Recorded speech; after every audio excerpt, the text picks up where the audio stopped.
and the creators of the new world. We are the breakers of curses, the casters of glorious conspiracies, and the creators of the new world.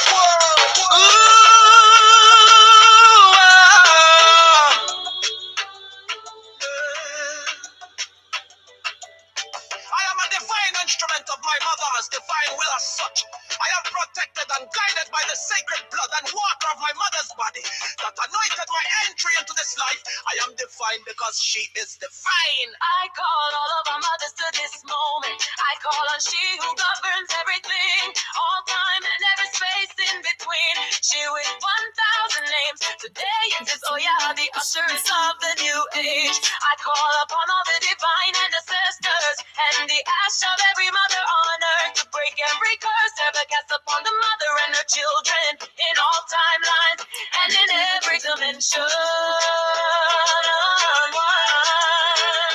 We the mother's divine children can fight together today to forever bind those who have or would harm you, great mother.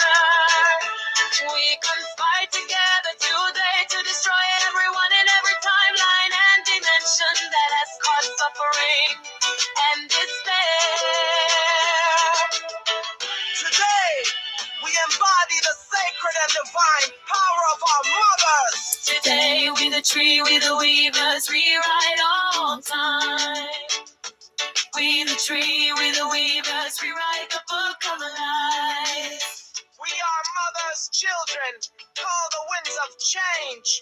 We conjure the primordial dark. We summon the sacred serpent deep from within the earth. We subdue the rogue sun. We control the light. We heal the harmed. We embolden the fearful. We instill courage. Today, we are staging a global evolution as is our mother's divine will. We ecstatically welcome the radical destruction of all institutions of hate and harm erected by the godheads of war.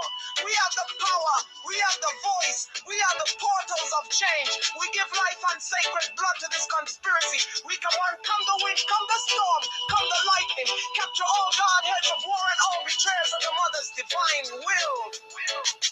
Bring them in the confusion and war to an end. Spread Satan to a big and you're to be resurrected. This is the time of recline and reclamation and the restoration of heaven and earth of the mother's divine reign.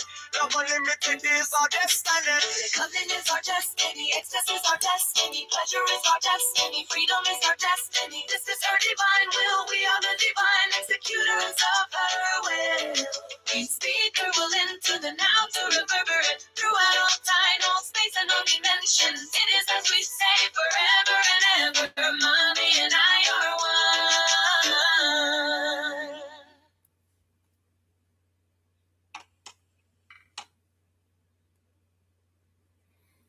one. Okay, my friends. Greetings, everyone. So, I am going to be reading to you guys today. But first, we're going to do a little housekeeping. My name is Cassandra Faye Floyd, also known as the Daughter of the Fates, founder of the Temple of Evolutionary Emergence. And I am going to be doing a little reading today. I'm going to be doing a little reading for some time because my brain needs a break. My brain needs a break. And I'm studying way too much. And I figured I would just turn my brain off while I'm trying to figure out how to pull the studying into something that can do for me what I need it to do. And so I decided I'm going to pick up reading the book that we started last month, but so much was happening, so much has been happening that I think it's really easy to get distracted. So we're going to pick up today reading The Architects of Existence, the Ajay in Yoruba, Cosmology, Ontology, and Orature by Teresa in Washington. But I would ask you to support my work. And the ways that you can do that is one, I'm going to give you my email address. It is EvoEmeTemp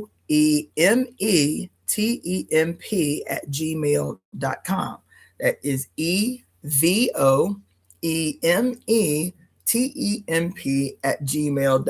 That's the email for the Temple of Evolutionary Emergence. You can use that email several ways. You can use that email to send a Zelle donation, a PayPal donation, or I saw that Yodoshima, thank you so much for your donation. She was saying she made a donation yesterday. I did see that. Thank you so much. So you can do that. You can use that email, EvoEmeTemp at gmail.com, to send a donation either via Zelle or PayPal. You can use that email address to book a divination session. And I'll tell you, there have been people, so I also do counseling. And so there have been people, and I don't typically have that listed because divination in my mind is counseling.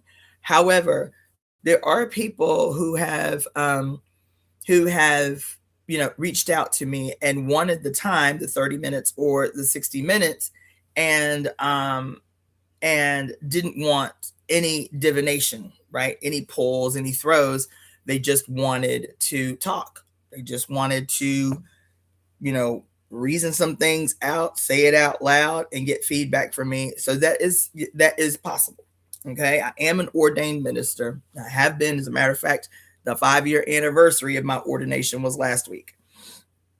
And so anyway, you can book a divination or counseling session, or a wellness consultation. So those are possibilities. Use the email address, EvoEmeTemp at gmail.com for any of those.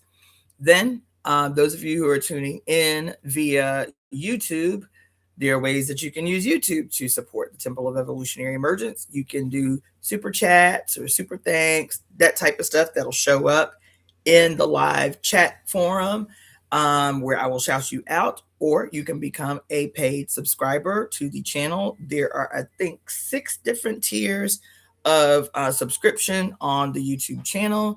Plus, the Temple of Evolutionary Emergence has an online store that is DaughterOfTheFates, FATES, FATES.etsy.com. That's DaughterOfTheFates, FATES, DaughterOfTheFates.etsy.com. You can send a cash app via $ DaughterOfTheFates, FATES, or you can send a Venmo, which is my name, Cassandra, Cassandra Floyd, FLOYD.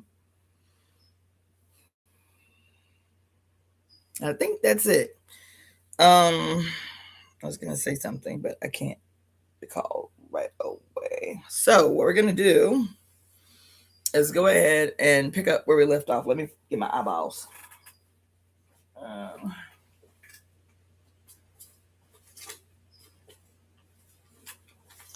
And we're going to pick up where we left off. Now, I haven't read in a while. What's up, QB, Sage Page, 818, Misha, Secret Kindness, Rojo Poppy, and Yodoshima on IG. Make sure to share, like, and subscribe. Share, like, and subscribe. So, when we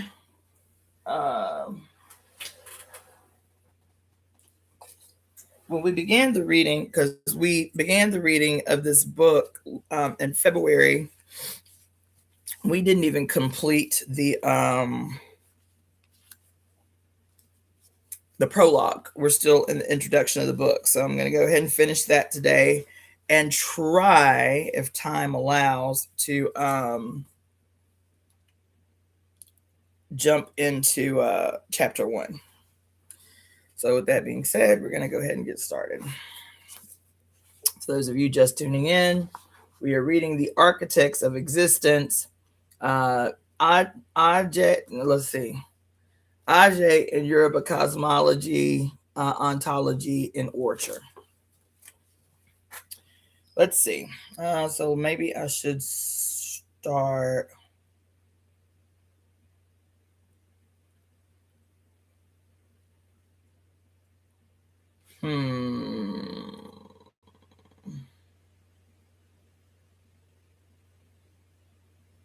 Yeah, I'll just go ahead and start straight on page 8. All right. Repeat. This is the title of the section. Repeat after me. There is no such thing as an African witch. Aje Iyami Osorongo Awan Iyawa and other divine manifestations of the mother are not synonymous with, akin to, or the equivalence of any type of witch or witchcraft. Witch is a word and concept of Old English etymological, geographical, and cultural origin. The word specifically defines Caucasian cultural and religious concepts and preoccupations. The constructs of witchcraft and witch did not exist in any manner on the African continent prior to the Caucasian penetration, colonization, and ideological manipulation of Africa. There is no such thing as African witchcraft, African witches, or African witch doctors. All of these fictions sprang from the obtuse, morally bankrupt, and scientifically stunted minds of Caucasian missionary colonizers. Even though missionaries and scholars successfully globalized the African witch myth in their attempt to mystify and trivialize the scientifically, technologically, and spiritually superior Africans that they encountered, the only, quote, witches in Africa at present are those imported or held over from Caucasian nations and imaginations. So let me just say something before we get started. I've never read this book. I have never read this book, and so in saying that, I want to say that I am just strictly reading the book for right now. I know that you guys have grown accustomed to me like intervening when something stands out as significant and like breaking that down or going a little deeper. First, I want to say that the what I am reading is the analysis of the author. What I am reading does not automatically mean that I agree with what the author is saying. I know that when we were reading the book Beyond God the Father by Mary Daly, there was a lot that we agreed with, and then there was a lot that we needed to drag Miss Mary Daly over the coals for. I'm not going to do that here. I am going to read this book straight through, and then if you guys want to engage this book in like a study session, like via Zoom, like if y'all want to do a book club regarding this book, if y'all want to do a book club regarding this book after we complete this book, basically in the manner that we did the Great Cosmic Mother. The Great Cosmic Mother, there was no intervention. I did not stop. I did not intervene. We read that book straight through. And then for 6 months, we did a book club where we climbed our way through the depth of that book. That's how I'm going to approach this book. There are a couple of other books that I'm going to read over the next few months. We're going to do the same way. I'm going to read them straight through as, quote, audiobooks. And then if you guys are interested, you can email me at EvoEmeTemp@gmail.com. And if you are interested in me facilitating a book club so that we can dig through this book and the questions that you may have about this book, I am open to that. Okay. So I wanted to say that, first of all, that the opinions are strictly the opinions of this author. I have never read this book. So as I am reading it to you, it is the first time that I am reading it. All right. Okay. So let's see. One gains greater insight about the origin of, quote, African witches by comparing their confessions and deeds to those of their Caucasian counterparts. African and Caucasian witch testimonies are often nearly identical because African witch confessions, accusations, trials, and lynchings commenced under the tutelage of Caucasians who used mistranslation, miseducation, capitalistic exploitation, and religious indoctrination to foment and justify the massacres of dissidents. In The African Genius, Basil Davison hypothesizes that the economic, mental, familial, and cultural instabilities wrought by colonization facilitated the reification and concretization of the African witchcraft myth. Quote, most observers seem agreed that witchcraft fears have much increased in Africa over the past 50 or 100 years, and also that these fears are less controlled than they used to be by the social restraints and other inbuilt protective mechanisms. The reason appears to lie in the disintegration of traditional structures and systems since the 1880s, in the passing of Africa's age of faith, and consequently in a growth of personal anxiety and alienation. No longer checked by the dikes of traditional precedents, witchcraft fears have fed on new or greatly increased mental and social strains, end quote. It is telling that Davison links the spread of African, quote, witchcraft fears to the European colonization of Africa, which began in the 1880s and was formalized during the Berlin Conference of 1884 through 1885. Essential components of the colonization of Africa included not only the physical domination and enslavement of Africans in Africa, but also the Christian indoctrination and crusade mandated slaughter of Africans in Africans in Africa. The, quote, personal anxiety and alienation to which Davison refers are two of the lesser ills born of the Caucasian colonization of Africa and its bloody battle to destroy African wisdom workers and knowledge systems. Colonization wrought innumerable and seemingly unending disasters in Africa, and the African witchcraft construct is especially important to the colonial and neo-colonial objectives because it foments the destruction of African power, identity, and divinity at the source by literally and figuratively lynching the African mother. Damn. Woo. Let me get my markers. I'm not going to intervene, but I am going to take notes. Shit.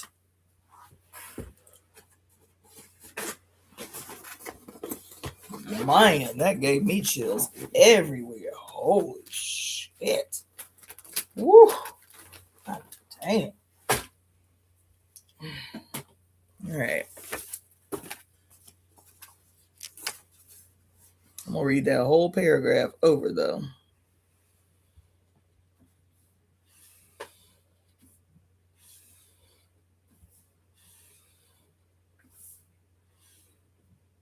Damn. Colonization wrought innumerable and seemingly unending disasters in Africa, and the African witchcraft construct is especially important to the colonial and neo-colonial objectives because it foments the destruction of African power, identity, and divinity at the source by literally and figuratively lynching the African mother. Man, when European colonizers probed, tricked, and schemed to arrive at the center of the African worldview, philosophy, culture, polity, and family, they found what they feared the most: woman, fertile, overabundant, aglow with undiluted melanin, and armed with an electric clitoris, ever in birth and always creating. The divine mother, radiating Ajay in prismatic waves, is the truth. What is more,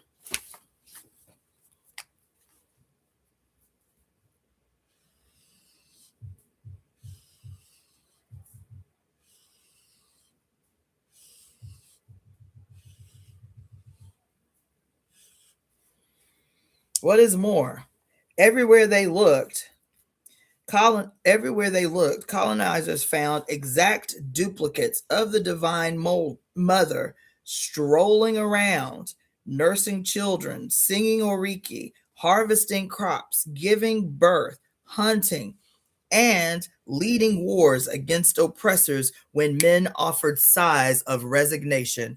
Oh my God. Oh shit. Woo. Whoa.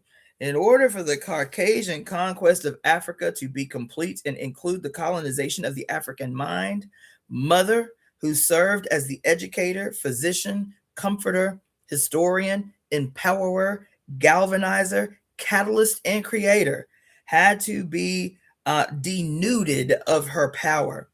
She had to be raped of her secrets and then reviled and renounced by not only her own husbands and children, but by her sister selves as well. The mother who orchestrated existence effortlessly and perfectly had to be disgraced and replaced. With the memories of the stench of burning human flesh and the titillation of hypersexual confessions, and the images of the always successful dunkings of their own witch trials dancing in their minds, Caucasian political and religious colonizers knew the tremendous damage that the quote witch construct could foment, and they deployed it.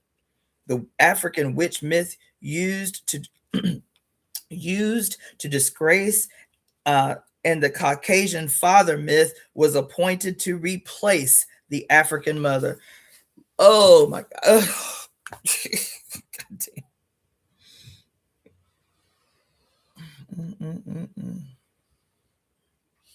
Man, come on. Such gems as the mark of Cain and the curse of Ham reified the racist assertions that everything African, everything born of this mother was evil. While Maxim guns stood at the ready when racist myths failed, the witch concept proved especially expedient for Caucasian colonizers who fancied themselves more human than King Leopold II and his massacring minion. Caucasian missionary colonizers need not dirty their hands by pointing out and slaughtering African witches. Once the conversions began and the indoctrination was complete, Africans would single out and turn upon their own mothers, daughters, sisters, aunts, and grandmothers, and fathers, brothers, and grandfathers as well. Having provided both the terminology and methodology of eradication, Caucasians could sit back, point to the quote, dark continent that they had created and muse, quote, yes, here is a land of primitive, savage, superstitious, backwards individuals. They actually still believe in and kill or ostracize witches. Tisk, tisk, tisk, end quote. Of all the propaganda introduced to Africa, the African witch earned a special place in the colonizers' curriculum of indoctrination, a comprehensive campaign akin to a global gang rape. A comprehensive campaign akin to a global gang rape was mounted, and the results are stunning. The African witch is targeted. The African witch is targeted in quiet communities and pilloried in local newspapers. She is the sensational star of multitudinous movies. Mother, son of a bitch. God damn.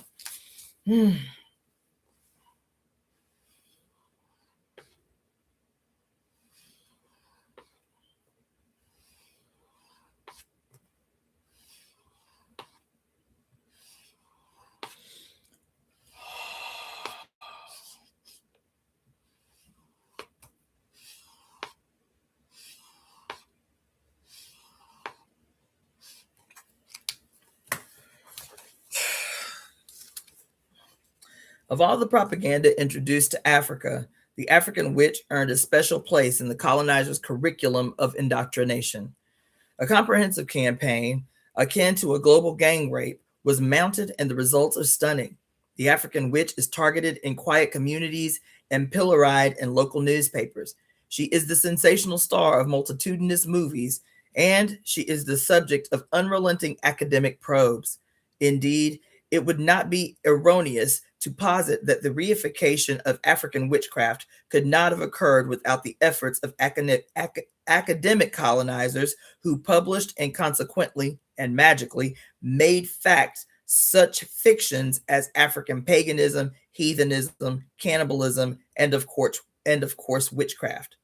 What Fela excuse me, what Fela Kuti might call academic magic has continued unabated.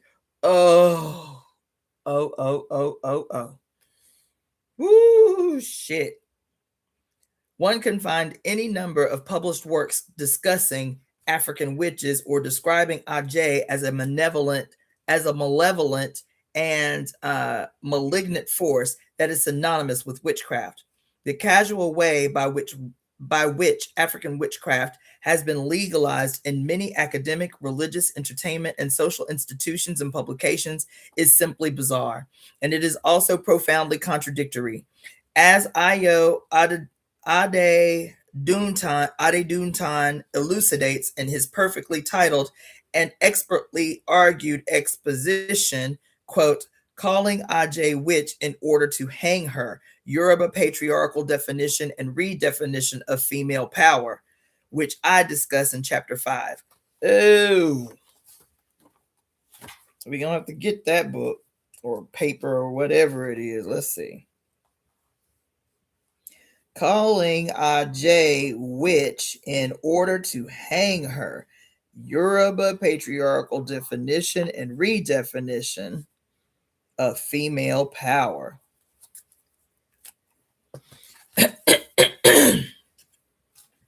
The pervasive and often default demonization of Ajay is especially disturbing in that Ajay is manifest in all Africana women. And to call one mother a witch is to condemn us all. I am the daughter of a mother who longed to have a daughter. I am the mother of a daughter whom I long to have. The very thought that I or my mother or anyone's mother would be plotting to kill and devour, literally, figuratively, or spiritually, the very child whom she chose to have and whom she risked her life to push into this world is a heinous accusation from the most deranged of minds. Oh my God, man. Woo, shit. Woo, shit. Oh my God. However,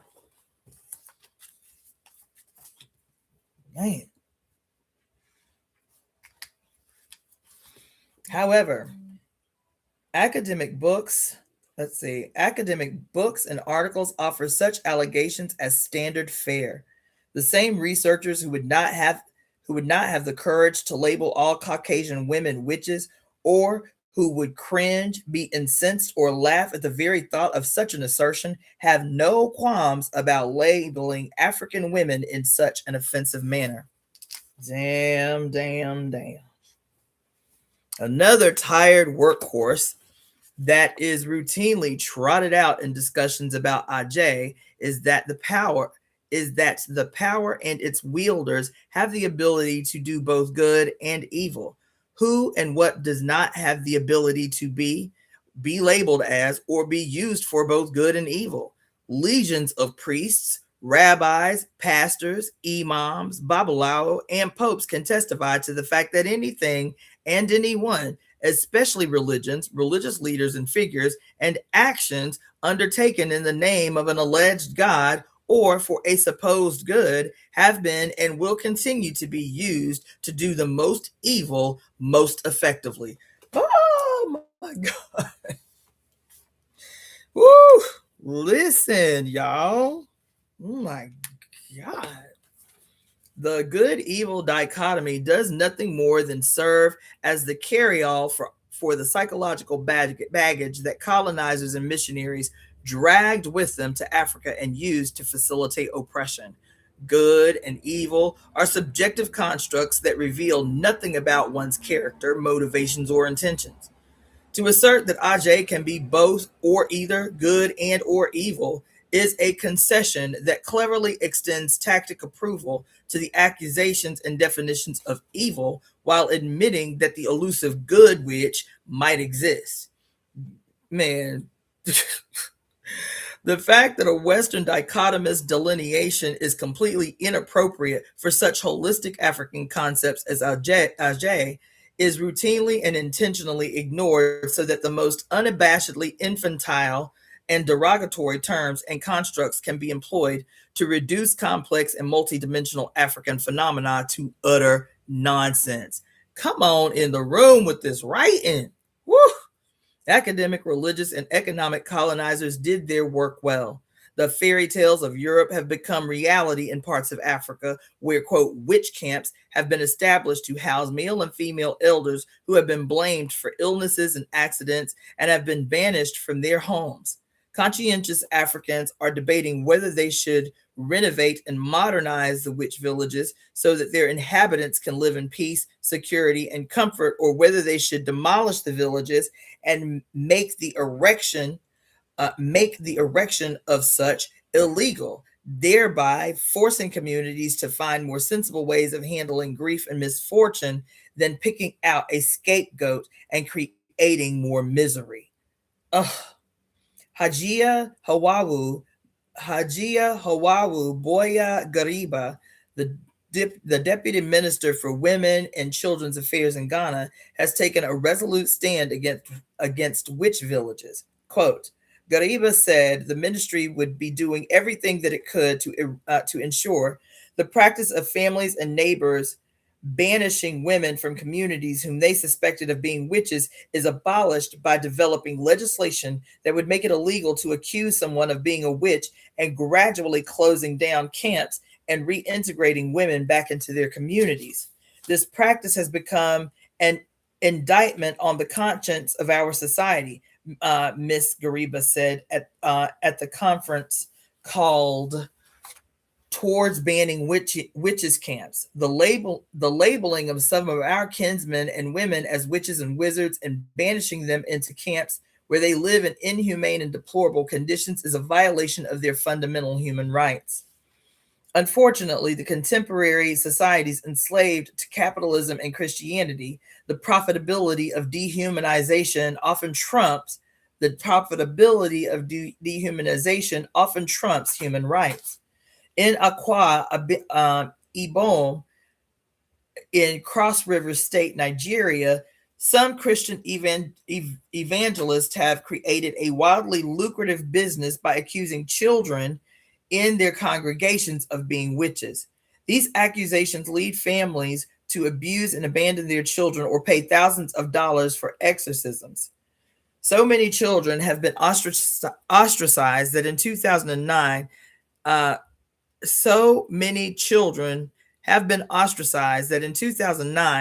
that the banished children united and drew up a proposal that would make it illegal to accuse someone of being a witch. The proposal is now a law in Akwa Ibom.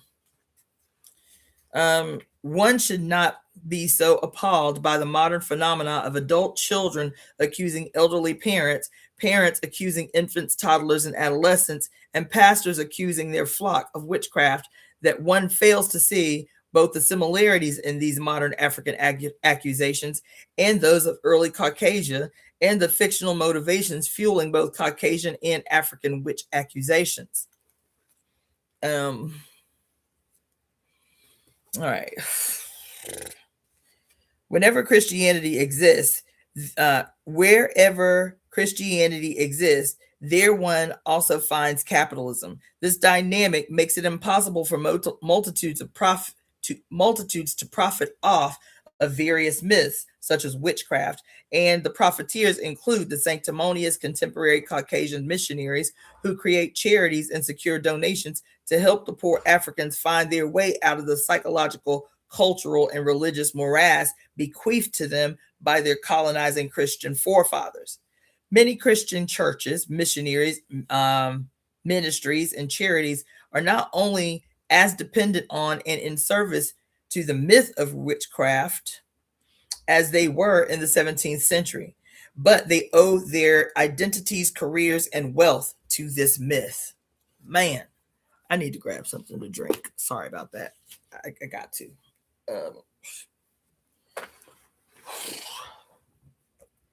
Play some music while I'm grabbing my drink. It's 11:11. Oof. I'm tired. I don't want to be tired.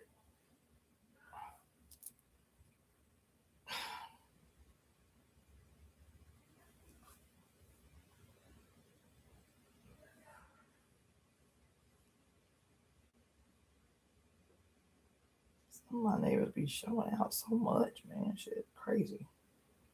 Saturn's ring time slow-mo swing. She rewrites the law of everything. Heavy crown, but she won't bow down. She's the queen of the lost and found. She moves in the tide of the moon's slow grind. Roots run deep where love is sign. Oh, she's a storm in the silent turn. The fire that burns, watch the old world burn. Oh, rise like the tide in her veins. Moon child, breaker of chains. She's the womb and the tomb and the grave.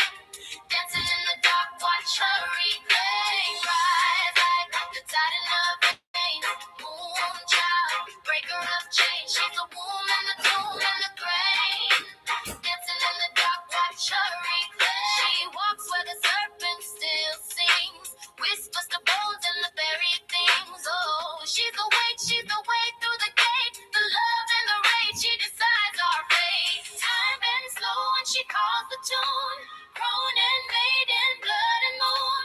She is shadow, she is stone. The reckoning, the coming home. Rise like the tide in her veins. Moon child, breaker of chains. She's the womb and the tomb and the grave. The music is courtesy of our own Power Kismet, who turned our conspiracy, the global conspiracy to right all wrongs, into several songs. This is about the goddess Kali as the planet Saturn. So shout out Power Kismet. You can check out these songs on at Mojo. I think it's Mojo Cast.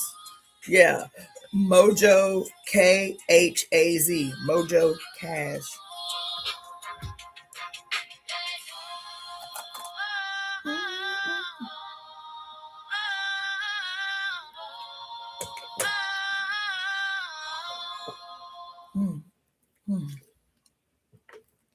We are the breakers of curses, the casters of glorious conspiracies, and the creators of the new world. Give me your edge. The bullshit. Yeah. Scream out your nose.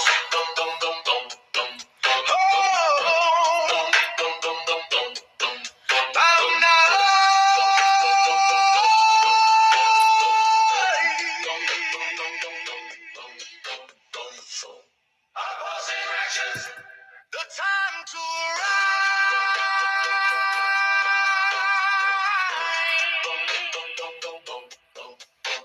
is now.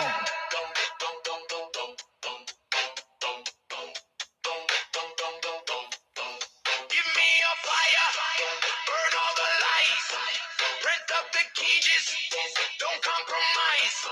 Speak with the thunder, stand in the stone. There's no more hiding, got to claim your throne. Give me your Hey. Yes. The blue sea.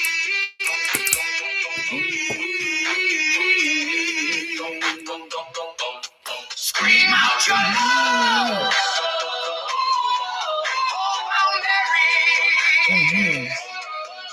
Opposing action.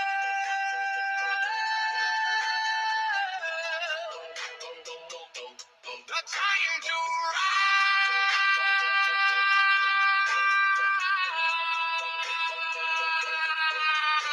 is now.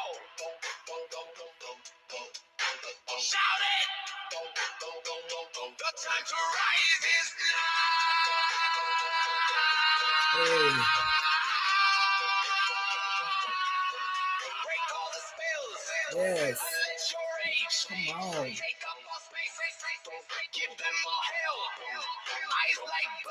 Mm-hmm. Let's go. Come on and state your claim.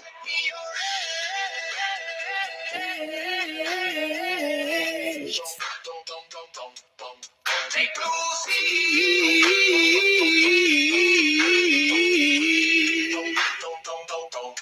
scream out your nose. All boundaries. Come on. Yes, come on. Hey. The time to the rise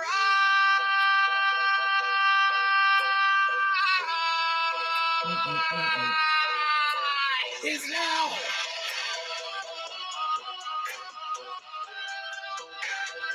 The time to rise is now. Come on. The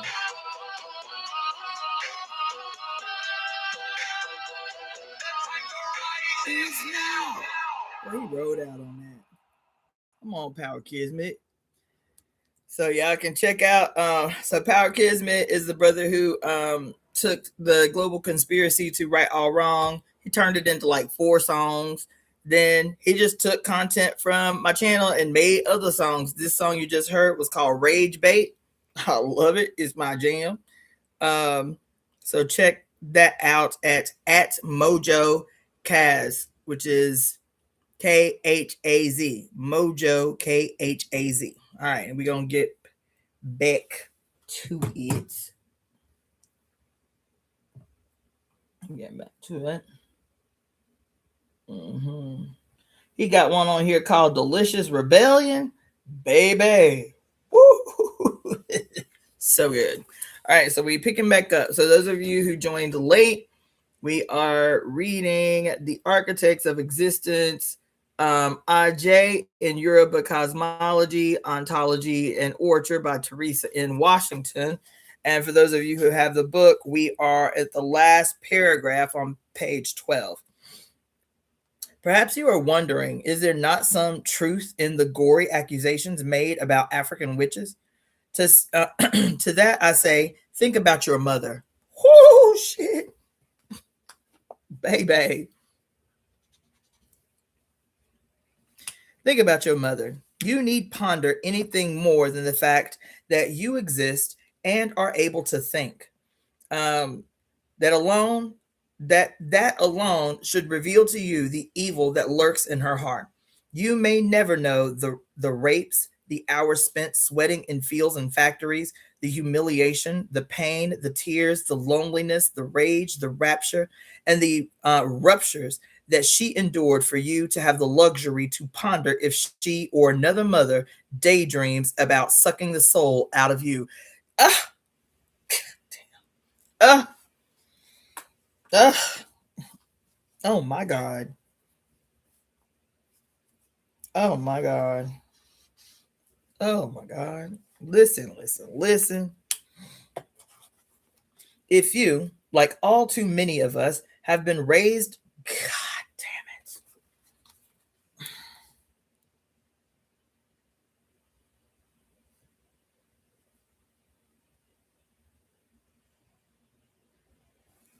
it.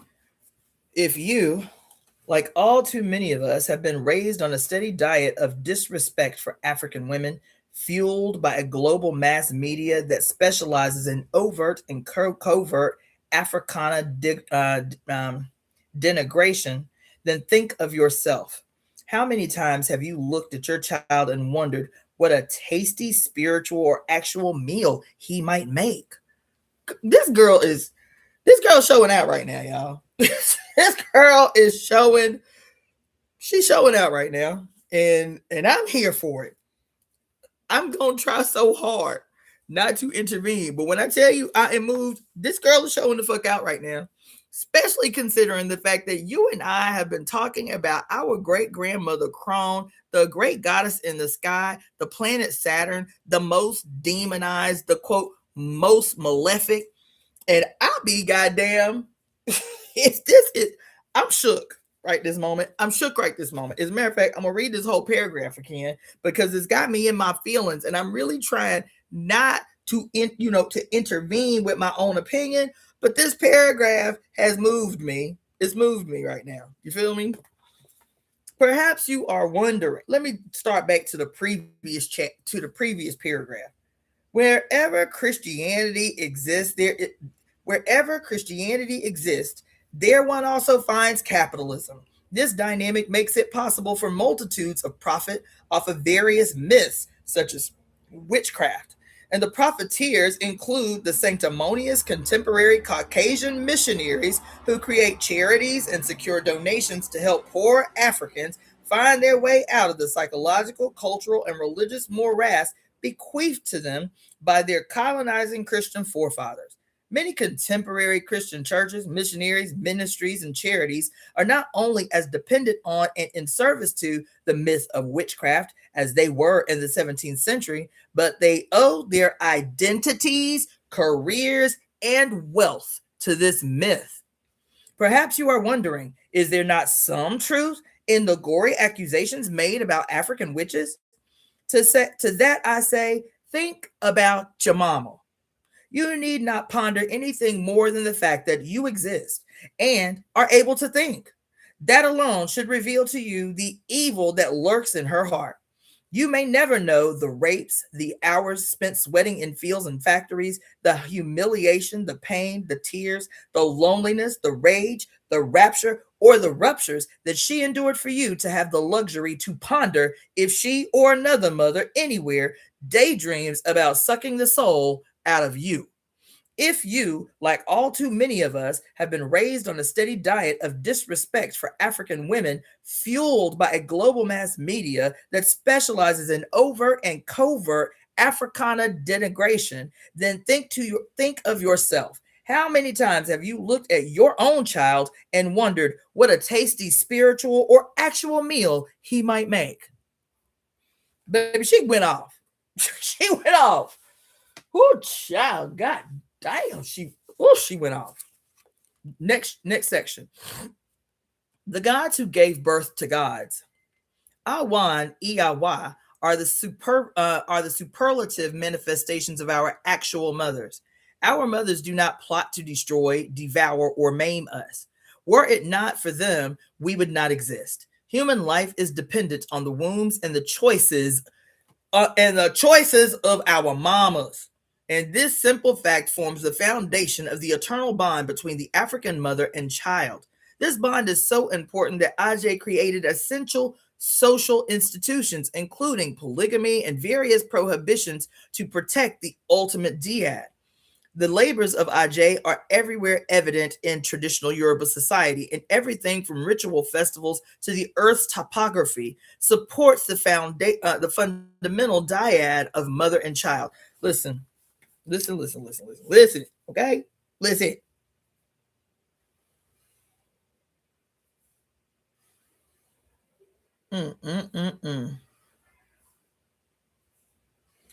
She say human life, all human life is dependent upon the wombs and the choices of our mothers. Man.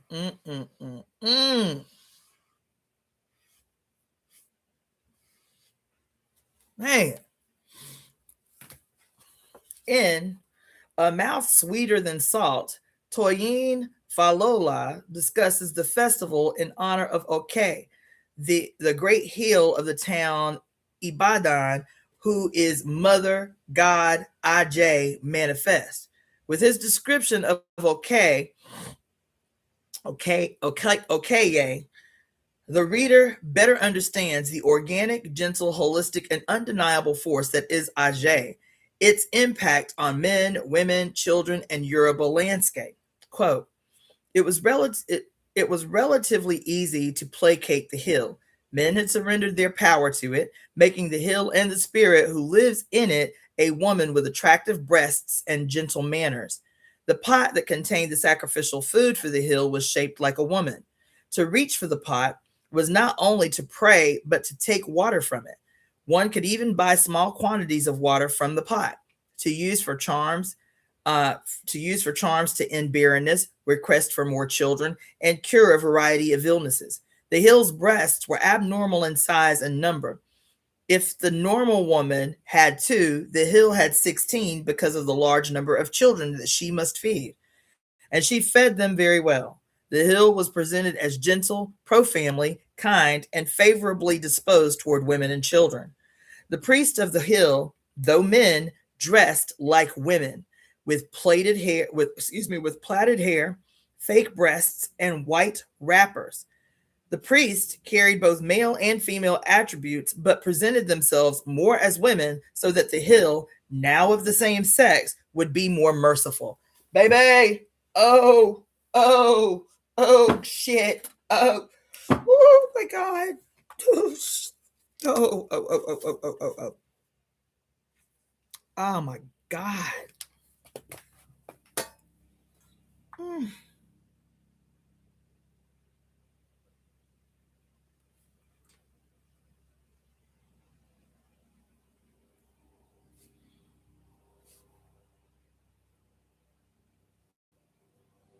Damn.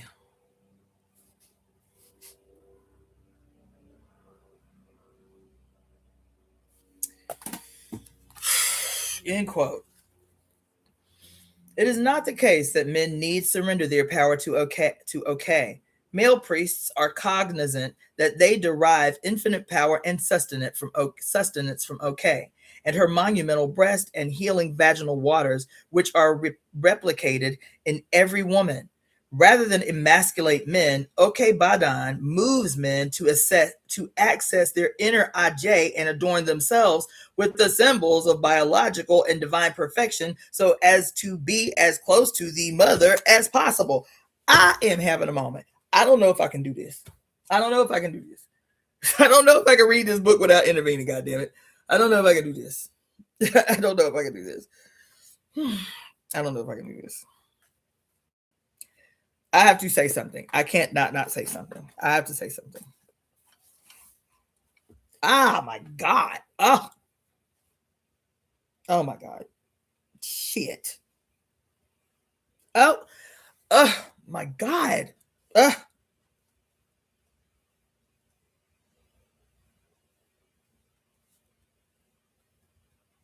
Jesus. Mary and Joseph. God damn it. Listen.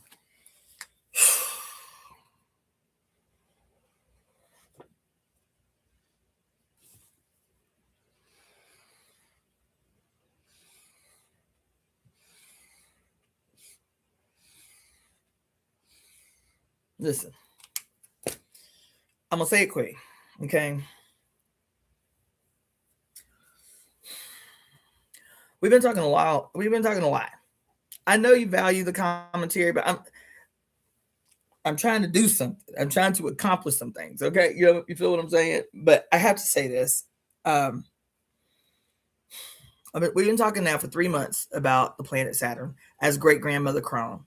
We've been talking about great grandmother Saturn. We've been talking about her in a multiplicity of ways. We've been talking about her when I went off on that diatribe about why Hitler was so obsessed with the letter S, the SS, the SS, the SS, right? And how here's the S and all of this shit, right? Like how all of this shit is hidden in plain sight. And I'm always talking about why. Yeah, it's not enough to know shit about the occult or the Illuminati or how this shit hidden in plain sight or any of this shit. Oh my God. It's not enough. We have to know the why, because the why is what changes behavior. The why, to know the why these things have happened, changes phenomena. It has the ability to literally instantly change history to understand the why.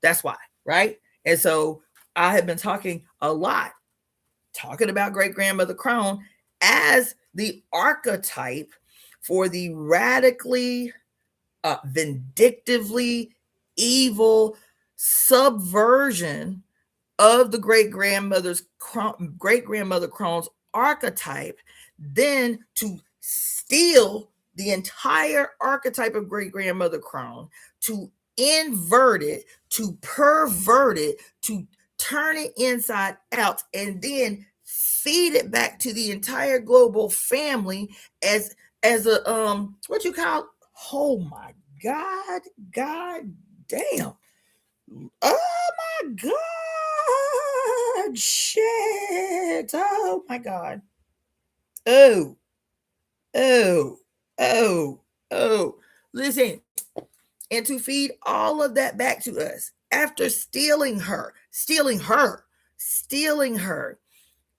brutalizing her, subverting her, subduing her, mutating her, raping her, flipping her inside out, diabolicizing her, then feeding that afflicted, weird, brutalized version of her back to the whole planet, because she's still familiar, even though we are looking at her in a funny mirror. You know how when you go to the goddamn what you call it, like a fair or something like that, or like a circus, and you go into the house of mirrors, the little funny mirrors, you know what I'm saying? And they be all warped, and they got little breaks and kinks and jags in them and all kind of shit. And so every single version of you that you see in the mirror is scary. It's terrifying. It's weird. It's wobbly. It's all disproportionate, but you can still see the evidence of you in these fucking weird ass mirrors, right?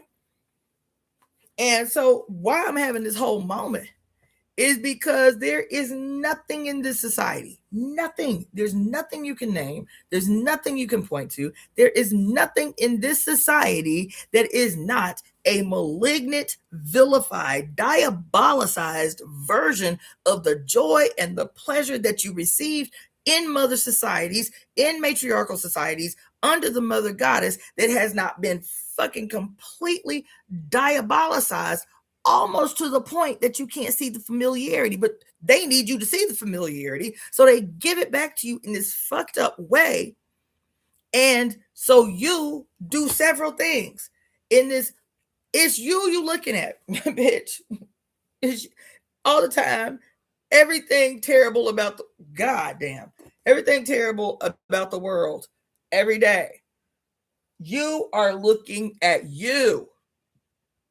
You are looking at you in your most ill, in your most afflicted, in your most diabolicized, in your most extremely sick self. That's what every day we are looking at us. When we're looking at conflict in the world, this is the galactic mirror, bitch. This is what we're looking at. This is what we're looking at. And so this, I've talked to y'all about this before, but she's saying so much more here. When she's talking about these priests, these pre-patriarchal priests in the Yoruba landscape, where it talks about how the men surrendered their power to the mother. Do you understand? And in that surrender of power to the mother, they become the priests of the mother, not to subdue, to submit. See the difference? Not to subdue, to submit. And in their submission to the power of the mother in the form of these hills, you feel me?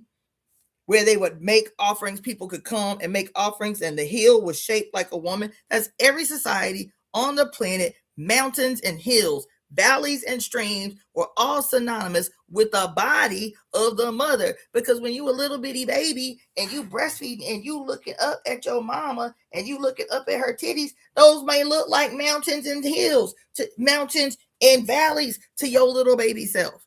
And so everything becomes synonymous. Everything that we see in the earth, in our right way and in our right relationship, becomes synonymous with the actual body of the mother. There's nothing on the planet Earth that is not synonymous with your mama's actual body, bitch. Nothing. Every story, every tale, every myth, everything was written about your mama's actual body. Name a story, and I will tell you about how it is about your mama body. Everything. Heaven and hell, that's your mama's body. The mouth of the serpent who devours, that's your mama's body. Yep. Yep. Keep tell me. Tell me some story, and I'm gonna tell you how it's about your mama. Angel's wings, that's your mama's legs. Yep. The face of the lion, that's you coming out of your mama's hairy vagina. Yup. Come on, name something. And I'm going to tell you how every single myth that exists in the collective human consciousness is a story about the magic of your mother's body. You as the baby seeing your mother as literally God. Milk pouring from heaven. That's your mama. Land of milk and honey, the sweetness of a vagina that is adored. Do you understand? And so she talking about how these males, these males who become priests to the Aj, they are not priests to the Aj to, quote, prevent other females from gaining access to the power. They are priests to the Aj because they have reached a level of spiritual awareness and consciousness in their submission to the goddess. Remember when we was talking about all the months ago about how the throat chakra, and I was doing all these readings and consultations for these women, and everybody saying the same thing. I think my heart chakra block. I think my heart chakra block. Bitch, that is not what's wrong with you. That's not what's wrong with you. I know you think that's what's wrong with you because you're getting the heart palpitations, you understand, or whatever. Your heart chakra is not the issue. Your throat chakra is the issue. Why did she say that? Why did in the Hindu book that we was reading about why so many women confuse their heart chakra, what they think are heart chakra symptoms that are actually throat chakra symptoms? Why? Anybody remember what she said that was based on? It is because in Hindu tradition that the throat chakra is called the gate of great liberation. The throat is called the gate of great liberation, and you can only experience the power of the gate of great liberation when your divine feminine and your sacred masculine meet at the gate of great liberation and become one in union under the goddess Shakti, where you are indistinguishable from a single one. It is the Shiva and the Kali who come together as a what? As a human being who is perfectly harmoniously balanced in their divine feminine presentation and their sacred masculine presentation. The he and the she exist within all of us. And it's this bullshitting ass dogma that has every last one of us on this planet sick, not only sick and insane. Sick and insane. And so here she is saying that in their admiration of, in their admonition to, in their submission to the divine mother as seen in these sacred hills, what did they say? That the male priests, let's see, that the priests, though men, dressed like women. They plaited their hair. They adorned fake breast and white wrappers. The priest carried both female and male attributes, but presented themselves more as women to do what? So that the hill, now of the same sex, would be more merciful to them. I am reminded in this story, man, when I was a devotee of Ifa, there was never really a great and in-depth explanation of the ritual of the gala day. The gala day was a festival where all of the men in a house, you ain't no less a manly man, bitch. These was manly men. You understand? These was what y'all love to call alphas. Dark skin, beautiful, dread-headed, big gun having, good looking ass, tattooed everywhere ass male devotees of Ifa.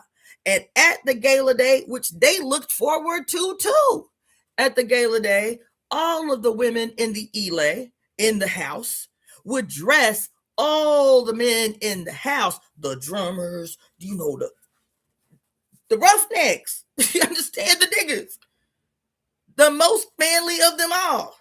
And all of the women would spend an entire day doing their hair and doing their nails and doing their makeup and making their clothes and dressing them very well and making the big hats, or not hats. For us in the South, it's hats. For them, it's gala days. To make the gala days, to make the headdresses and adornments, to make sure that they look pristine and perfect as they present themselves to the goddesses, to the Iami Ajay in the shrine. And for a week, gala day is taking place. Men are the women, and they behave like they see their mamas and their sisters behave. So it is not some blasphemous thing like this bullshit. What's his name? Tyler Perry be doing this really wicked condemnation, the way that he gestures in a negative way, what he perceives as the quote extra personified negative attributes of Black womanhood. It ain't that, but that's where it's based off of. That's where he stole it from. That's what they do. They take the images, the traditions, and the iconography of the mother, and then they take it somewhere else and pervert it and subvert it and turn it inside out and use it as a weapon against you. So you see that shit because we all did it. We watched Tyler Perry movies all these last damn 30 years, and because it's familiar to us, and because they will deliberately seed shit into it that is familiar to our cultural lived experience, but that the intention of the shit is deliberately insidious. It is to fucking shame us. So they take what's familiar to us, they take what is literally spiritually divine to us and pervert it and show it back to us as some fucking gesture mirror in a goddamn hall of mirrors to confuse us, to subdue us, to force us to feel some type of internalized shame and guilt every time we watch one of this niggas' movies about how inherently fucked up we are, how inherently bad we are, how inherently it is impossible to have some pleasant, beautiful, mutually beneficial relationship between Black men and Black women. There ain't a single goddamn Tyler Perry movie where in the end, everybody is happy and peaceful, and all the contradictions have been resolved so that the Black man and the Black woman and the Black family can move forward in the best and most progressive way. There ain't a one, not a motherfucking one. And all these years, nigga, and it ain't ever occurred to you to take the symbology that you are robbing from African tradition, from African spirituality, and use it as medicine to heal human beings. No, that ain't ever occurred to your motherfucking ass. Nope.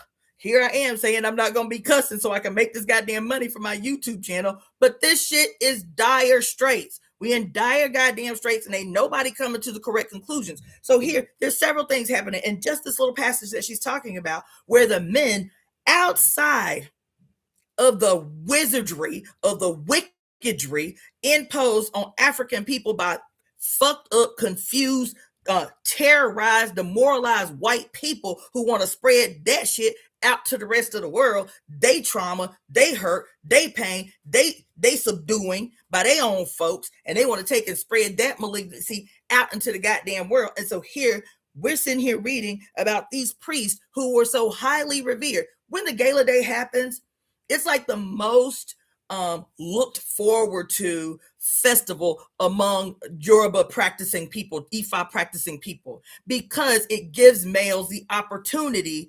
And so when these males get dressed up, they aren't clowning. They aren't goofing off. They aren't doing bullshit like Tyler Perry be doing. They literally are told that in this ritual where all these sisters come together, all the female priests in the Ile come together to adorn. And I mean, they take their time, baby, just like you going out on a date on a first date with some dude you trying to get next to. Their nails are done. Their eyelashes are done. Their makeup is done. Their hair is done. Their gala day is constructed to. So, because in African tradition, women, they compete. They gala day, just like you see in Sunday church. How it becomes we don't know the origin of it, but the tradition in the Sunday church is whoever got the best hat is the unofficial winner. Girl, that hat show is cute. We all grew up with that. watching the old ladies, the crones in the church, be competing with their hats. Girl, that hat sure is cute. I might have to outdo you next week. That comes from the gala day. That's what you call collective DNA memory, bitch. That's what you call it. And so the men behave exactly how they see their mamas and their aunties and their grandmamas behave, with class and distinction. And they carry the tradition in a respectful way when they move all week. Listen, it's the sisters who be doing the drums. It's just during the gala day, the roles are reversed. The sisters do the drums. The brothers do the dances that traditionally the sisters do. It gives them the opportunity to, quote, walk a mile in somebody else's shoes with reverence. Because you don't want to be doing no bullshit like disrespecting women in the gala day. You don't want to be disrespecting the EvoEmeTemp, Aj, because you presenting yourself to the EvoEmeTemp, bitch. So you be on your best behavior when handling the mother's garb, when handling the mother's role, when behaving in the world and presenting in the world with the love that you have for your mama and your sisters and your wife and your children and all of this shit.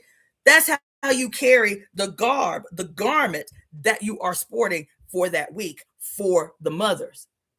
And then you come over here, and I'm telling you, this shit is insidious, because I am of the position what has happened to the planet Saturn, what has happened to great grandmother Crone, is what is making the whole earth sick. There is nothing that is in the possession of white patriarchal madness. And I say white patriarchal madness not because it is peculiar to white men, child. I want y'all to keep hearing that. What we're experiencing is not peculiar to white men. Show damn ain't. And they ain't the cause of everything that we're experiencing on the earth. Show damn ain't. We're talking about a calendar, bitch. We're talking about time. When I say white male patriarchal behavior and expression, supremacy and nationalism, we're talking about time on a calendar. It is their time to be the peak personification of patriarchal madness on earth. But every single one of our sons, from the blackest to the whitest, have all participated at their time on this goddamn calendar in presenting the sickness that we all know as patriarchy. White supremacy is the most recent and peak personification of patriarchy in the time dial that is our calendar, our journey around our galaxy. That's all it is. We get caught up on race nationalism and shit because those that are in positions of power need us to stay stuck on race nationalism. That ain't what the fuck I'm talking about. I'm talking about time and how we women can re-become the governesses of time, which we always have been in every society and every culture on earth. Why are we the governesses of all time? Why are we called the fates, the weavers of human time and destiny? Is that some just esoteric, nice, spiritual way to communicate our relationship to the cosmos? Absolutely the fuck not. No, it's literal, bitch. It's literal. When all of these mythologies, when all these spiritual assertions about the mothers in time, about the Aj in time, about the fates, about the mores, about the furies, there's a million names for them. Do you know why? It's not only literal, it is scientifically absolute. It's scientifically absolute. Females not only are the governesses of all time, females are the creators of time. That's a scientific statement. That's not a spiritual. You don't have to. It ain't about belief. It ain't. But I don't believe it. It don't matter that you don't believe it. It is what the fuck it is scientifically. Why do I say that? Why do you even understand time? Why do you even conceptualize time? Why do you even know what the fuck time is? When did time start? When did time start?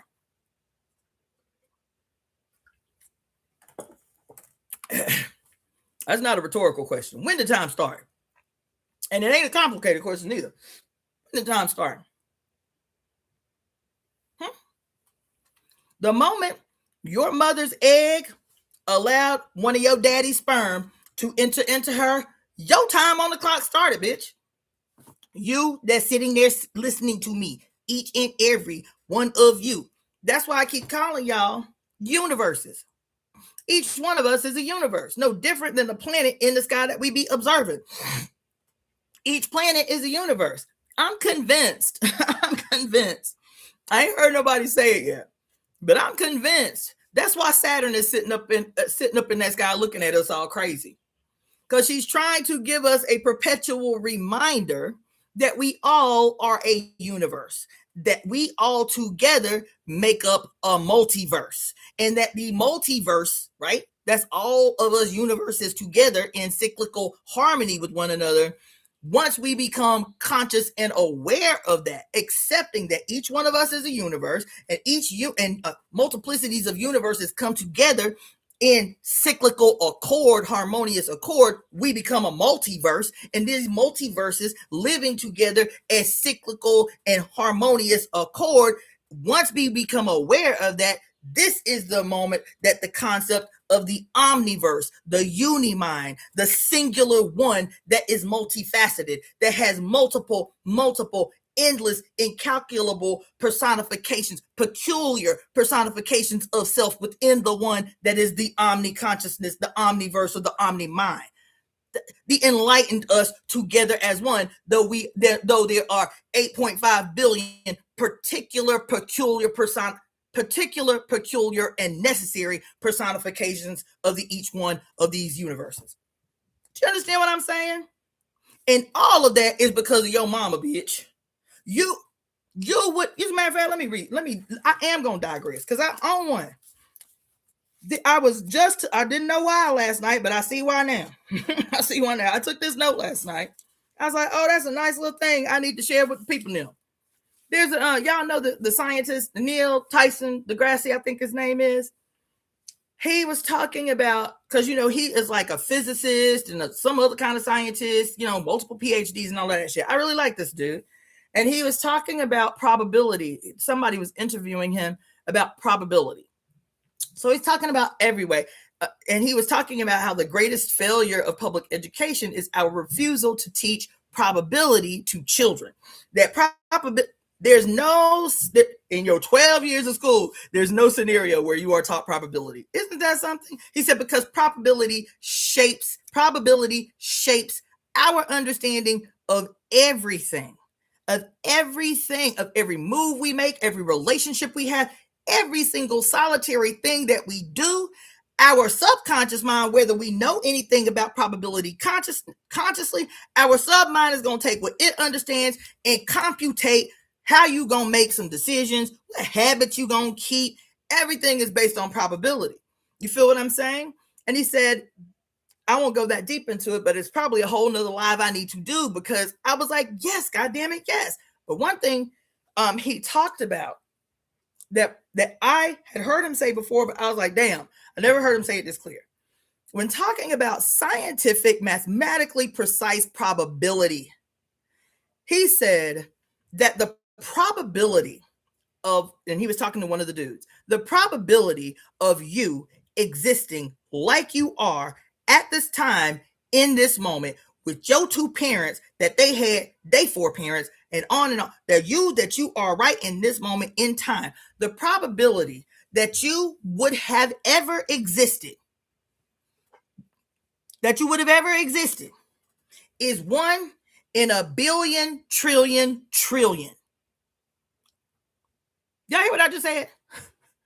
The probability that the you that you are in this moment, in this time in history, with the genetic contributors that is your family line in both directions, all the way back to the beginning, all the way back to the, quote, common ancestor, the mitochondrial Eve, that the probability of you ever existing is 1 in a billion trillion trillion. 1 in a billion trillion trillion. Now, this had me on one, because I've been working on some ideas that I was like, these people that be following my channel ain't gonna be with this shit.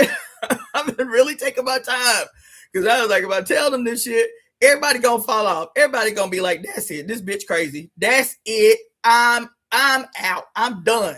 But I'm going to tell you, because what he said last night, though he did not intend to, because he didn't know he was talking to me last night, though he did not intend to, let me just tell you what he proved for me. This idea that I have been going through in my walk with the planet Saturn as great-grandmother Crown, the governess of time, she who in her bastardized version as grandfather time, and he holding the hourglass, and he makes a decision about when you born and when you die, and then he comes and eats you and shit, all that bullshit and ass bullshit. Saturn is associated, quote, with the limitations of time, with the boundaries of time, and all of that bullshit. All of that shit is a bastardization of your relationship with your mama. This man said this shit last night, that the probability that you would exist the way that you are in this moment, in this time, with the genetic contributions that you have, that your parents gave you, is 1 in a billion trillion trillion. He said multiple researchers, this is the common assertion that we all come to, no matter what our field of science or mathematics is. This is the general consensus, that the probability, the lot, that you would come out as you, the way you are in this moment with your parents, is 1 in a billion trillion trillion. The dude was like, that ain't no number. They up there, he was like, that ain't no real shit. That ain't no number. He was like, yes, because it's unfathomable. He said, what it means is that you will never exist again. I said, oh shit. Because let me tell you, I'm gonna go ahead and tell you, and then I guess that's gonna be it for the reading. But I got to tell y'all something, because I've been up in here subdued about this quandary that we are in. This quandary politically that we are in. This quandary historically that we are in. This quandary in this obscene divide between, quote, those who have and those who have not. Right? I have been up in here perplexed, trying to figure out, saying, mother, give it to me plain, man. I'm tired of signs and symbols. I need an easy way to communicate this complicated shit that you have been having me nosedive in for months and months and months. Make it fucking plain already. There's something I'm obviously missing. It's got to be right here in front of my face, and I'm looking everywhere else. Can you make this shit plain already so I can go on out here and live like a regular ass human and shit? And let me tell you, it is so simple. And in its simplicity, it is disturbing. And for a long time, I've been like, that ain't no shit I can say. That ain't no shit I can say out loud. She said, baby, you wanted it plain and blood raw, and I'm giving it to you plain and blood raw. And the simplicity of it is really going to be the thing that shakes and disturbs people. It is simple, because I'm always telling you, just like she told me the first time I ever did ayahuasca, every time I thought I had a breakthrough, she was like, that's good. You saw it. That's good. Now go deeper. But go deeper and keep it simple. Go deeper and keep it simple. Go deeper and keep it, because there ain't no bottom, bitch. Go deeper and keep it simple. Do not overcomplicate, because that is what your adversary has perpetually done. Complications, confusion, bureaucracy is an orchestration. It is the authorship of your adversary. So if your adversary is the author of all confusion, bitch, the only thing that you can do as the antagonist is to keep it fucking simple. Make it plain so that even somebody with a 3rd grade education can eat off of it, and it change them and change their behavior in the world. Let me tell you what it is. I'm telling you, I've been debating about saying this shit out loud for a minute. But it's so simple, and it's so fucked up and evil in its simplicity. Because I've been listening in this deep dive with Saturn, right? Of course, I've been researching all this bullshit y'all love to go into wormholes about. The Illuminati takeover of hip hop, the evidence of Satan in all the music and media and film and shit. You feel me? See how they be doing that? That's Saturn. You see how these Jews be having that box on their head? That's Saturn. You see how they be circling around the Kaaba? That's Saturn. All that shit. The sign, the 6-pointed star that they call the Star of David, that's Saturn. And what else they be talking about? The 5-point star, that's Saturn. And the evil eye, that's Saturn. And what else they be talking about? The Grim Reaper, that's Saturn. And what else they be talking about? The Baphomet, that's Saturn. And so anytime you see any of these symbols, the black and white checkerboard, the pillars and the Masonic this and that and this and that, and it's Saturn, and all of these things are the evidence that everybody is a devil worshiper. Everybody worshiping Satan. And see how they be calling themselves the GOAT, the greatest of all time? No, that is them acknowledging they devil worship because goats is evil. You know what I'm saying? And I can be funny about that shit, but like, they be deadly serious. There's millions and millions and millions and millions and millions of hours of content on this internet about how the devil is hiding everywhere. The devil is everywhere. And more often than not, when they talk about the devil is hiding everywhere, the devil is everywhere, the devil is everywhere, isn't it interesting that it's black ass women that they most often be talking about is the devil? Huh? Beyonce, Meg Thee Stallion, this and that, and this and that, and this and this. Huh? Isn't this what she's talking about right here in this book? Right here. This is what she's talking about in this book right here. Anyway, so I'm going into the conspiracy theories because I'm like, there's obviously something that I need to glean from that. I'm going into the history of how this thing all emerged, the Knights Templar and all of that bullshit, because there's something for me to glean. Politically, I'm trying to understand these relationships between so-called devil worshippers and Satan. Had never fuck weird. Like, what's that bullshit? The Bohemian Grove. Why they be going up there worshiping the owl and shit? You feel me? All the shit. That's what I've been up in here on for 3 months. Why was Hitler obsessed with the letter S? You feel me? Why is it all of a sudden all these white nationalists and all these Jewish Zionists are homies? How they reconcile that shit? Like, why they homies? I'm talking about politically right now today. I'm like, why are all these Zionists and all of these white, obviously out white nationalists clicking? Like, why they homies? Why they best friends? Why they partners and shit, right? And let me tell you what the simple answer is. What is it that Islam, what is it that Muslims, especially Muslims of power, have in common with the church and with Judaism and with white nationalism? What? Because Iran, that supposedly we at war with today, has been the longest ally of the United States government. So what is it today that has Iran at war with Israel and the United States? Iran has been a very, very, very, very long ally to the United States. So what is it today that you don't know about that they're trying to play in your face with? What do all these people have in common? Why do they all share these relationships? Not only that, why is the symbolism always the same? I was shook by this. And all of these so-called, I sat here in a wormhole looking at the flags of all of these major countries that are in conflict right now. Those of you who love socialism and what you call it, communism. And I was like, why do all of them have shit like, how do you draw that shit? All right. Something like that. My listen, do not be fronting on me. My damn drawing is not the awesomest, okay? But why do they all have shit like this, right? Like, this was the Soviet Union's, it still is, well, it's Russia's flag right now, but you would see it like this sometimes, the sickle, something like that, the sickle and the hammer, right? You see the sickle and the hammer, and sometimes it would have around it like this, and just make believe you can see what the fuck it is or understand what the fuck it is. I'm just quick chicken scratching this shit, right? Right. And there was a bunch of them. Right. Right. And sometimes you'll see that flag with what looks like two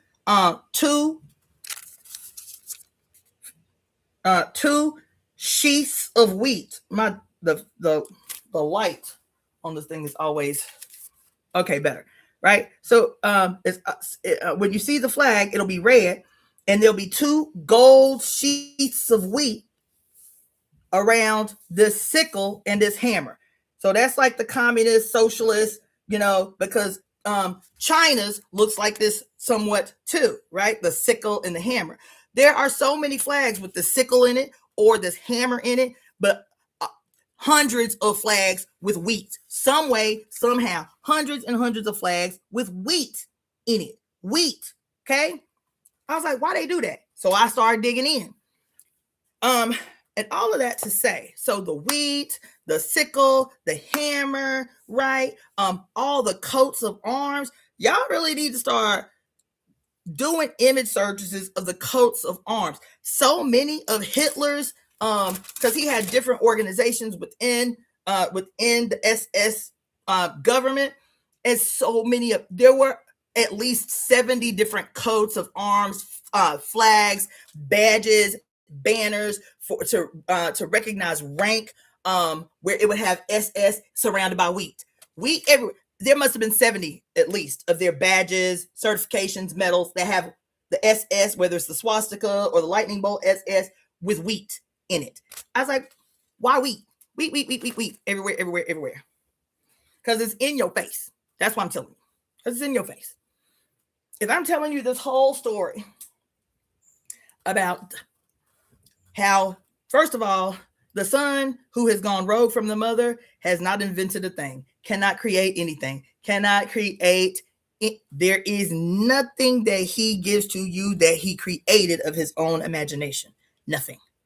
Because he cannot create anything of his own, because his creative spirit comes from his heart. If his heart is severed from his head, which was ordained by his mother, the heart and the head cannot connect. So he cannot create. He cannot generate. All he can do is replicate, bastardize and replicate, bastardize and repeat, bastardize and replicate, because his sky is severed from his earth, is severed from his heaven. You understand? His heaven is severed from his heart. You feel me? I'm saying this metaphorically, but I'm telling you what it is. Why? Why do all of this? The wheat is about your mama. Who is your mama? Not your birth mama. Who is your mama? Who is all of our mama personified as? Who is the mother of us all personified as? Anybody want to venture a guess? Think astrology. Who is the mother of all of us personified? Who is the mother of every god personified as? It's Virgo. It's Virgo. It's Virgo. Earth was a good guess, but it's Virgo. Whether in heaven or on earth, Virgo, whether it's God or mortal, Virgo is the personified mother of all. That's why she's the only female personified on the zodiacal chart, right? That's why every single solitary solar deity in the history of solar deities, there are 52 sun savior solar deities that we know of, right? Mithras, Dionysus, Apollo, Zeus, Jesus, Bacchus. There's about Krishna. So there are, I think, 52 sun, solar, self-sacrificing, sun. Oh, fuck. Oh, shit. Oh, my God. Hold on. Damn. There are 52 self-sacrificing solar saviors. Holy God damn! Woo! Oh my God! Woo! Shit! Oh my God!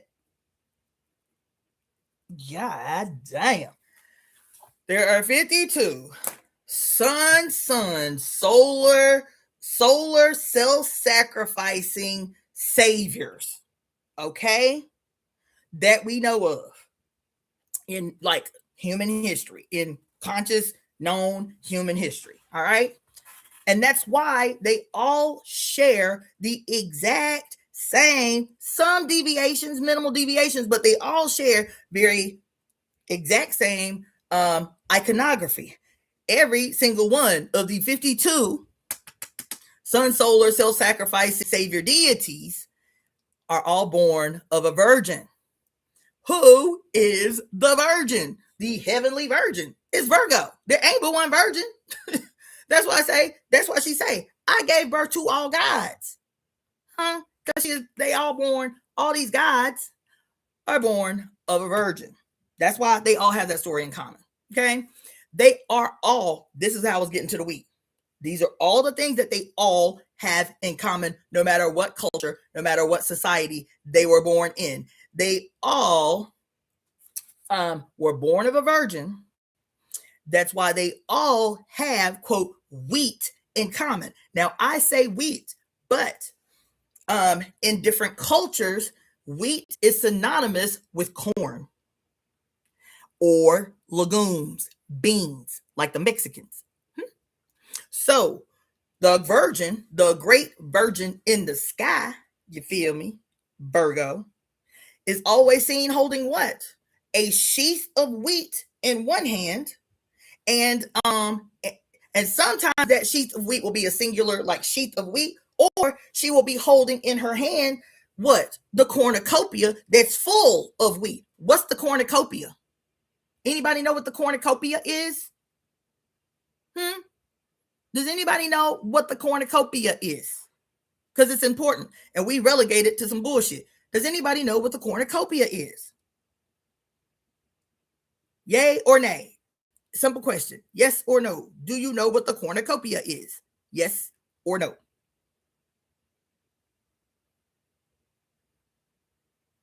Do I need to tell you what the cornucopia is? Yes or no? Okay. The cornucopia, it's always synonymous with like Thanksgiving and the harvest season and shit. Virgo is the harvest deity. Virgo the virgin is the harvest deity. She arrives in the sky at the time to alert the humans that it is time, to, quote, gather the crops of abundance. The cornucopia is a symbol of abundance. The cornucopia back in the old days was considered a replication. Yes, it is the horn of plenty, but it was typically a basket weaved in the shape of a goat's horn.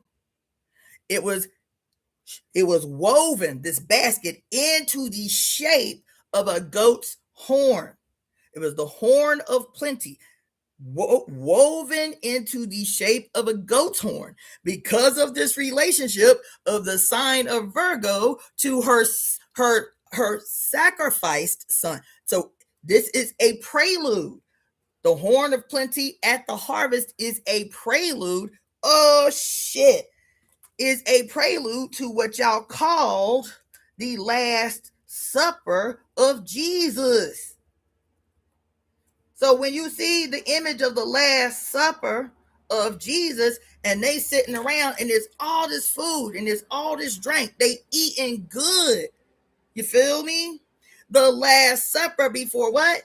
Jesus must die. That's why he came to the earth, was to die like every single other of the 51 previous sun, solar, savior, self-sacrificing deities.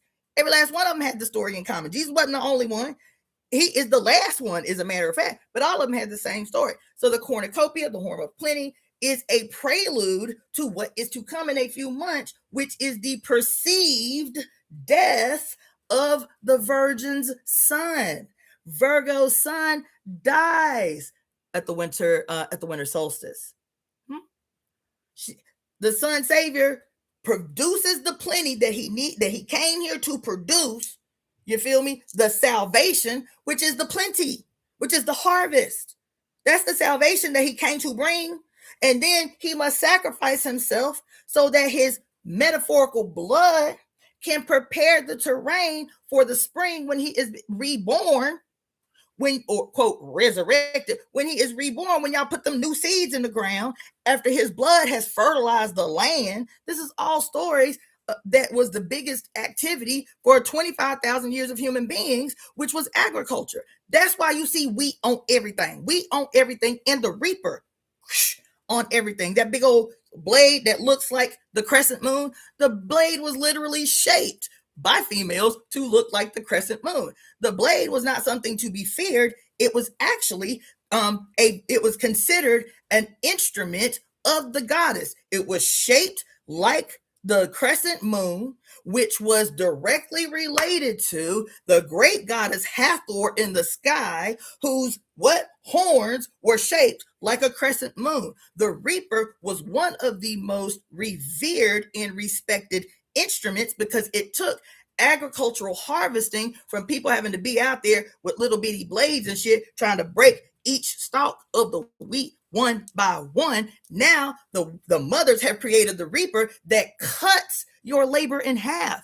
It gives you more time to do other things, because now what used to take months and months to do, or a whole month to do, the harvest, and everybody had to be bent over all the time, but sheet by sheet, breaking each piece of wheat. Now you've got the reapers where you can get a whole big old area of the harvest, so you can guarantee more people eat. The food won't go bad. You can store it to prepare for the winter months, where the goddess says that you get to rest for 3 whole months because you did all the work necessary through the year to guarantee that you have enough food for everybody, so y'all can sleep for 3 whole months.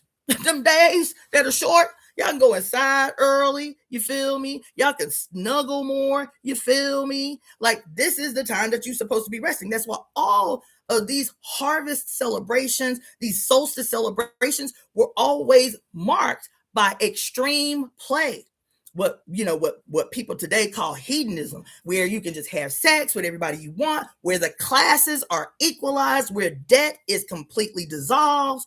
Everybody is happy because they did all the work to make sure everybody can eat for them 3 months. You feel me? And so when the male patriarchal deity takes over the iconography that has always been harmonious, that's always been, she says it right here. She said, you really think your mama be sitting around after she done did all that shit to get you here? You really think that she just be sitting around here thinking what a tasty spiritual or actual meal you might make my children who I gave birth to out of my own body?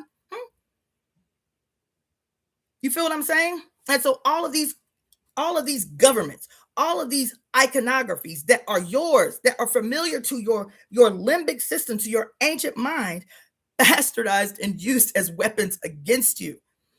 I'll be honest, to make it even deeper, I'm convinced that's why everything that is peculiar to the iconography of the crone, of great-grandmother crone, Saturn, of all the mythology around Saturn, I am convinced this is why these males in positions of power have set their sights on, in the earlier, way back when, have set their sights on those same iconographies to bastardize, to subdue, to corrupt. I'll be specific. Take, for example, Monsanto. Monsanto organization, corporation, emerged in the world as a weapons, or as they were creating biological weapons at the turn of the century. That's the history of Monsanto. Monsanto was a weapons developer that developed mustard gas that they use in warfare, among other chemical weapons. And Monsanto in the 1960s was like, why don't we take over food? We got all this technology we've been developing and working on. Why don't we take over food? And why is it that all of the food that they were most interested right out of the gate of, quote, trying this new experimental technology, this biotech, bioengineering technology on, were all of the foods associated with the mother? The apple. Why do they use the apple first? You know what I'm saying? Because the apple has this ingrained, deep subconscious memory and association with the first mother, with Eve, right? With the first mother. And so this is the first food stuff. Corn, which they knew was not only, corn was considered a holy food. Maize, a holy food, from the top of North America all the way down to the bottommost tip of South America. These people who damn near deified their relationship to maize. Not only maize, also what they call the three sisters, which was three types of crops that they would go together, because when those crops were grown together, were seeded together, there were attributes of each crop that would mitigate deficiencies in the associating crop. So they called it the three sisters. It was a bean, it was maize, and it was something else. I want to say maybe rice, but they called it the three sisters. And these are the stories that they would tell so that the lineage would know.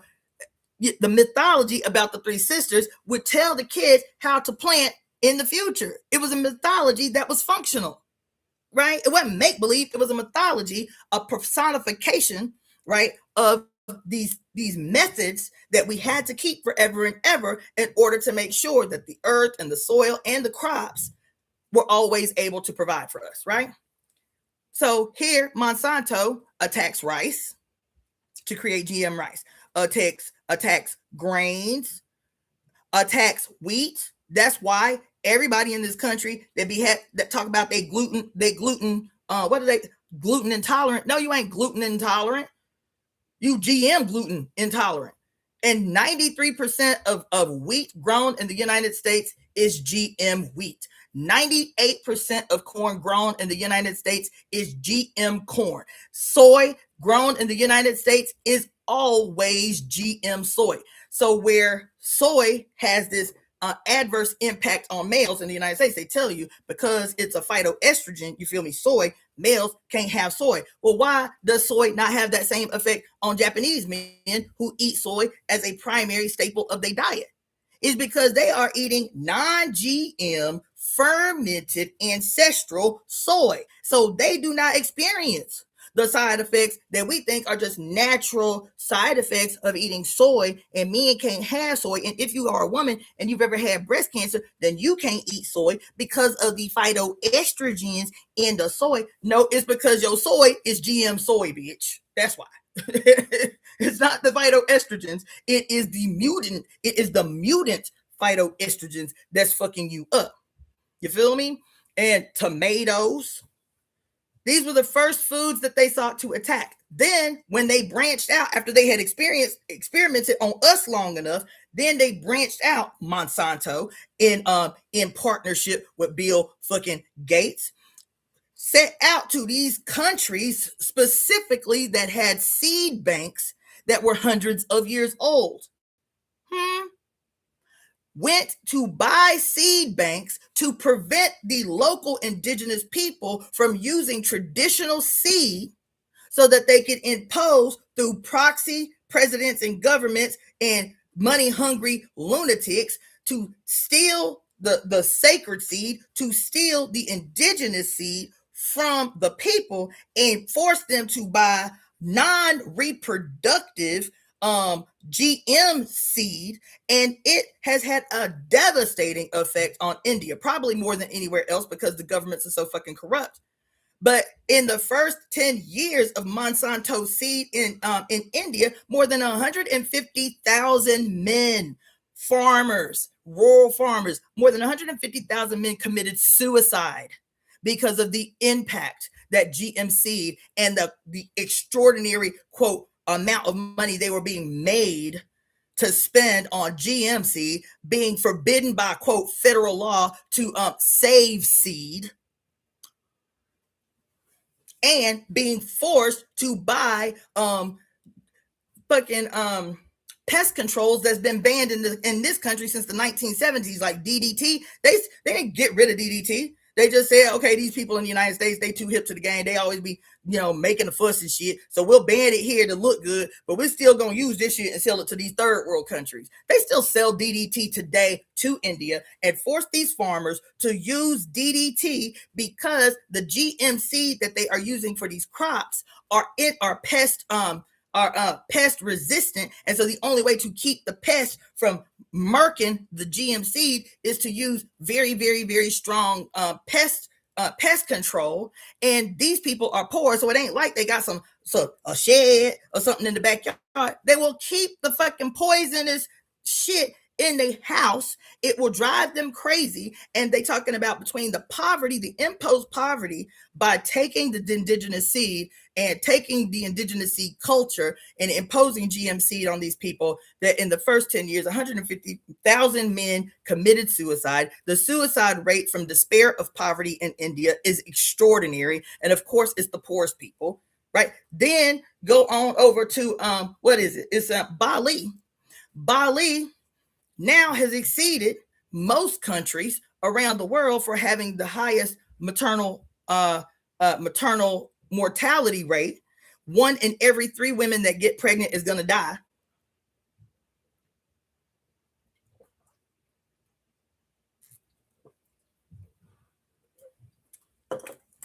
One out of every 3 women that get pregnant in Bali is going to die in childbirth from postpartum hemorrhaging.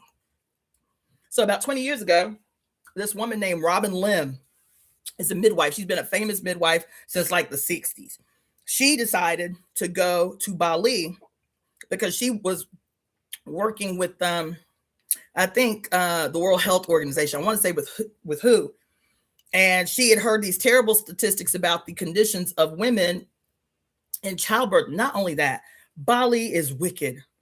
That when these women would have their babies in the hospital, that if they didn't have enough money to pay for their childbirth in the hospital, the hospitals would not let them take their babies home until they could pay the hospital bill, and would only let the women come in 3 times a day to feed their babies, to nurse their babies, and to change their babies' diapers.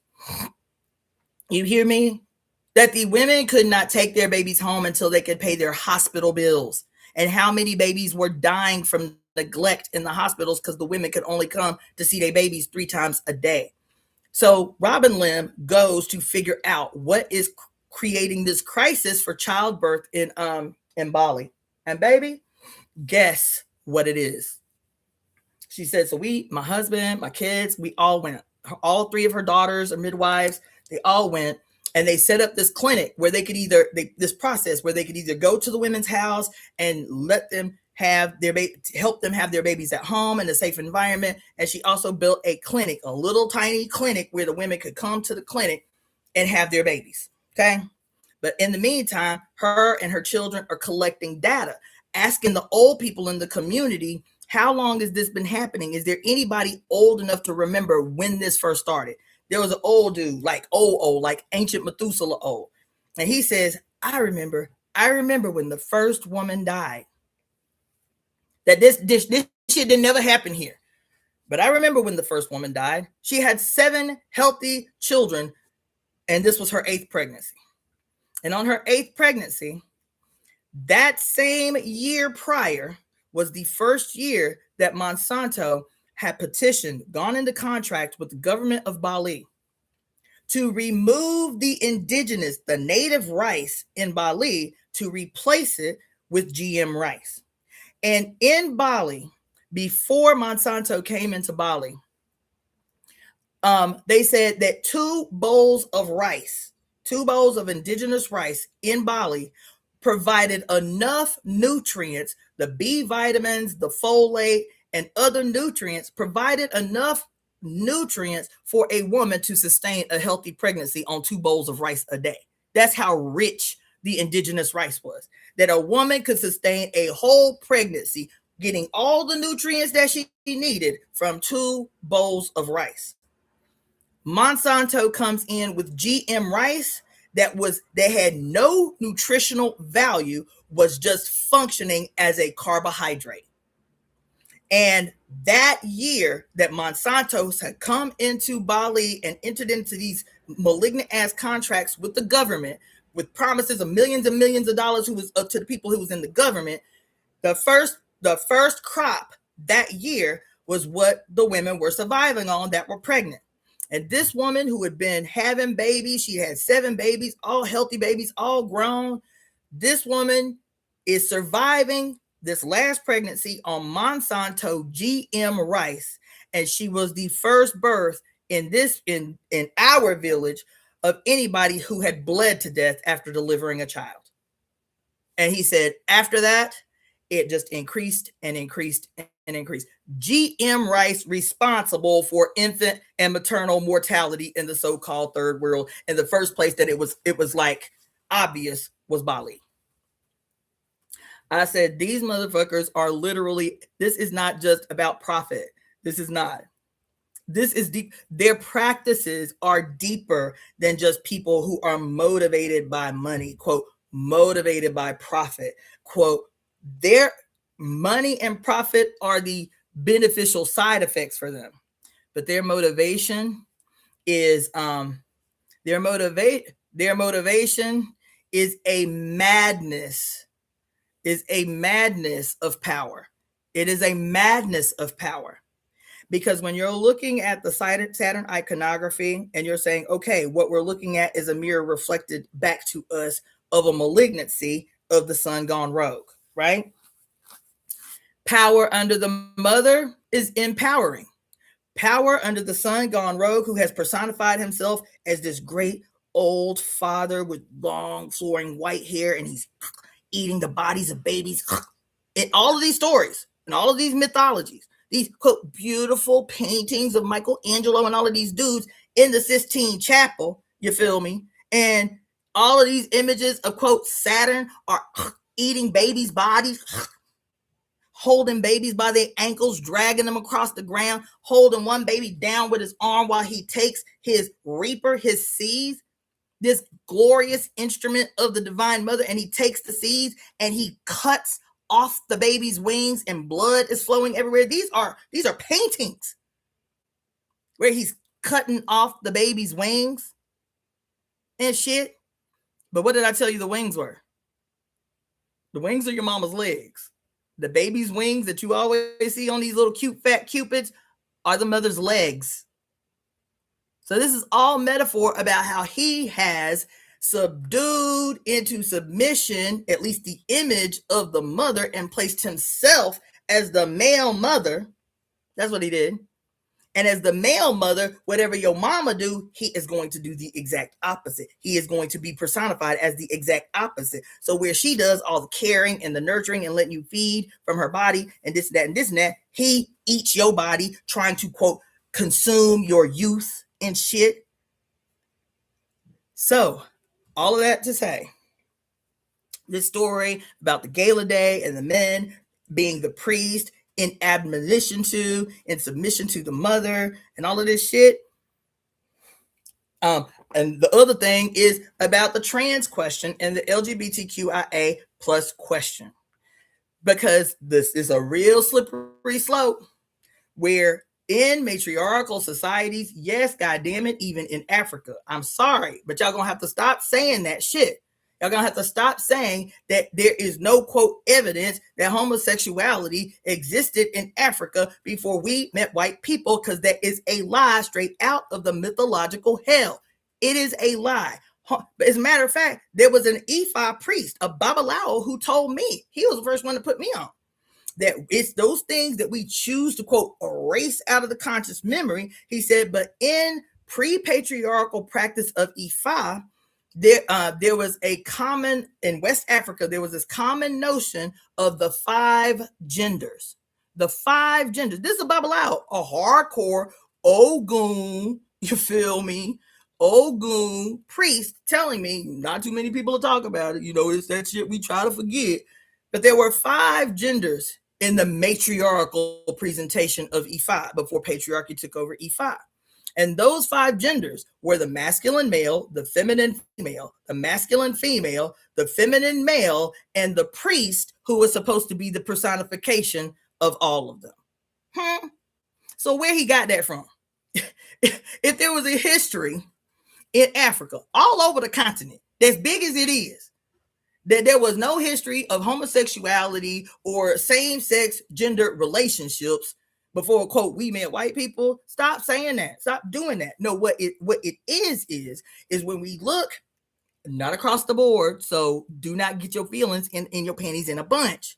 When we look at gender issues and sexual issues, and not issues, sexual presentations and gender presentations, these sexual and gender presentations, even heterosexuality, by the way, these sexual presentations and these gendered presentations are still all happening within the context of a global, suppressive, oppressive, mutative, defunct subversion and inversion of behavior that was natural to us under the mother, but under the father when we're homosexual, under the father when we're heterosexual, under the father when we're trans, under the father, when we're gender fluid, under the father when we're two-spirit, under the father when whatever the fuck, we become mutated versions of ourselves. And the one thing that we all typically have in common that don't nobody want to sit with is we all hate women. That's why it's so difficult for people to understand why it is that even though gay males may be gay, they still hate women. Why gay males may be gay, but they don't even kick it with sisters, don't even kick it with women in mass, but still hate women, are still misogynists, will still presume that because I'm gay, bitch, and I don't want you, I can just walk up to you on the dance floor and grab your titties or grab your ass, bitch. I don't want you. I'm just trying to tell you you cute. And do not see this as their aggressions, their patriarchal presentative aggressions against women, as opposed to like these priests who dress like women, who move like women, who pray like women, who revere like women in a relationship where they are trying to get close to the Iami, where they are trying to be blessed by the Iami, where they are trying to show reverence to the Iami that lives within each of them. Because she said right here, they don't do this for show. They do this to bring out the Ajay in them. Why? Because they males. And if mommy and I are one and they were born from their mama's body, then bitch, it means the Ajay live in you too. You may not have a uterus. You may not have titties, but you are your mother's son. And how can I experience the power of the Ajay not being a mother, not being a female, not being one who incarnated with a portal in her body? This is the way. And guess what? It did not say that the women challenged these men when they did that. The women say these babies need to be able to come into a harmonious relationship with the divine feminine within them, so that they gate of great liberation can be opened the fuck up too, so that they too can have the power of Ashe emanate from their mouth every time they too speak. That you are not going to experience your divinely harmonized and unified self outside of relationship with females. That ain't gonna happen. And so what happens is the malignant version of the quote transcendental human being, what we call trans women or trans men, transcendental human beings, meaning that just like this priest said, you had people who were considered the personification of all the genders, the feminine male, the masculine female, the feminine female, the masculine male. And if you had one, and these same cultures will teach that people what Native people call two-spirit, they had what felt like a very masculine spirit, but they were born female. They were not ostracized. They were actually elevated in their societies in Africa, elevated in their societies to be pointed out as spiritually connected, and typically we're going to go into the priesthood. So when we be engaged in this bullshit, right, where we be seeing all these trans women saying, I'm a real woman and I'm more woman than you, and then you got sisters who feel triggered by that shit, born female, and they be triggered by these young people who were born male but had a giant female presentation, a giant female spirit. Why can that be? Bitch, you got, what is it? What they say, 1.3 million ancestors floating in your blood at any given time? Why is that so hard to believe? That a person within the context of a society that tells you that by birth you are flawed, okay? That at birth you are born what? Dead. That's what Jesus said. You born dead. What else did he say? Filthy as a rag. What else did he say? Unworthy of salvation. What else did he say? Deserving of hell. So in a society where all these religions tell you that the act of being born through the body of your filthy mama makes you inherently flawed, then if you are born with a female body but a very big masculine spirit that needed to come through at this moment, some ancestor of yours in the 1.3 million ancestors that are contributing to your cellular DNA and memory, they got something to say that is specific for this period in human history. Let these doctors tell you that your ass is, quote, dysmorphic, right? That your ass is fucked up, that yes, you was born in the wrong body because your mama is just a bitch after all. She is inherently flawed after all. She is the reason for all human suffering after all. So it makes sense to us that you would think, that you needed to be a man, but your mama fucked up. Mama fucked up the process.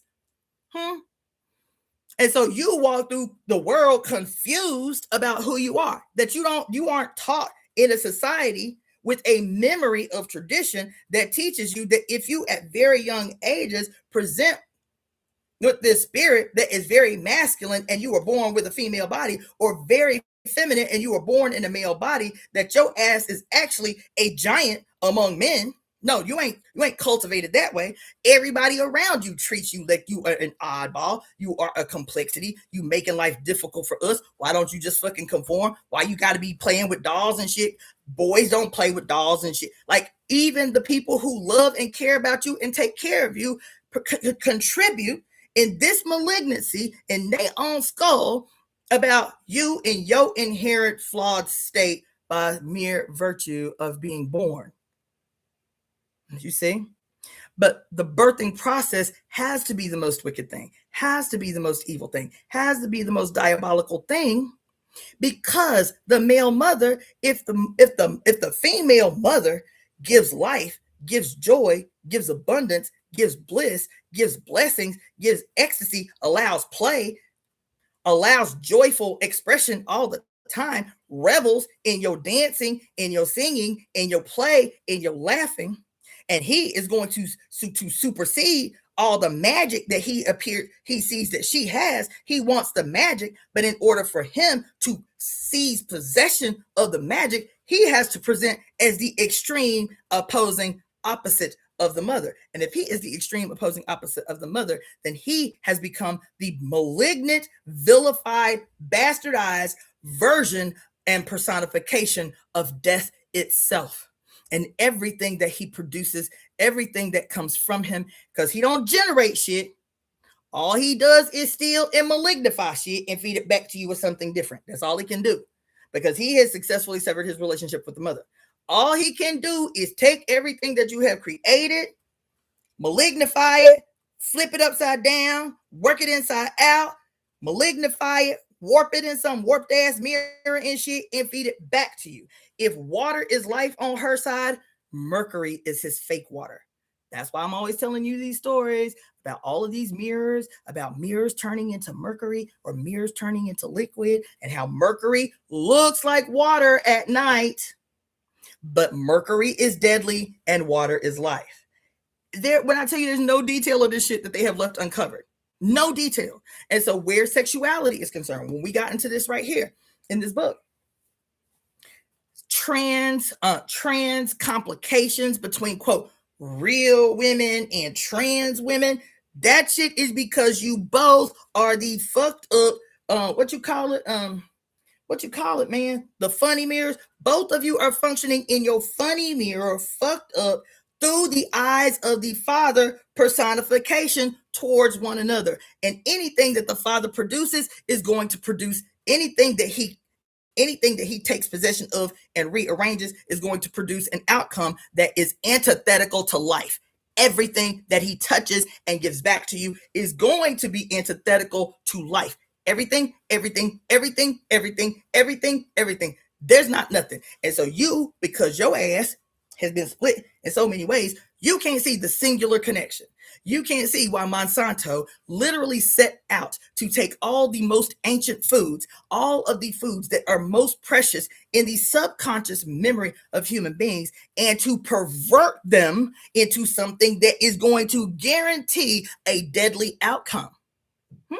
You can't see the connection politically behind why this corporation Monsanto sought out to destroy the bounty that is associated with the mother, wheat, the bounty associated with the mother, corn, the bounty associated with the great God in heaven, Virgo, who guarantees a cornucopia of abundance so that you can go to sleep through the whole winter season, because baby, you deserve that rest and you deserve that play.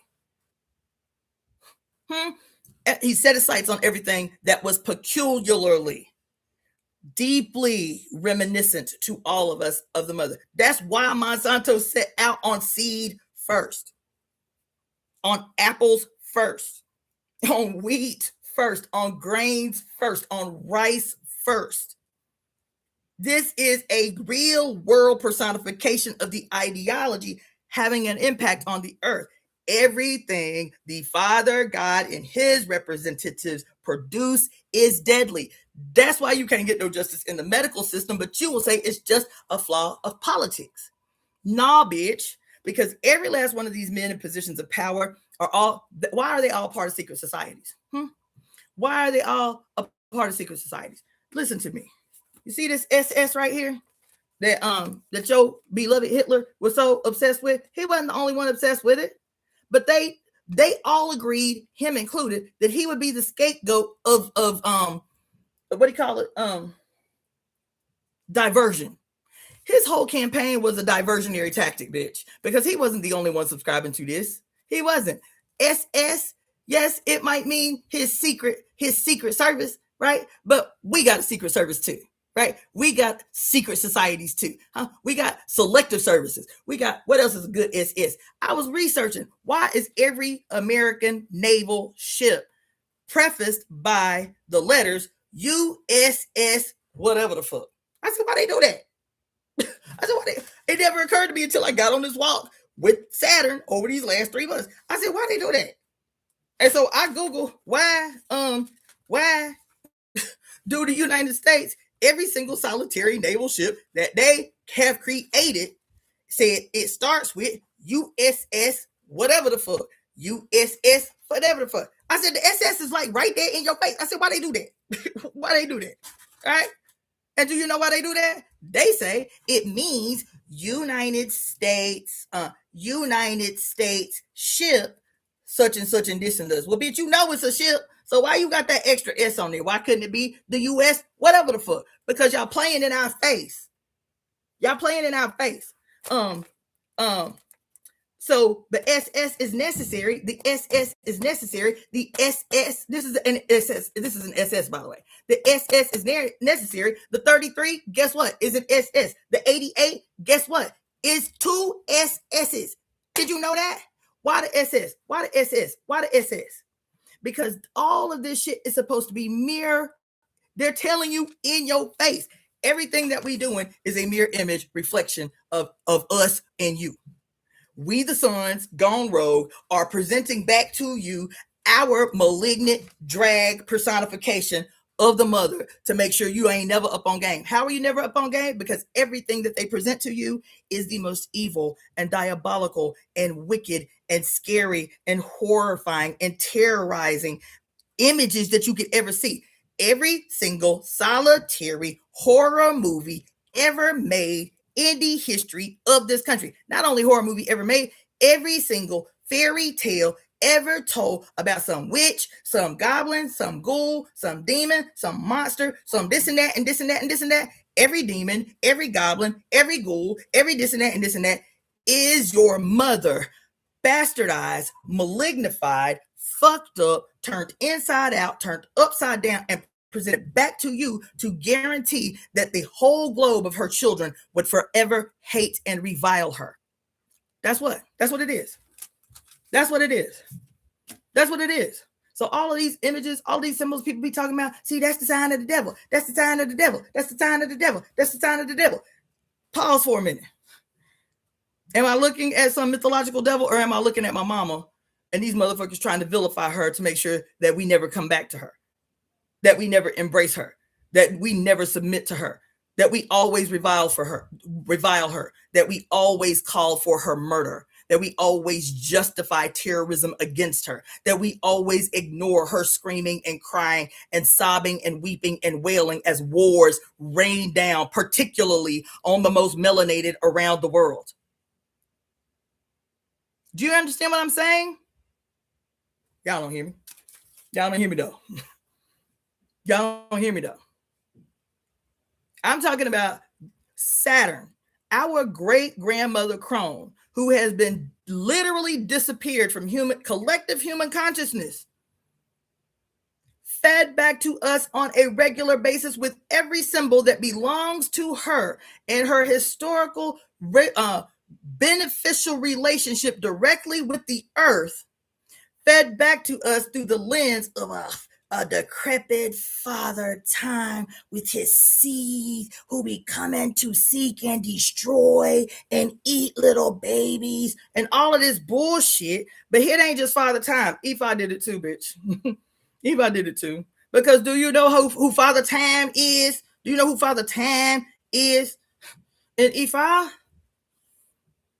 Father Time in Ifa is Baba Luaye, the bringer of plague and pestilence to wipe out human beings as disrespectful children to the mother. Baba Luaye is Father Time, who just relishes and revels in your discomfort and your despair. What do they tell you about Saturn? What do they tell you about Capricorn, who is Baba Luaye? What do they tell you about Capricorn, who is the personification of Saturn, the goat head and the fish body? Huh? That Capricorn, the sign of Capricorn, is personified by boundaries, by borders, by strict discipline. And if you don't get your discipline in order and shit, then your money will always be fucked up and your ass will always be poor and struggling with money. What else they tell you? That Saturn governs religious discipline, business and economic discipline, and government discipline. You see how they literally stole every single iconography of your mother and flipped it upside down? So while these same motherfuckers live high on the hog, right? Everybody that's on the Epstein list who ain't been walked to a jail, because that shit they belief in Saturn that they be giving you all the time, that shit don't apply to them. If these are the same motherfuckers who quote worship Saturn, who quote worship Satan, why they the ones who are not, if they believe in this shit, if they believe that Saturn is about strict borders and boundaries and discipline and this and this and this and this and this and this, then why don't they be up there cowering and being disciplined and all of that shit? Why they up there, doing all kind of diabolical, monstrous shit? Because it's not a contradiction. Because they have transformed our mother's iconography into a light side personification of them and a dark side personification of them. They have completely given our great grandmother crone a complete and successful sex change through the father religion. Do you understand? Through the father iconography that makes them both the hero and the villain. And as long as we stay focused on them as the hero and the villain, we will never see what is right in our face, is that our mother is struggling to dismantle all of that bullshit. Because unlike the bastardization of Capricorn, the bastardization of Baba Luaye as the strict disciplinarians that will come and wipe your ass the fuck out as her mama's children, she don't say that. She don't say that. She said, if I gave birth to you, bitch, it means I'm invested in you. I've invested my body, my blood, my time, my sweat, my tears into making sure that you could get this incarnation and make the absolute most and best out of this incarnation. All the way back to what I was telling you that the scientist said last night. He said the problem with this statistic about the probability that you would have ever been born, he said, since human beings evolved on the planet, since the first human being, there have been about 100 billion human beings that have lived on this earth. About 100 billion. Okay. He said, and those are pretty extreme odds. He said, because in those 100 billion that have actually lived on the earth, there could have been 1 billion trillion, trillion. That is the potential. He said, what is that based off of? He said, right now, even today, with all of this stuff happening in the environment, it's still about, there's still about 200 million sperm per ejaculate. Every time you have intercourse and you allow the male contributor to ejaculate within you, there is 1 in 200 million chance of the other 200 million being the one that the egg invites in to become a human. You hear me? He said, so there's only been 100 billion people that have ever lived on the earth, probability, in terms of probability. He said, so that you are, first of all, was up against extraordinary odds to exist in the first place. That you was one out of 200 million other motherfuckers going towards the same light, moving blindly towards the same light, trying to become. He said, so the you that you are in this moment with your parents and your genetic contribution is 1 in a billion, trillion, trillion that you ever would have existed. So 1, it means you will never exist again. That's deep. And 2, it means you have never existed before. That's deep, because I'm up in here having a moment. And then, so if you take a basic statistical probability about your likelihood of being here, but everybody that is born into this miserable construction that we know of today, what is the purpose for the construction? So I also have been going into the other part of this whole esoteric question around Saturn in the so-called Gnostic Christians, because everybody's like, well, if Christianity is bad, it means that the Gnostic Christians, the early Christians, the true Christians, they must have been good. That sleight of hand shit where it's mother, great grandmother Cronus still disappeared. And so you got the light side of the Father Saturn and the dark side of the Father Saturn, the good side of the Father Saturn and the evil, wicked, devil, grim reaper side of the Father Saturn. Meanwhile, she is still disappeared. You feel me? Iconography of both extremes, still malignant, both the good and the bad as the Father presentation. You feel me? And so I'm going into the Gnostics. I'm trying to check out what the Gnostics got to say about Christ consciousness and all that bullshit, and particularly what they had to say about why human beings are on Earth. And the starting thing that they say, which I knew automatically, was just that sleight of hands, rebranding, bullshit ass bullshit fed to you to get you off your square. And unfortunately, so many well-intentioned esotericists and spiritualists get caught up with this Gnostic shit. It needs to go into the waistband of history too. Because the first thing that Gnostics say is that Earth was created as a prison. That's the first thing they say. That the planet Earth was created as a prison, and that every light body spirit being is further imprisoned in their flesh. That your material existence is a deliberately constructed prison by the so-called archons, who were dark demonic forces that were given rise to by the goddess Sophia when she bucked the system. That's the story. And that Saturn is where the archons came from. And so that's why all the iconography of Saturn is to teach you that your existence is a prison for which you must escape. That your light, spirit, effervescent self is trapped in your dark, boxy prison self that is further imprisoned by the planet Earth itself. This prison created by the archons who want to harvest your energy, in your essence for themselves. And so you hear all of these stories. You got all this shit with the Epstein files and how they doing all this terrible shit. You see all these movies in your face about these dark entities that are bigger and smarter and older than you, and you are just the feeble fucking motherfuckers that they created to make sure that they have a perpetual source of light energy to feed off of. watch these stories. I sat here last night watching that bullshit Jupiter Ascending with Mila Kunis and what's his name?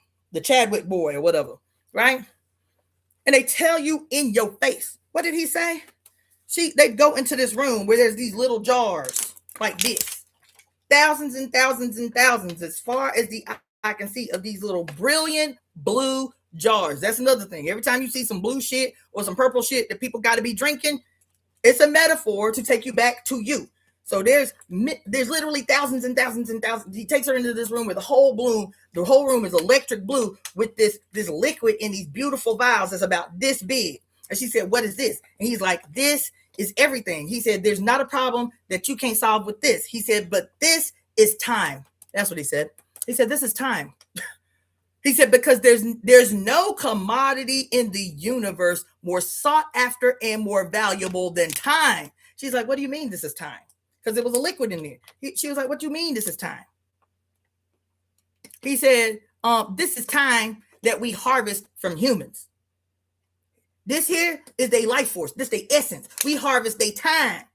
That's why we shorten their life expectancy. Huh? That's why the infant immortality rate. Huh? That's why he said we came down to Earth. We created the extinction level event that wiped out the dinosaurs so that we could have enough time to genetically modify these humans that would be intelligent enough to reproduce till we get to a critical mass of reproduction. And then when that critical mass of reproduction happens, when there's so many humans on the planet, then we come and harvest the crops, because your ass is crops under the Father God, bitch.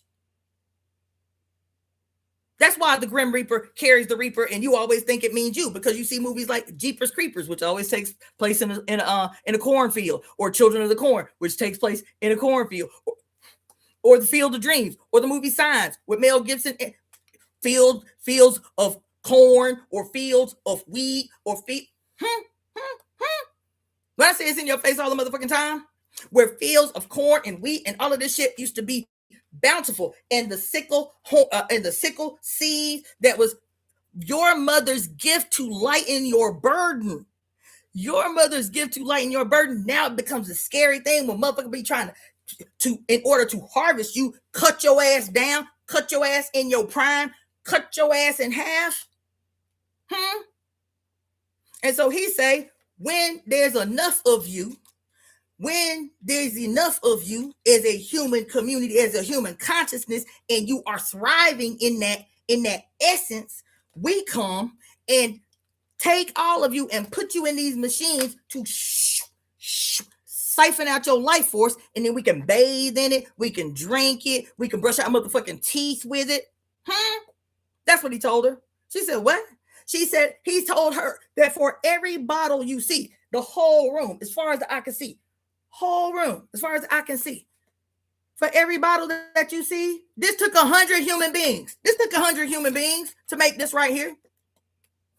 This took 100 human beings. So you know how I'm always telling you that everything wrong with your life is because billionaires exist? And I was saying a couple months ago, I don't have the stats. We need a full-time statistician in the Temple of Evolutionary Emergence so he can be crunching these numbers that we be putting out. So if a billionaire is like a multi-billionaire, say that motherfucker, like the richest billionaire in the city of Los Angeles is worth $16 billion. For every 1 billion, this motherfucker got how many humans had to die for that billion to exist? Because I've been saying, I don't care.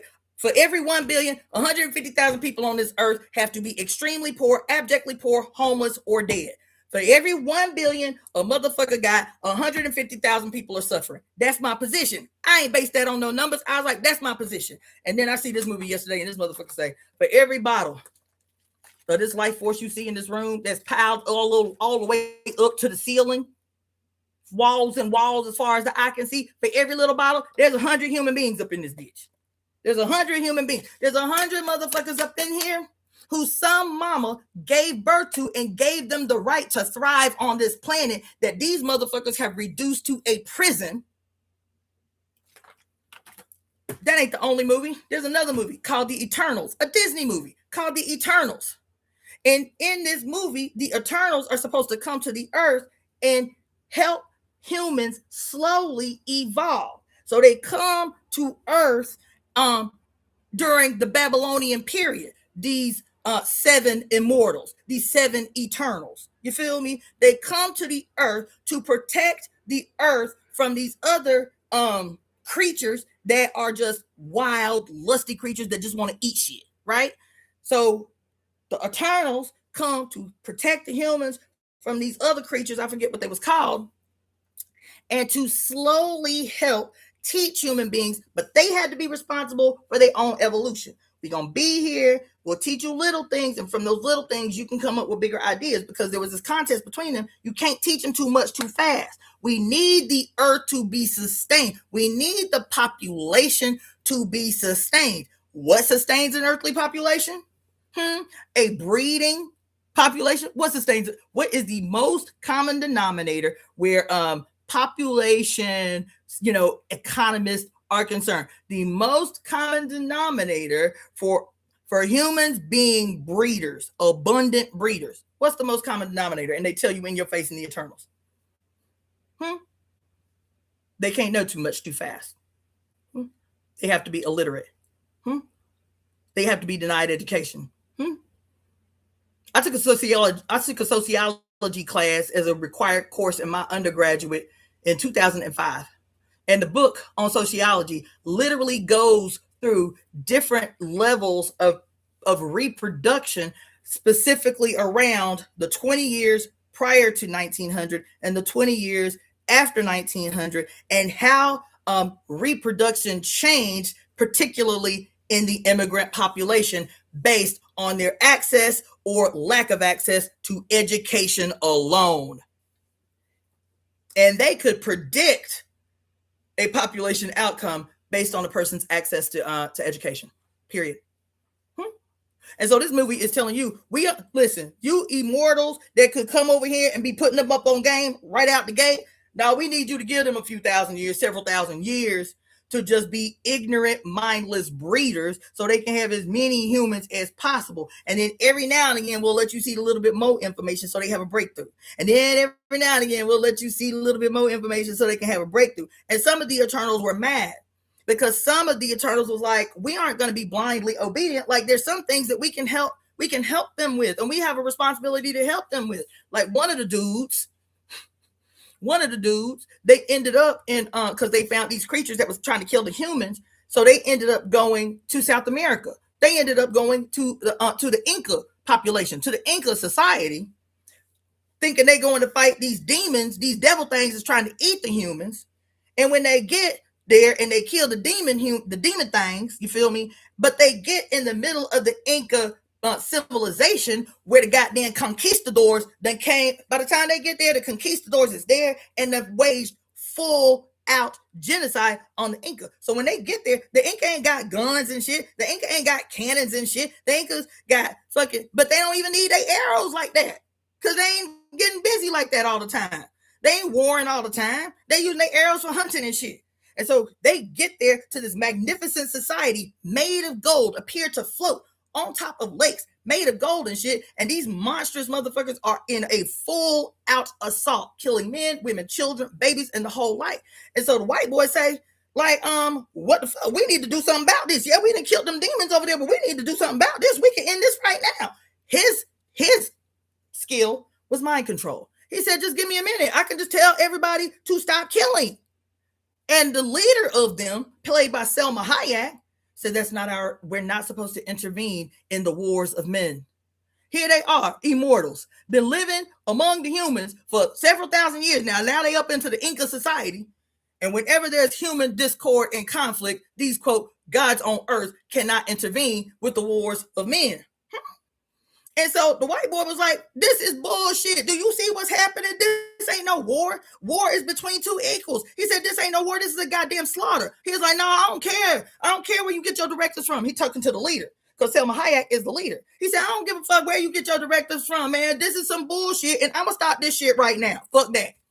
And so he climbed up on top of one of the goddamn pyramids, and he does his little thing with his mind control, because he can control everybody in an instant.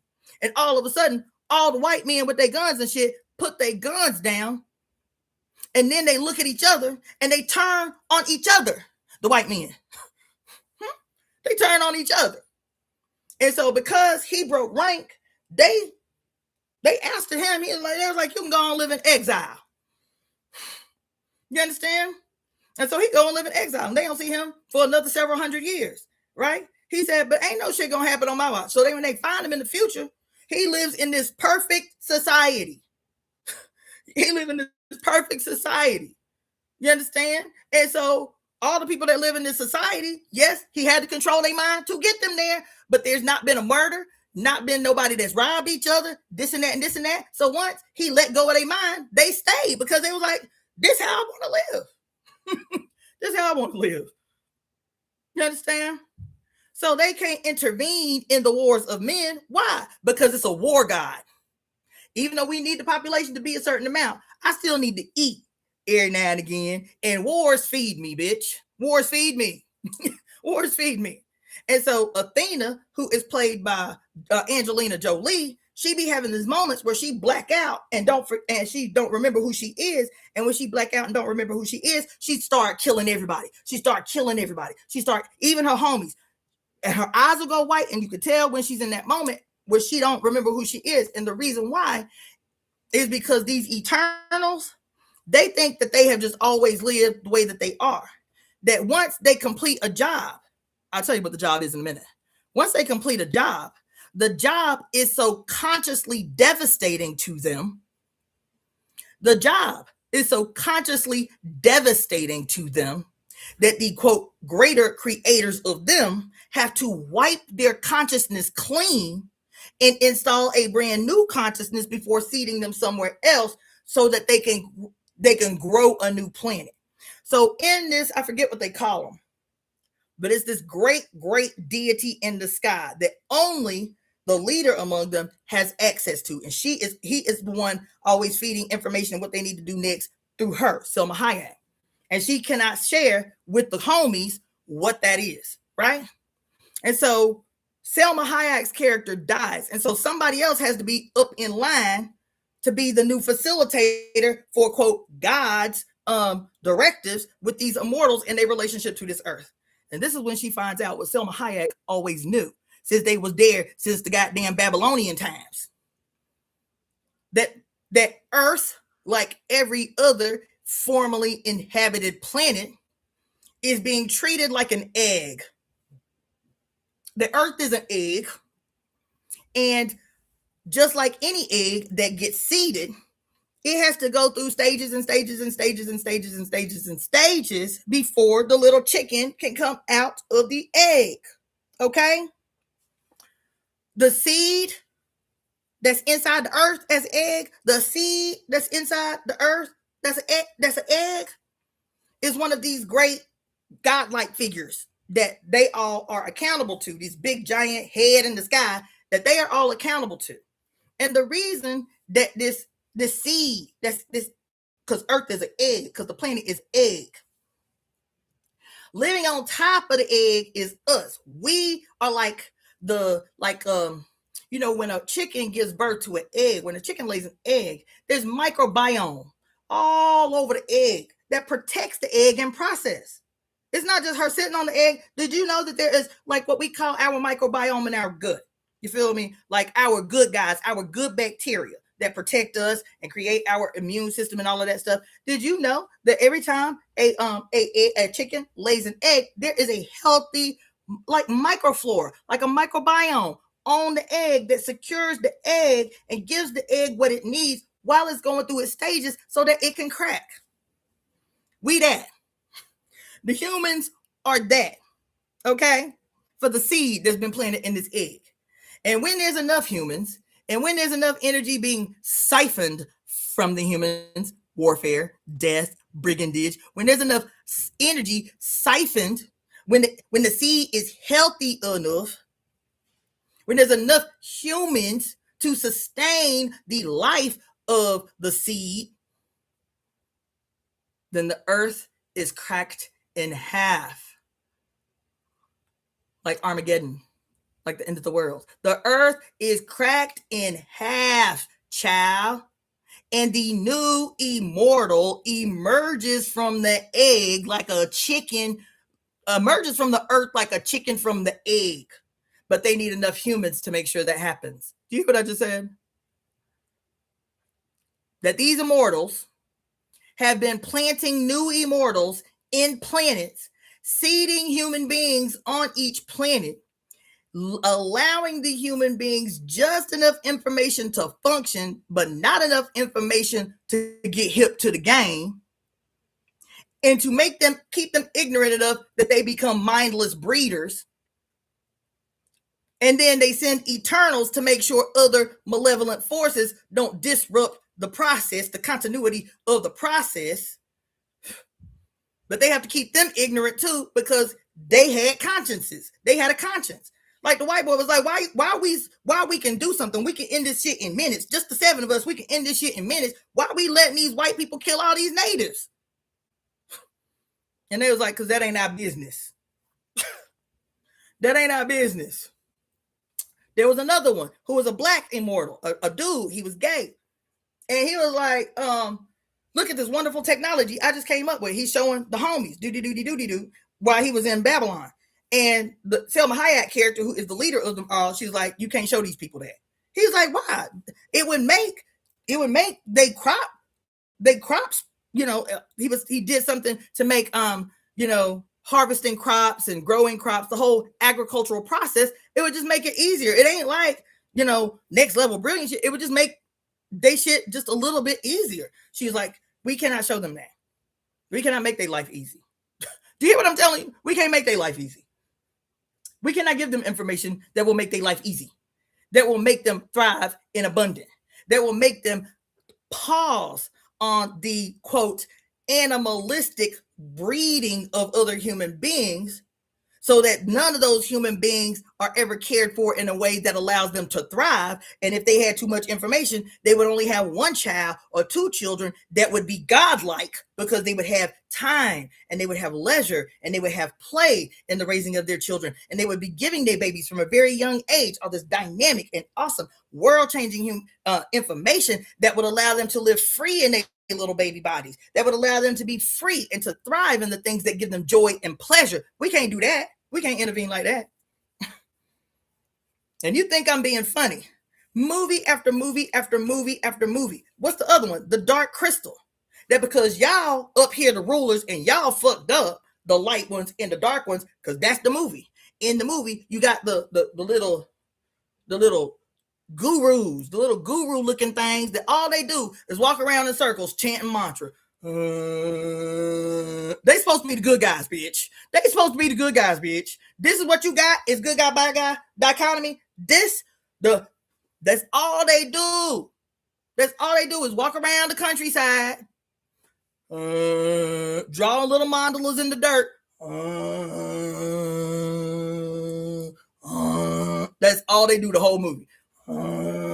They're supposed to be the good guys. And every now and again, the little elf, the one elf that's left, because the Skeksis, which are the bad guys, who happen to look like vultures. Oh my God, I got to read y'all about the vultures. Who happen to have the head of vultures. This is them playing in your face about your mama.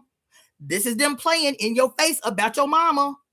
Because the Skeksis, who literally have the head and the neck feathers of vultures, are thriving off of the life force, the essence, literally draining it in little jars of all the remaining creatures on the planet, because they have bled the dark crystal dry. The dark crystal don't have no more energy. And so they was like, where are we going to get the energy to continue to live forever? And we done drained all the energy out of the dark crystal. Who is the dark crystal? Yo, black ass. I digress. They done drained almost all the energy out of the dark crystal. So it ain't keeping them young no more. So they like, damn, where we going to get this energy so we can continue to live forever and dominate this planet that we invaded? And so where they get the shit from? One day they took one of their little slave people, which is one of these little elves, you feel me, and the elf got mesmerized because so the dark crystal still existed, but now it only had enough energy to just exist. But one day the little elf got mesmerized by this beam that came out of the dark crystal, and the Skeksis scientist saw it, and he was like, damn. And so he strapped the little elf in a chair and opened the door all the way of the dark crystal And the dark crystal mesmerized the little baby, right? And then, so he fashioned a little drain on the chair where in this state of mesmerization, and it could only work if the little elf was afraid. It didn't work if the elf was happy. This mesmerization by the dark crystal that allowed for him to drain this life force from the cerebellum of the goddamn elf only worked when the elf was afraid, was in a state of fear. And so when he recognized it, and he built this technology to terrorize the little elves when they were under trance with the crystal, right? And so he would drain all of their essence, all of it. So when it was done, even though these was little bitty young elves, their hair would turn solid. Their hair would turn solid white. Their eyes would turn solid white, and their skin would wrinkle up like 100-year-old person. The reason I'm having a moment is because this is Chinese medicine. They didn't get this shit from out of nowhere. The kidneys is where your, quote, essence. In Chinese medicine, everybody has essence that they are born with. That's their pre-heaven essence. That's the essence that you're born with. That's the essence that you get from your mama and your daddy, right? Half your essence come from your mama, half your essence come from your daddy. And then once you are born, you have your post-heaven essence, which comes from everything that you eat, everything that you drink, and all the air that you breathe. This is your post-heaven essence. And they work together to sustain you a long life. But if one of those essences, pre-heaven essence or post-heaven essence, is deficient, then it shortens your life expectancy. The evidence that you may be essence deficient in traditional Chinese medicine is your ass is 30 years old and you already got gray hairs all over your head. The evidence that you may have essence deficiency is that your bones break easily. You say in your lifetime you had 6, 7, 8 broken bones. The evidence that your essence may be deficient is that you only 35 and you already got teeth that are falling out like old people teeth fall out just of old age. These are all the signs of essence deficiency. But your hair turning gray is essence deficiency. Your eyes turning white like glaucoma is essence deficiency. Deficiency in hearing. That's why old people be always talking about like, is because the kidneys govern your ears. The kidneys govern and rule your head hair. That's why you become forgetful, because the kidneys control what they call the seat of mirror. The kidneys control your brain matter, and your heart controls the contents of the brain, your consciousness and subconscious. And so it is not, and in Western medicine, obviously, you got these two little hats that sit on your kidneys called your adrenals. So every time you get scared, bitch, the adrenals pump out adrenaline, which is a drug. It's a hormone, but it's a drug. Pump out adrenaline. Why do you think they give you adrenaline when they think you're going to die? They take a big old thing of adrenaline and put it right in your heart, right? And so what happens is when your ass is afraid, experiencing shock or fear, like acute shock or fear, them little hats on top of your kidneys start pumping out in mass adrenaline, epinephrine, right? And that drug stimulates the pineal gland and the pituitary gland to then correspond with a whole flood of other hormones that are necessary for one purpose. That whole cascade is necessary for one purpose. This bitch afraid, we need to save her life. Adrenaline does not work by itself. Adrenaline stimulates all of the cascade of other hormones that make you superhuman. You think I'm joking? The trigger hormone is adrenaline. Adrenaline circulating through the blood triggers the hypothalamus, tells the pituitary and the pineal gland, we need to sharpen this bitch's vision. She don't need no peripheral vision while she running through these trees trying to get away from whatever she's trying to get away from. We need to sharpen her vision, decrease her peripheral vision. We need to divert all these non-essential functions, her digestive system, her reproductive system, because she ain't using that while she's running from a lion. We need to divert all the energy and all of the blood from these non-essential organs in this moment to give her more blood, more nutrients, and more oxygen to her extremities so she can run harder, fight longer, she can, there's another drug, there's another hormone, I forget the name of it off the top of my head, but this hormone floods the blood to blunt pain. That's why you would see these movies about wars, old wars with swords and shit. Motherfuckers be stabbing people and plucking a bitch eye out. Like I was telling y'all about the story of Queen Candace of the Kentucky, and the story was that she was in battle with the Greeks, and one of them motherfuckers took their sword and plucked her eyeball out her head. And she told the homie, yo, I'm gonna take my shirt off. Help me tie this shit around my head so I can keep fighting. And she fought the rest of the battle with her titties out and her shirt wrapped around the eye that had been plucked out of her eyeball. And we think that shit sound crazy and that they was embellishing and that shit wasn't real. No, adrenaline and the process of fear, because your body wants to protect your right to exist on this planet. That's what your body is here for, is to experience pleasure and to, at the same time, give you everything necessary to protect your right to exist as a sovereign on this goddamn planet. So your adrenaline is like, yo, everybody wake the fuck up. We need this bitch to be able to run harder, run longer, fight harder, not feel any of these pains until she gets somewhere and that adrenaline comes down. So the blunting of extreme pain, you see people getting stabbed in the arm or stabbed in the stomach and they tie some shit around and they keep going. That shit is real. That shit is real.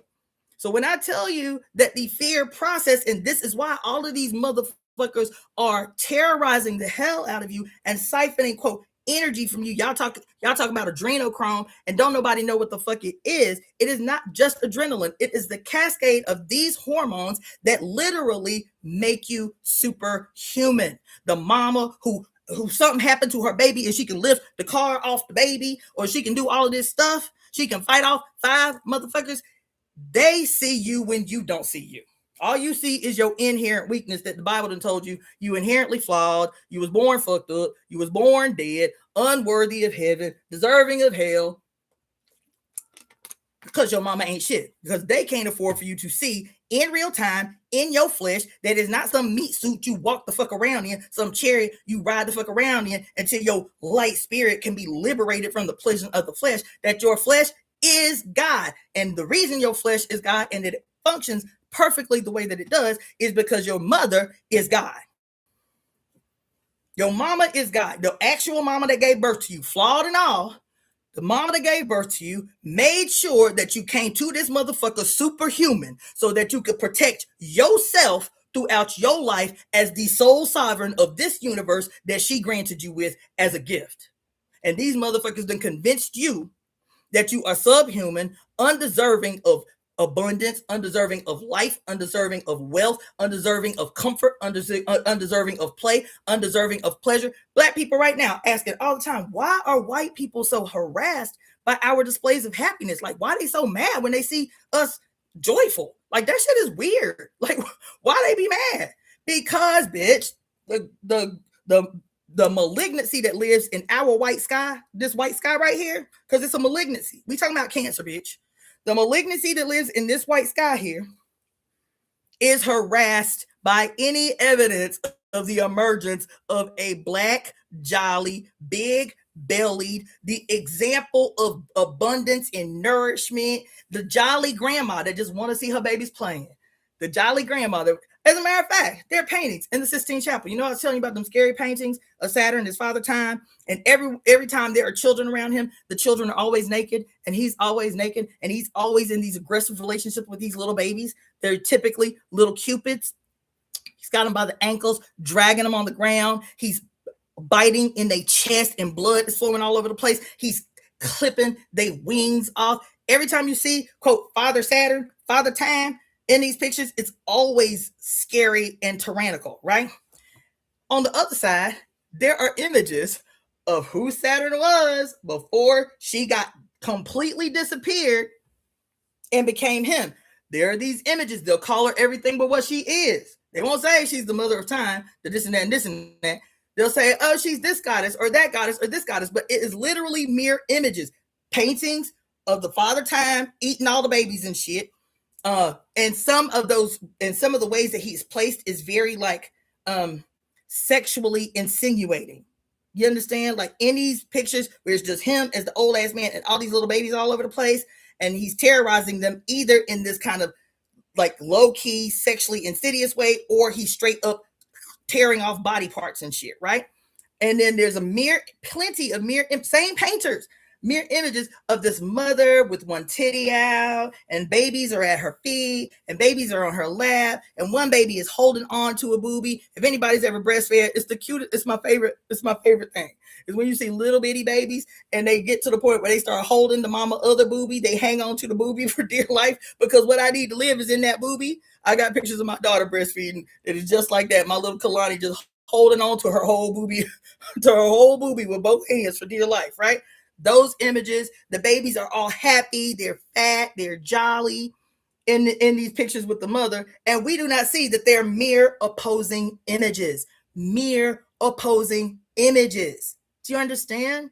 And so, why am I telling y'all all of this? Because this book has me on one, but it keeps taking me all the way back to this shit that I've been walking with Saturn with since the winter solstice. What's the bottom line? What's the why that I'm getting to? Because I told y'all, from now until the consolidated eureka occurs to me, everything that I talk about, no matter how seemingly unrelated, whether it's political, whether it's religious, whether it's spiritual, is going to be about Saturn from now on. Okay. And so even when I'm reading this book, I'm going to tell you if there's a moment where Saturn jumps out, it's like, bitch, you got to tell him. You feel me? Why? If the Gnostics are saying that Earth is a prison, that your flesh is a prison, that your divine spirit must escape, and that the only reason that you in this prison is because the divine Sophia got too haughty, got too arrogant, and wanted to do her own thing, and in her haughtiness and in her arrogance, doing her own thing, right, which was creating Earth, doing her own thing, which was creating Earth. In her haughtiness created these evil entities called the archons. And the evil entities called the archons, when they came to be, they was like, we God. We must be God too.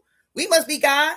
You understand? And since we God, we gonna do what we want to do. And so the archons took Earth, the creation of the divine Sophia, and made it a prison. And so the birth process of the females became this process to create product that became product for the archons to, quote, live and thrive off of. And then planet Saturn, because the relationship between Virgo and Saturn, what is the relationship between Virgo and Saturn that I told you? Virgo is well, they say, you know, the sign that governs Virgo is Mercury, but Virgo is also the personification of Venus. And the reason why is because Virgo's mother is Libra, the scales of justice. So in one hand, she's always holding the sheath of wheat or a cornucopia of wheat. And on the other hand, she's always holding the scales of justice as a nod to her mother that is Libra, who is governed by Venus. So that's the direct relationship between Virgo and Venus, just FYI. But in this story, the direct relationship between Saturn and Virgo is that Saturn and Virgo, Saturn, Libra, and Virgo were the maiden, the mother, and the crone that governed the last golden age, the age where human beings did not have to toil for food, did not have to labor for sustenance, lived to be very ripe old ages, died peacefully in their sleep of old age. The last golden age was governed by the planet Saturn, the brilliant purple light of the planet Saturn, and by Venus and by Mercury, the maiden, the mother, and the crone. You understand? And so Trump talking about a new golden age, his golden age is going to be diametrically opposed and opposite to the last golden age, which talks about what? No need for toil, no violence existed. Not even animals were killed for food in the last golden age. That food was so abundant, it just fell off the trees. There was no need for crops and shit. That people were just living large because the mother was bountiful. So when this motherfucker started talking about a, quote, golden age, what you witnessing on this day when he was inaugurated is the beginning of a new golden age, then guarantee that it is the absolute opposite of what your mother gave you 12,000 years ago, the golden age. It is just what he promised: shock and awe and fear and despair, misery, slavery, and the disappearing of your children. The consuming of the bodies of babies. That's why the Epstein files is dominating the news, is they want you to be terrified by exposing themselves, because that makes you ripe crops to collect you more. the fear, the uncertainty, the this and this and this and this.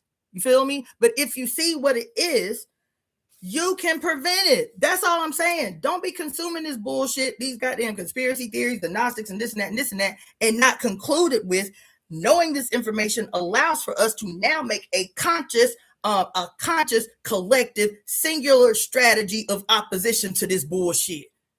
Not we just concede, oh my God, I'm so scared because see all the signs of Hitler, see all the signs of Oppenheimer, see all the signs of all these men who done this diabolical shit and this and that and this and that.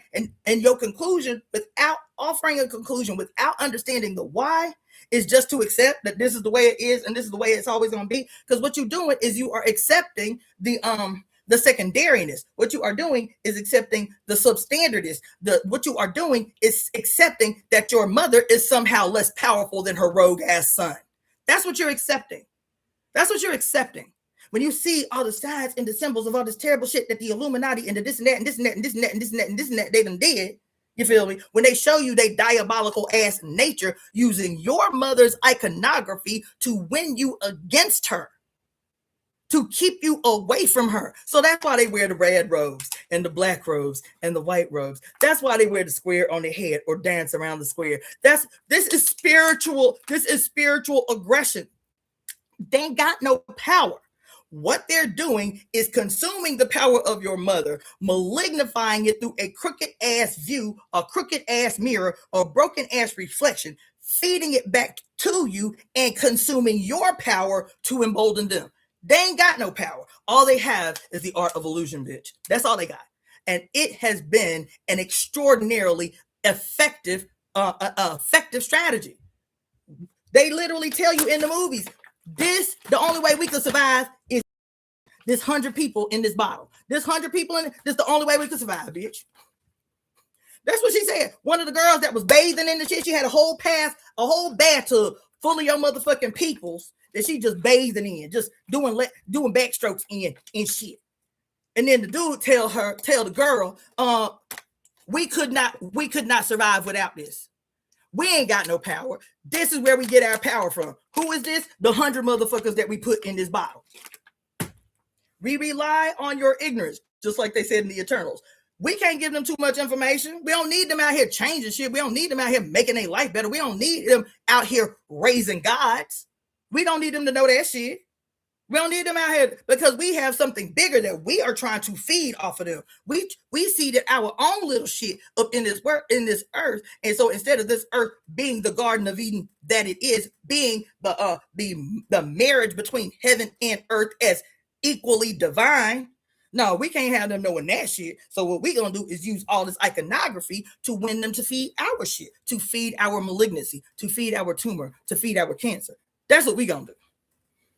It's everywhere. What's the dark crystal? That's what happened. You understand? That when they bled the fuck out of the black crystal, which was considered the heart of the planet, the heart of the planet. And so even in Gnostic and esoteric iconography, have y'all ever heard of the concept of the anima mundi? The anima mundi? Anybody ever heard of the idea of the anima mundi? The anima mundi means the spirit or the soul of the earth. The soul of the earth. Do you know what the anima mundi looks like? Whenever you see images of the soul of the earth, the anima mundi, this is what she looked like. This is what she looked like. But she ain't sitting. She's standing on top of the earth. She see that? She got her titty. One titty is the moon. One titty is the sun. And the earth is her womb, and she is standing on top of the earth, bridging the gap because her spine is the rainbow bridge. Her spine is the rainbow bridge from earth to heaven, from heaven to earth. Who is that? Who is that? Her spine as the rainbow bridge. Bitch, how you get here. So when they be telling stories about the All-Father Odin and goddamn Thor and shit coming to earth on the goddamn rainbow bridge, that rainbow bridge is your motherfucking mama's spine that leads to her uterus that allows for these motherfuckers out in the realm somewhere to actually have an opportunity to live and thrive on the bounty that is the earth. The rainbow bridge is and always has been your mother's fucking spine. the archons that they talk about in the Gnostics as these evil bad guys wanting to siphon your spirit and shit, and they be making all mystical and they be talking about how they demons and shit. Do you want to know what the etymology for the word archon is? That to this day, every single solitary body that I see on this shit, they be talking about the archons, and they be special. They be like, what you call them? They be like experts on Gnostic esoterics and shit. This shit is an illusion, bitch. This shit is an illusion. All these super deep, motherfuckers talking about the archons and the prison energy and the this and that and this and that. These motherfuckers are illusion. Oh shit.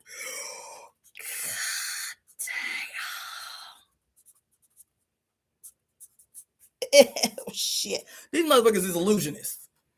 Let me tell you why. Because you know me, I'm always gonna keep it simple, bitch. The first thing that I did when I started hearing this word floating all over the place about the evil ass archons, that motherfucker is an archon. That motherfucker is an archon. Pointing out people, that bitch is an archon. Bitch, stop. I said, what the fuck is archons? What's an archon? You know what I did? I did what everybody should be doing. Don't be assuming shit that anybody say out their mouth with a feeble ass understanding is an expert in shit. That's why we got this here Pandora's box called the internet. This you know what Pandora means? Everybody be telling these horror stories about Pandora and how she unleashed all the evil on the earth. Do you know what her name, the etymology of her name is? So you accept the story and you don't even search the bitch name. The etymology of her name means all gifts. Guess what Pandora means? All gifts. She ain't unleashed all the evils, bitch. All gifts is Pandora's box. And so Pandora, this Pandora's box right here, which is the internet, makes it so that you can't claim ignorance about nothing. You can't claim that you didn't know about nothing, but you do have to learn how to study in order for that not to be the excuse. I will give y'all that. And so as soon as I started hearing about archons, because I ain't know nothing about archons, I made it a deliberate effort to stay away from that Gnostic shit, whatever the fuck. Sound like some woo-woo shit to me. But I was like, you know what? Let me go ahead and face this bullshit that I've been avoiding like the plague. That's what I did. 2 seconds. What is the etymology of the word archon? That's literally in your face. Oh my God. It's literally in your face. The etymology of the word archon has only one origin. Greece. Do you know what the word archon referred to? 9 people, humans, people, that in the Greek democracy, the highest office was the Senate. Okay. And I told y'all what the etymology of Senate means. The etymology of Senate means Council of Old Men. That's what it means literally. Council of Old Men. And so they say this basically means elders. It's a council of elders. But the word itself means Council of Old Men. Senator. You understand? And that meaning ain't changed, but y'all still let these motherfuckers hold office, be in the Senate for 100 years and can't figure out why shit not only don't get better, but is fucking progressively worse. I digress. So senators could only be citizens of Greece. Well, the only people who were citizens of Greece, because Greece, this glorious democracy, these motherfuckers be putting in your face, guaranteeing that you ain't gonna research what the fuck you consenting to. The democracy in Greece only applied to people who were citizens of Greece. The Republic of Rome only referred to motherfuckers who were citizens of Rome. There was 93% of the population in Greece was slaves. 97% of the population in Rome was slaves, bitch. So y'all wasn't citizens. Y'all wasn't citizens. You feel me? And so that Greek council and all of that shit, that didn't apply to you. As a matter of fact, the only people considered citizens in both Greece and Rome will explain to you today why y'all still so hogtied on this fucking narrative about, America is a democratic republic. And y'all will hold tight onto that bullshit and never search the history of these 2 goddamn countries that you got pie in the eye sky shit about. You be romanticizing and shit as these white people be telling you, democracy in the Democratic Republic of the United States and shit. Meanwhile, them 2 countries, Greece and Rome, were 93 and 97% slave countries. Not only that, the only people considered citizens were land holding men. That's it. Their wives were not considered citizens. Their wives were not considered citizens. Their children were not considered citizens. Now they may live affluent because they man, their daddy is a citizen, but they were not considered citizens. They did not have the rights of citizens. And it is only when a male child came to a certain age and fell under the mentorship of a senator that he could then become a citizen. And in this society that was governed by the Senate and then the councils below them, right? In this society that was ruled by the Council of Old Men, there was only one group higher than the senators. And they were not voted in. They were not elected in. They were who they were, and that was unchanging. It was a council, a hidden council of 9 men, and their title was the Archons. That was their title, it was the Archons. The people never saw them. They were like a secret society. They were a secret society. This SS, that's everywhere. They were a secret society, the Archons. The Archons that these Gnostics be talking about, these Christian followers of Jesus and shit, and the Archons as demons and shit like that. The Archons are in your face to this day. They everywhere to this day. Do you want to know what the Archons are?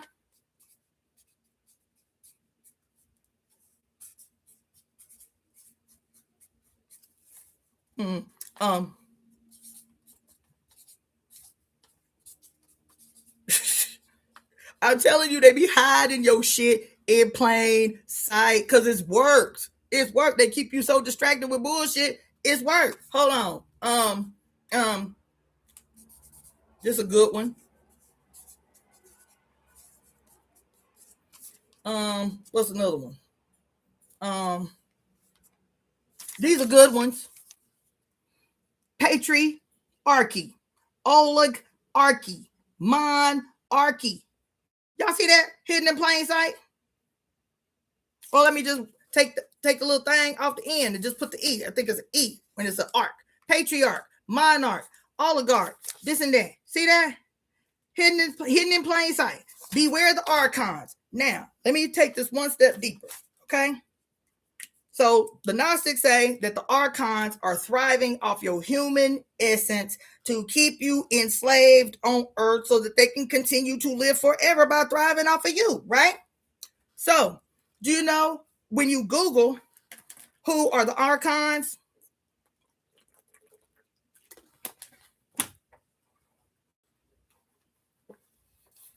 When you Google an image of the Archons, because that's the etymology. The etymology of Archons literally states a hidden governing body of men. Google Archons. The word's only use in origin is Greece, referring to this body of 9 men. They're not demons, men, bitch. Men. Right? That's not the book. Oh, here it is. So when you go, because you listening to the Gnostics, your ass is a follower of Aleister Crowley and shit. And so you read the Gnostics by Manly P. Hall, and they talking about demons and Sophia and energy harvesting, and the earth is a prison, and your flesh is a prison, and the reason that this is governed by Saturn because Saturn is the energy of Satan, and Satan is thriving. Satan rules the Archons, and he's thriving off of this prison. And so that's why you see the little hexagon on the north pole of Saturn, and on the south pole of Saturn is a atmospheric anomaly that literally looks like an eyeball surrounded by a circle. It looks like somebody's actually staring out of the south pole of Saturn, right? And it's like, well, damn, if all these spiritual men, religious men and shit be talking about they God's representatives on earth and shit. Why all of them? All of them. Hinduism, Buddhism, Christianity, Catholicism, Judaism, and Islam all share Saturnian iconography. But if y'all the good guys, right? If y'all the good guys, why all y'all share this iconography about the planet Saturn as the diabolical, as the fallen angel, as the Satan, this and that, and this and that, and such and such? Then you go and find, because you have to learn this relationship between the archons and Saturn. You feel me? Why did Saturn turn Earth into a prison? Because that's what they tell you. Then you go and Google, what does the archon look like? What is the image associated with the archon?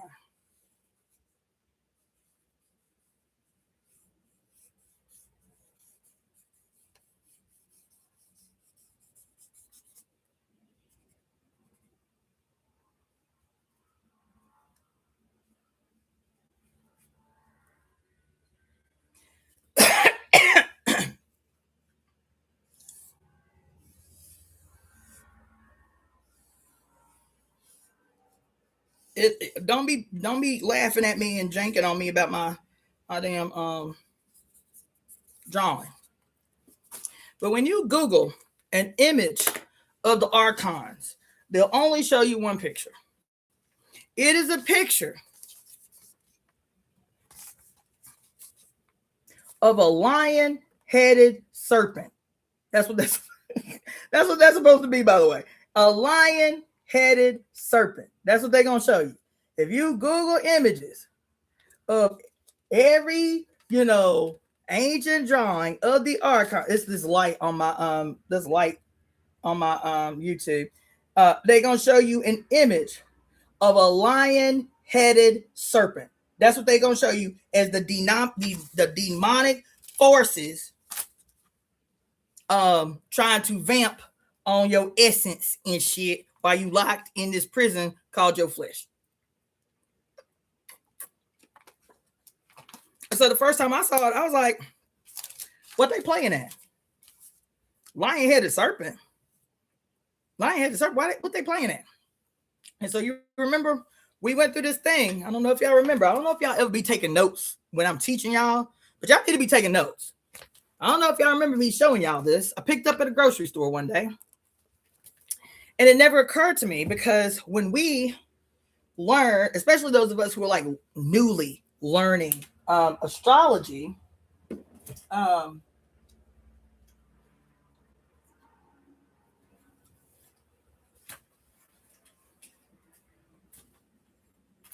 those of us who are newly learning astrology, and we learn it, like like Western astrology. Let me find a piece of paper.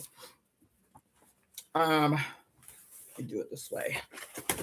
When we first learning astrology, right? We learn it the basic way, right? You learn it looking, I guess, through like basic modern astrology, that Aries is in the first house because Aries is the spring. It's the beginning, it's the actual beginning of the year. You feel me? So you learn it. This isn't showing it that way, but I'll turn it that way. So, all right. So if you were looking at it the way you get a general zodiacal chart, then in the spring is Aries. That when the spring comes, you are in the sign of Aries, right? Then the next sign is Taurus, Gemini, Cancer, Leo, Virgo, Libra, Scorpio, Sagittarius, Capricorn, Aquarius, and Pisces. And we are told that the sun, so you always see the sun in the center of the zodiac, right? The sun in the center of the zodiac. We didn't find out till recently that why, because remember I was asking why the earth don't have a house. Like why the earth don't have a house, right?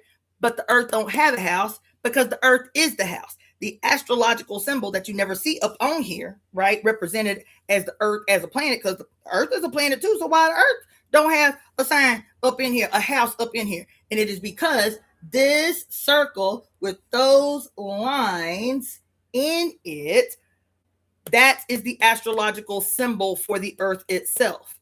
The grid, or the quote wheel of time, that these are all superimposed on, is Earth. That's her astrological symbol. Is the wheel. It's the if you see it without all the stuff in it, it's the little lines that make up every house. Earth is the wheel. Okay, so we don't see that, and I was never taught that. I looked that up, right? And so typically we'll see the sun, and the sun is supposed to be you. So when you first learn astrology, the way you taught astrology is that your sun is the most important thing. It's the day you was born. You are a this and that and this and that and this and that, right? But and I've always only seen it with the sun in the center. Okay, but this chart, if I can hold it close, I'll show it to YouTube first. I don't even know if y'all can see it because the glare. Yep, there it is. You see that? You see the sun, but you see, motherfucker. Maybe that'll help. Damn.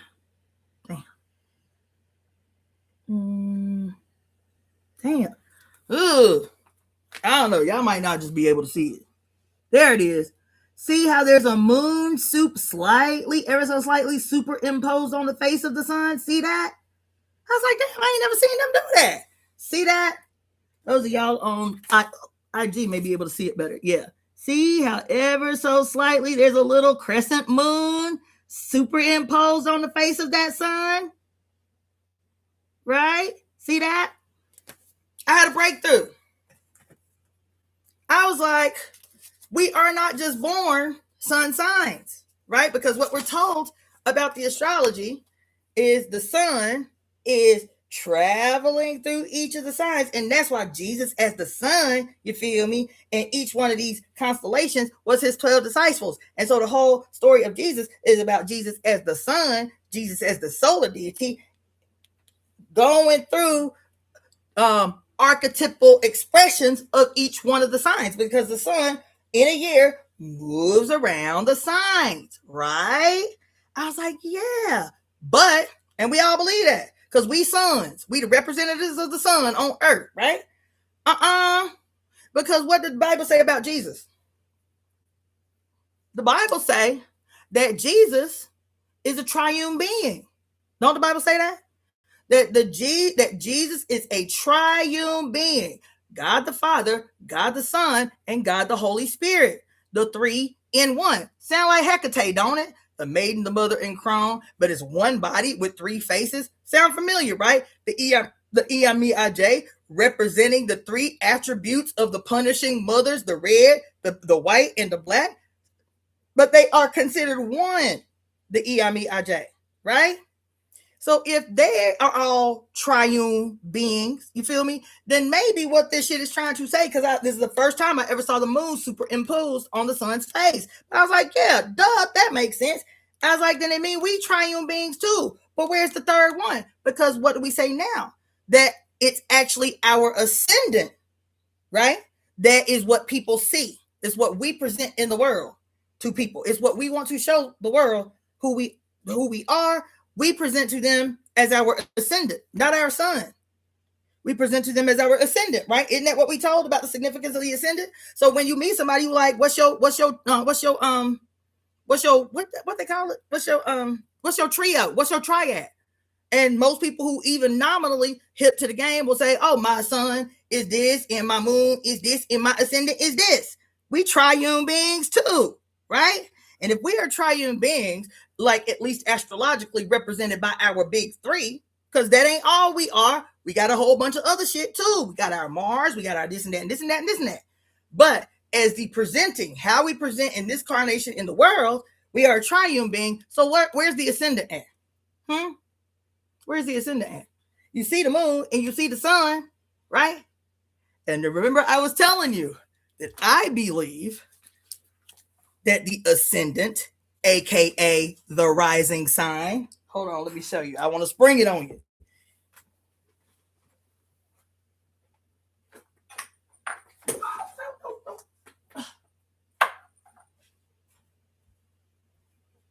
Oh shoot, there it is. I forgot I had it close. I want to spring it on you. I ain't got nobody to prove this, and somebody can probably prove me wrong, but I'm intuiting now. You feel me? In the absence of information. That I was saying that if you can see both the sun and the moon, right? And you can. Even when you look up in the night sky and the day sky, you can see the sun and the moon. Then how do you see the ascendant? What is the evidence of the ascendant? Where is the ascendant? What is the iconography of the ascendant? And I said, if we are born as a triune being with our big threes representing our course in this life, and this is a wheel of time, then our ascendant, so this is our sun, this is our moon, and this serpentine S is our ascendant. It is, quote, the ascendant and descendant serpent, moving up and down, or east to west, because this is the longitude, this is the equator, and these are the longitudinal lines, right? And this is the sun's, what do you call it? Journey, up into the northern hemisphere, down into the southern hemisphere, and depending upon the season, down into the southern hemisphere and up into the northern hemisphere. And this line, this snake, this what is called the SINE, this sign is always a representation of the Earth's movement, S-like pattern movement, along the Earth, taking us in and out of dark and light seasons, cold and hot seasons. And it's represented by what is called the sign, or the serpent on the cross. The serpent on the cross, right? So the serpent on the cross is your ascendant. Because what do they call your ascendant? They also call it your, quote, rising sign. Your rising sign is called. So what happens, and you talking about Kundalini, right? So not only is this the equator and the longitudinal lines, this is also your spine and the point where your head connects to your body. The cross is where your head connects to your body. You understand? And if that's the case, then what else can this represent? Your Kundalini serpents, rising and descending, rising and descending, just like the Kundalini does. The Kundalini don't go in one direction. What is the Kundalini? Do y'all know what the Kundalini is? We give these things names to help us understand conceptually what's happening chemically and biologically. But the Kundalini is nothing less than the cerebral spinal fluid, and it's perpetual up and down movement, up and down movement. The cerebral spinal fluid that makes sure your autonomic system, your sympathetic system, your parasympathetic system, all of the ebb and flow of these nerves that branch out of the spinal column, governing different organs and behaviors and biochemical and electrical processes. Cerebral spinal fluid is to make sure that everything is communicating the way that it needs to be, so that information can be carried back up to the hypothalamus and the pineal gland and the pituitary gland, and everybody is working in cyclical harmonious union, back and forth, up and down. The Kundalini, the chakra, all that shit we give names to. So if the archons are being presented as these demonic, evil succubi, motherfucking prison wardens, as presented by the quote light presenting aspect of the malignant father God who has stolen all of your mother's icons and flipped them upside down and turned them inside out and presented them through a goddamn broken glass warped ass mirror and tells you that this is you, that you were inherently bad, you were inherently evil, you were inherently this and that and this and that and this and that. And then you are seeing an image that they present to you of the evil ass archon prison wards of your flesh and shit. And what you are looking at is the divinely reunited singular union of your sun self, of your moon self, and your serpent self working as a triune being instead of a dichotomized, dissected, warring against yourself self. The archon is you. Now, they gave it to you as these evil 9 motherfuckers sitting up in there, in Greece, running everything. That is to keep the you away from you, because the true, divine, harmonious, triune archon is you recognizing you through the illusion presented to you. Do you understand? I hope that was clear. The archon, just like this bullshit that has been stolen from you and fed back to you through blood, war, brigandage, theft, slavery, and all, and fucked up stories about your inherent blackness being evil and this and that and this and that. This your shit. This you.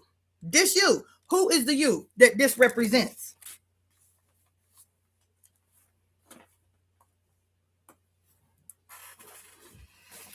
Stolen from you and fed back to you through a broken, warped, malignant mirror that's stained with blood and brigandage, fear, terror, and trauma. Who is this? Who is this? Ooh, I'm having deja vu so hard. God damn. Y'all can feel welcome. Let me do some little housekeeping, because y'all are welcome to offer donations for this word that I'm putting y'all on, this word of liberation that I'm putting y'all up on game with, that can only come through straight up ceremonial sitting and listening and not questioning yourself. Because the thing is I never have any information, but I'm like, this shit makes sense. If I'm keeping it simple and making it plain, this is what makes sense, and this is how we gonna get the fuck up out of this shit. I'm putting y'all up on game. And I'm not putting y'all up on game as goddamn mere observing information consumers.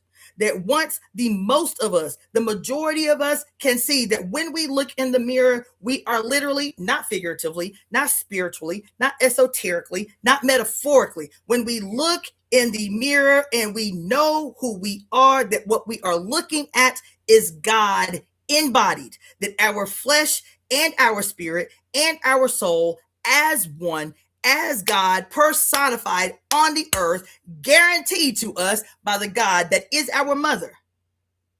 And her mama was God. And her mama was God. And the father that contributed to the process, he too was God, because his mama made him God. And every man all the way down the line, God, not in isolation to the mother, in direct relationship to the mother, they mama, who was God.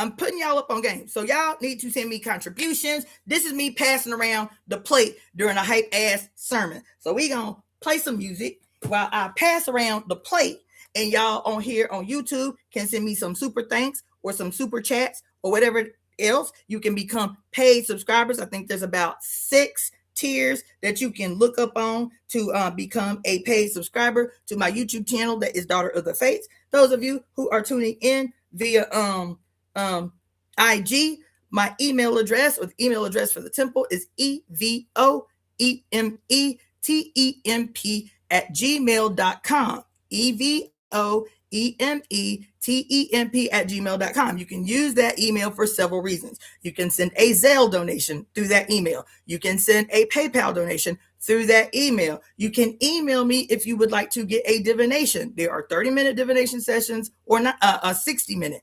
You can book a divination if you want like counseling. So I am an ordained minister. I have been as of last week, 5 years. I am a practitioner of traditional Chinese medicine with 4 medical degrees. If you want a wellness consultation or if you just want a divination with me, my divinations are off the chain and I give homework. So that's another thing that you can do. You can send a Cashapp to $DaughterOfTheFates. That's FATES. $Daughter of the Fates. You can send a Venmo to Cassandra, CASSANDRA dash FLOYD dash Floyd to send a Venmo. And also Daughter of the Fates, FATES, DaughterOfTheFates.etsy.com is the Etsy store for their spiritual tools on that Etsy store. There are collective spells on that store, spells that we've cast together as a group. There is tons and tons of dope ass books that you can download from my Etsy store and tons of awesome jewelry that I am always sporting for myself. Okay, so support in some way, because I am putting y'all on game and I'm telling you shit that nobody else is going to tell you, because this is shit that has come down to solve these mysteries deliberately orchestrated, even in spiritual spaces, to keep you from coming to the same conclusions. Every last one of the 8.5 billion of y'all don't come to the same conclusion. The conclusion, the missing link, the thing always hidden in plain sight, everywhere, every space, politically, religiously, spiritually, economically, financially, ecologically, is the mother who has been literally disappeared from your conscious existence, always hiding in plain sight, saying, you almost there, baby. You almost there. Make the leap, you almost there. And then you stop short because they do not want you to see her face anywhere, because if you see her face anywhere, your ass is bound to come to the right conclusion. Do you understand? So I'm gonna give y'all the two. Yes, I'm gonna give y'all the 2 minutes of this is the musical rendition of a collective spell we cast last May 20th, 2025, on the 1700th anniversary of the founding of the Catholic Church, known as the Council of Nicaea. That was 1700 years ago last year. We did a 3-month global ceremony that started on May 20th and ended on August 25th, the same period of time that Constantine had 318 men behind closed doors from the known world, from Ethiopia, from Libya, from Egypt, from all over Asia, from India, from all over Europe, go into a closed door session. All the keepers of information, all the shamans, all the wise men, and take them behind closed doors and create the world's first global one world religion that was a religion of fucking warfare. They did that 1700 years ago last year. So last year we orchestrated a ritual that we did every single day from May 20th to August 25th called the Global Conspiracy to Right All Wrongs. And there was men and women and all the genders in between who participated in globally reading this conspiracy. So a brother named Power Kismet took the conspiracy and made songs out of the conspiracy. So that's what I'm gonna play for y'all now while I big up the people who are making donations and shout y'all out and encourage others to contribute to the work of the Temple of Evolutionary Emergence, as founded by me, Cassandra Faye Floyd, also known as the Daughter of the Fates. We are the breakers of curses, as casters of glorious conspiracies and the creators of the new world.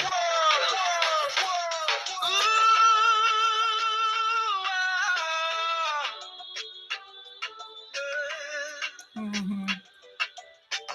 am a divine instrument of my mother's divine will as such.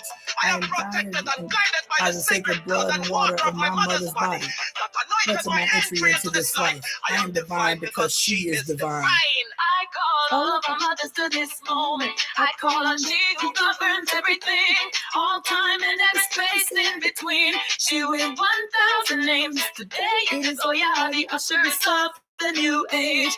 I call upon all the divine ancestors, and they ask of every mother on earth to break every curse ever cast upon the mother and her children in all timelines and in every dimension.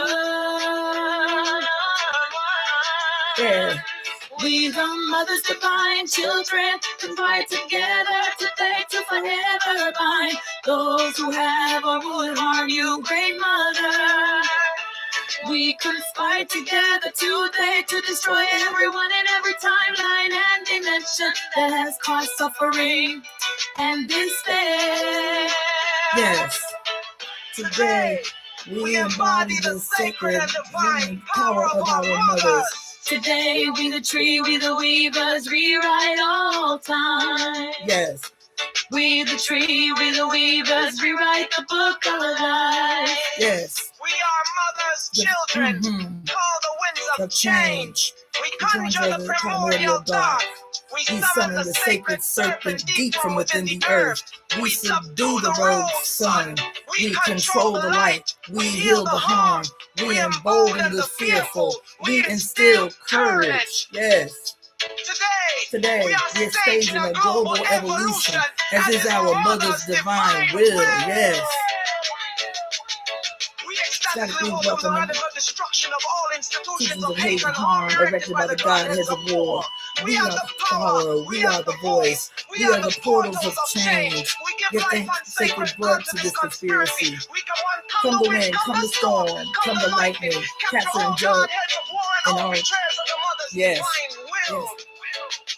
Bring them in the confusion and war to an end. Straighter than to a big and you're to be resurrected. Yes. This is the time of recline and reclamation and the restoration of heaven and of the mother's divine parent. Love unlimited is our destiny. Calling is our destiny. Excess is our destiny. Pleasure is our destiny. Freedom is our destiny. This is her divine will. We are the divine executors of her will. We speak her will into the now to reverberate throughout time, all space, and all dimensions. It is as we say forever and ever. Mommy and I are one. Yes.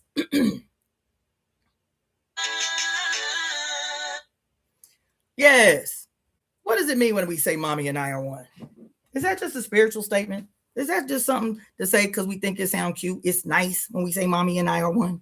When we say that we are our mother's son, we are our mother's daughters. What does it mean when we say mommy and I are one? Because y'all have to always remember, no matter how spiritual I be when I break shit down on y'all, no matter how many downloads in real time y'all witness, my ass is a scientist. And so if it don't speak to my spot, if it don't resonate with my scientific self, it ain't gonna speak or resonate with my spiritual self. I'm telling y'all. And that's how we all have to get. That's how we all have to become. That's how we all have to be. What does it mean when we say mommy and I are one? Is that just some esoteric, nice little thing to say? No, bitch, it's literal. It's literal. It's literal. For 9 months, your ass is indistinguishable from your mother. For 9 months, you and your mother are one being. One being. You are indistinguishable from her. That's what it means when it says mommy and I are one. And guess what? Even after you become fully your own person and you are fully out of your mama's body, guess what? You are still one because you are still connected by that little umbilical cord that they be fighting so hard to take as soon as possible. Y'all still connected. Remember we were talking about the Piscean fish and how when this yin and yang is a personification of the Piscean fish, right? The depths of the deep, dark ocean floor where the sun does not penetrate, and the top of the ocean where the sun is still detectable until you get to that point where it's not. That's the Piscean fish iconography in the cosmos. When you see the two opposing Piscean fish, but guess what? They're always connected by this red string, the fish, when you see the actual fish in the constellations. They're always connected by this red string. And whenever I was asking astrologers, what's the significance of that string? Like, what's the symbolism for the string? What's the significance astrologically for the red string? And do you know they all say, I don't know? Did you know that? They all say, I don't know. Because I told y'all that bullshit ass class I went to last week. And they was like, we don't really study and apply the mythology associated with the signs in the casting of a person's astrology. I said, what? Why y'all don't do that? That would make that shit make sense. Y'all talk about numbers and what y'all talking about, aspects and shit. That shit sound like Greek to me, and I don't understand what you're talking about. But when you say this planet representing this historical mythological character, and this explains their relationship in the story, and this is how it applies to your actual life, I'll be like, oh, okay. It was a metaphor, which is what it is. So nobody could ever explain the red stream. Nobody that I ever asked as an astrologer could tell me astrologically in my chart what's the significance of why the fish are always shown as connected by this little red ribbon. The ribbon is the motherfucking umbilical cord to tell you that no matter how far apart these two are, that's why when you see the two fish in the constellation, they aren't connected like the Pisces is. They aren't one on top of each other. They are separated, but guess what? They still are connected by that red string.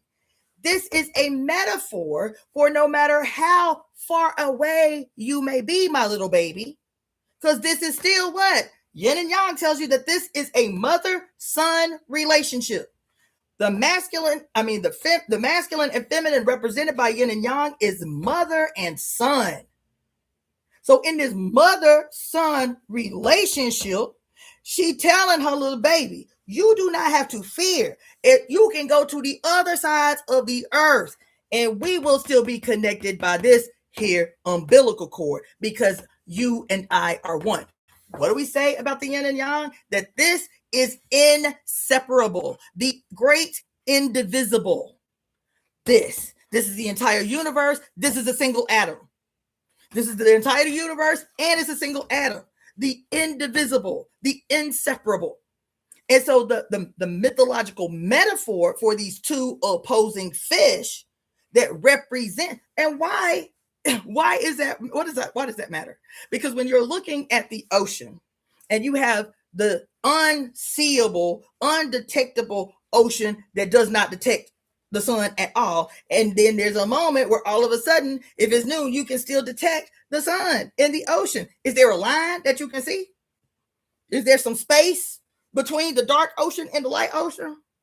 Is there in the water itself? Is there some distinguishable water between the dark water and the light water? Is the dark water different than the light water? Like if you took some light water and some dark water, would they be different under a microscope?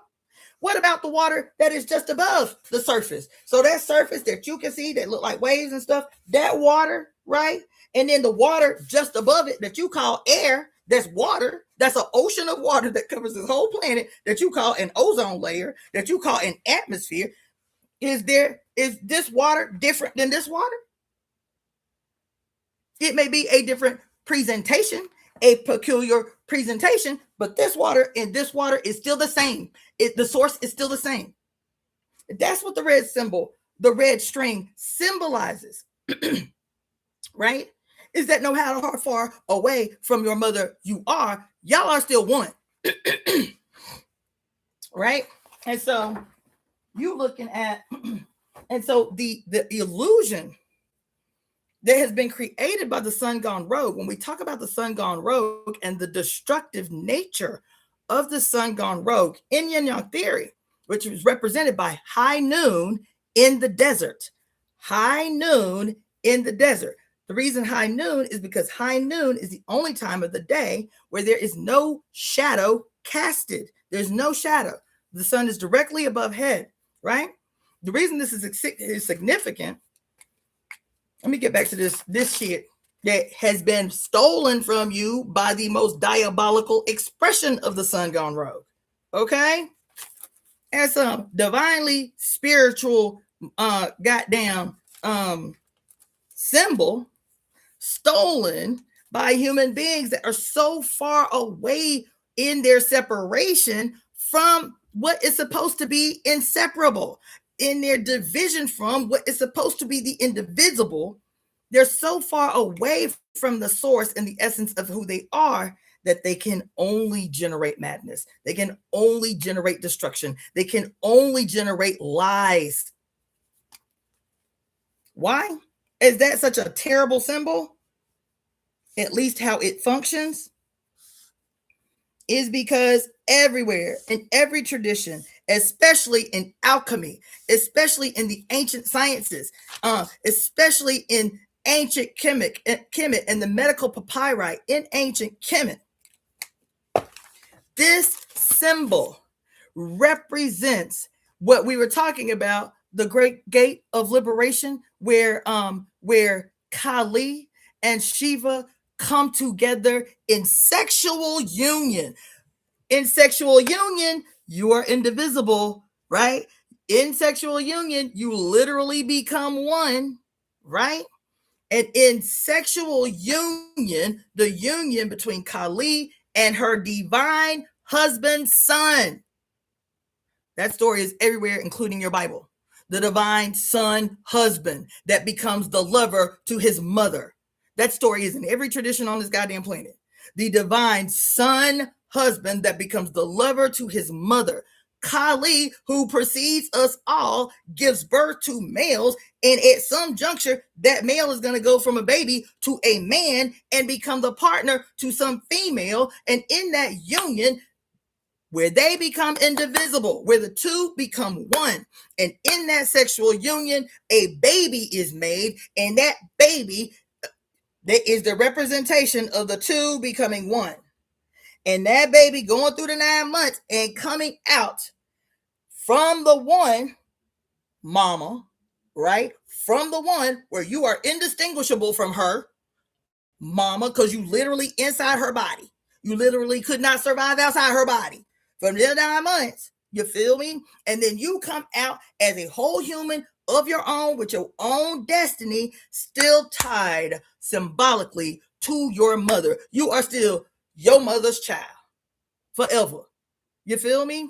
And the reason that I'm saying this is because at the Great Gate of Liberation, where Kali and Shiva, who is her son and her lover, because every person born with a uterus on this earth is the mother, whether they choose to have actual children or not. They are born with a portal in their body that represents absolute limitless potential. That's why the motherfucking scientists say that there was a 1 in a billion trillion chance that your ass would exist the way that you do in this moment. A 1 in a billion trillion chance. That's probability.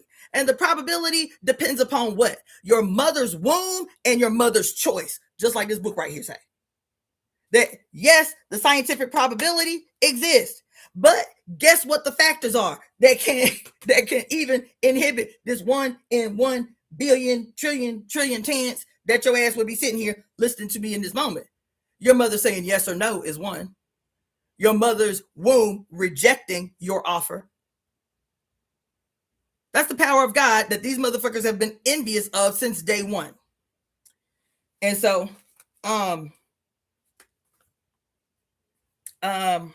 was I going to say? So this here, in the center of your own personal zodiac. See, this is the cosmos. This little zodiacal chart, this is the cosmos, ain't it? Right? This is the move through a regular year. This is a move. All of this is represented in your move from a regular day. You are born. You are reborn every day when you open up your eyes. When you open up your eyes and you look out to the horizon and you perceive sunrise, that's you as the sun. Who? As the sun god Ra. Who? As the newborn baby of the sun. Sun being born again in the morning at the horizon. And in that 12-hour day, you are the personification of the energy of the sun's move through that day. Not just through the seen day, but past the horizon, into what we called the underworld, where Horus descends into the underworld on his solar boat. And so Set reigns supreme during the hours of dark, right?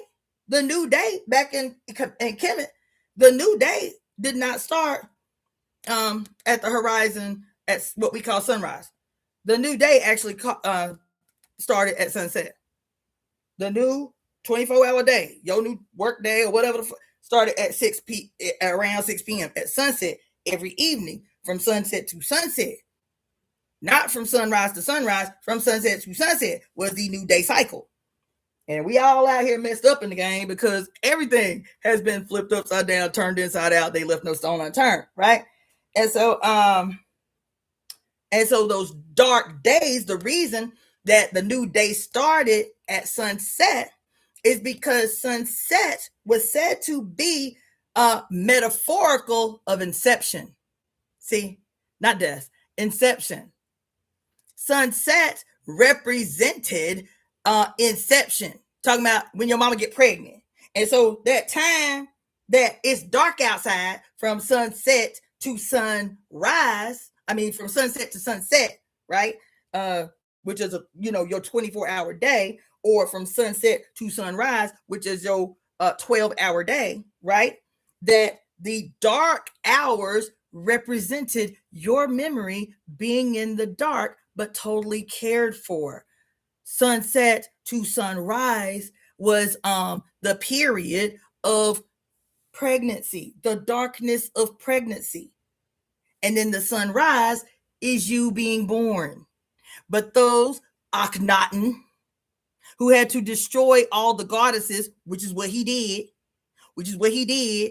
Akhenaten. As a matter of fact, after his ass died, because he had wreaked so much havoc on the kingdom, killing all the goddesses, Akhenaten did that.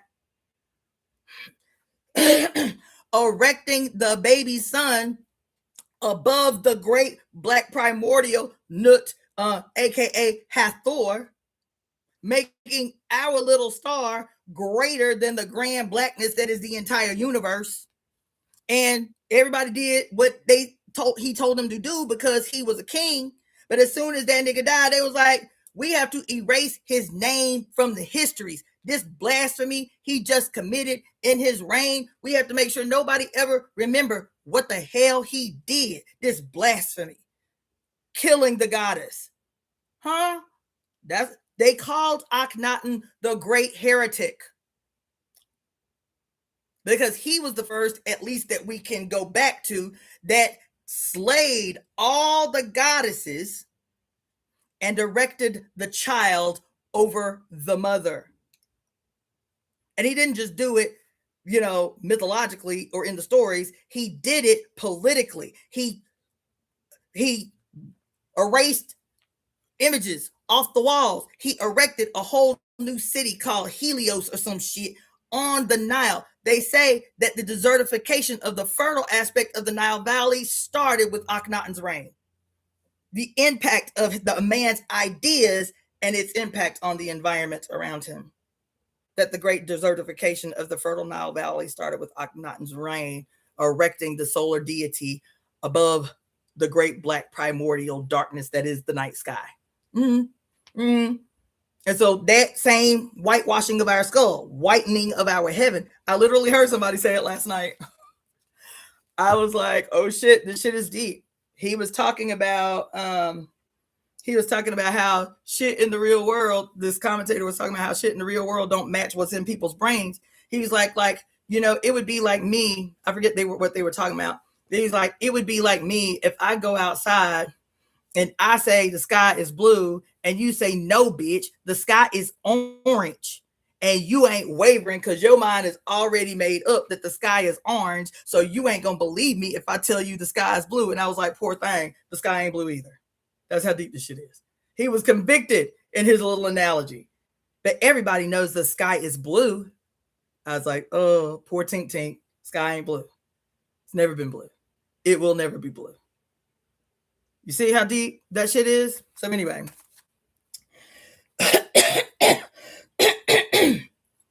So you are God. You have always been God. Now, what does that mean? This is the last thing I'm going to say. What does that mean for you to be God? What does it mean? Mommy and I are one. And if mama is God, then you two are God, because your mother cannot create anything other than herself. She cannot reproduce anything other than what is herself. whether you're talking about on the macro or the micro. She can't produce anything other than herself. Well, that's not a stretch because she created everything that's in the universe, right? And so what does that mean for your daily life? What does that mean for your daily suffering? What does that mean for your daily conflict with this lunatic who is literally the peak personification of the vilified, demonized, bastardized, malignant version of the archon that they have been feeding to you? Literally. He literally has the orange hair. He literally is presenting himself as the solar sovereign king deity. He literally deliberately colors his hair orange. He is a Leo ascendant and a Gemini sun and a Cancer moon. What did I tell you about Cancer? What did I tell you about Cancer? Anybody remember what I told y'all about Cancer? Oh, let me shout y'all out really quick. So I had some donations come through that I want to shout everybody out because I know I'll be going on a roll, but I want to make sure y'all get shout out. These are some super chats and super thanks on my YouTube channel, Balance Justice 679, Balance Justice 679. What I love the hippo emojis. They're little babies. I love them. Let's see.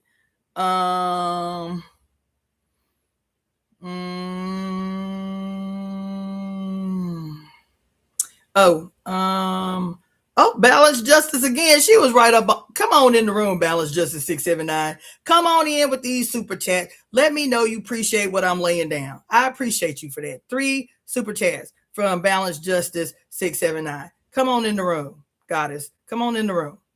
Come on in the room.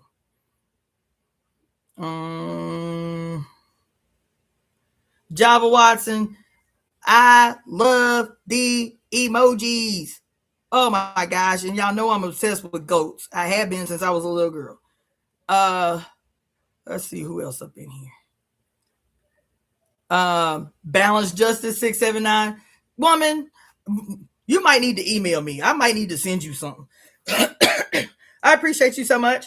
I appreciate you so much. Revolutionary Mind, thank you for the donation.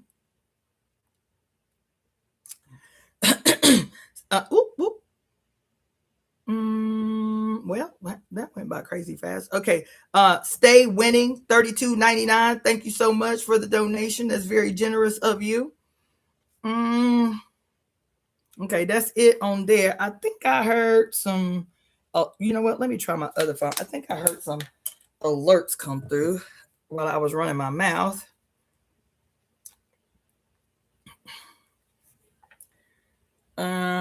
Let's see. Forbidden One, Jean, thank you so much for your Cash App donation. Okay. All right. So let's continue, and I'm gonna get up off of here soon. Oh shit. The breakers of curses, the casters of glorious conspiracy. Okay. So what does all of this information mean? What is me talking about the archons and how the iconography of the archons has been a bastardized way to fear you away from yourself, to terrorize you against your own reflection. So the lion head, the serpent body, the moon as a part of the reflection of the sun is actually you. The archon is actually you. So those of you who are tuning in via IG, my IG only lets me stream for a certain amount of time. I've got 20 seconds remaining on the stream. So if you want to remain on IG, just stick around. As soon as this video ends, I'll bring up a new video right away. Or you can join us over here on my YouTube channel, which is Daughter of the Fates, @ Daughter of the Fates, one word in the search engine.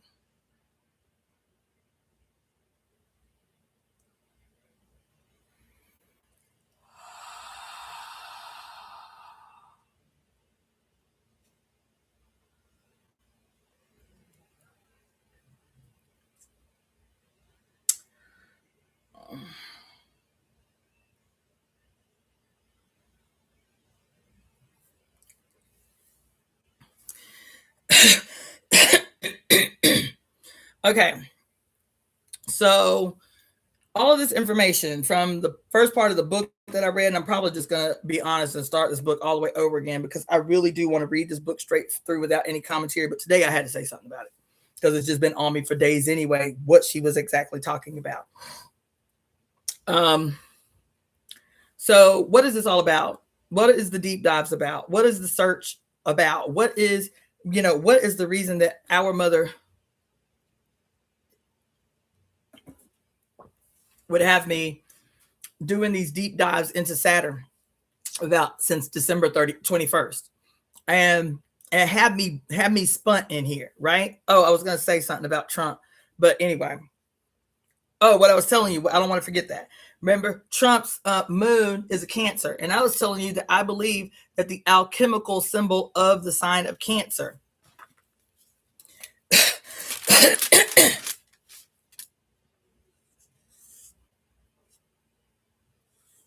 oh shoot, I'm still convinced of it, especially when we read the Women's Dictionary of Symbols and Sacred Objects. And she said that all the ancients believed that the end of the world would happen in the sign of Cancer. And I told y'all that I believe this glyph was this alchemical symbol of the sign of Cancer. Right there, right? Was actually a prediction coming from this. This is where the two are symbolically one, right? The red string is where the two are symbolically one, connected, even with distance between them, connected by the red string, right? Connected by the umbilical cord, reminding them that they are always one. And the mythology around this story is very deep. Does anybody know the mythology of the Piscean fish? Anybody? Anybody know the mythology of the Piscean fish? We'll talk about it another day, but it has to do with Virgo. The mythology of the Piscean fish has to do with Virgo. Okay? So here they're apart, but they're still connected as one by the red string. And I was saying that I believe, especially where they saw this symbol, where they found the symbol referenced for the first time, is in the medical papyri of Kemet.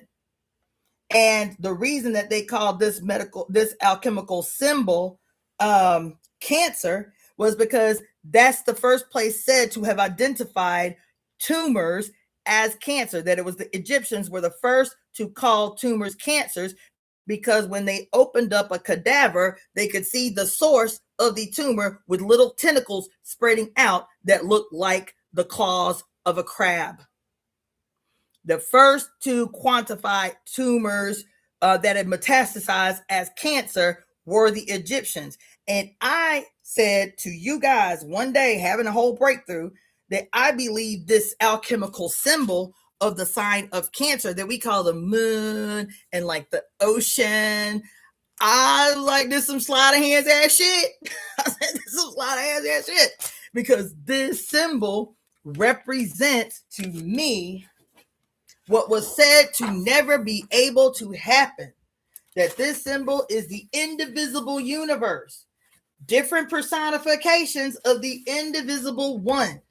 And there would come a time, as prophesied by our great ancestors in the Bhagavad Gita and in Kemet and all these other places, Iran and Babylonia, that all said that there would come a time where there would be a split. There would be a separation in the a division in the indivisible. And in that split, see how there's no black in this side of the fish? See, because Cancer represents the ocean, right? Cancer represents the moon, right? So why the fish ain't black no more? Where the black fish went at? Why the both the fish white? Where the black fish at?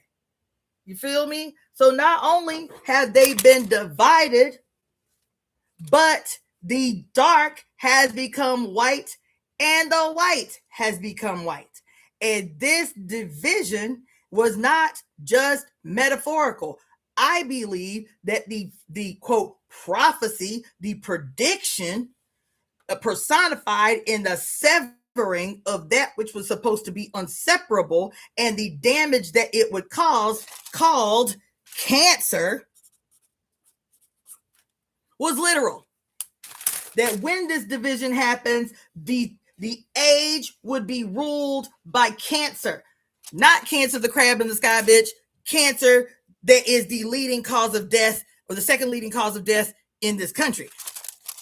Huh? Why? Okay, so what about the division? What about the division? Where did this division occur? When did this division occur? The separation, the severance in the indivisible. When did it occur?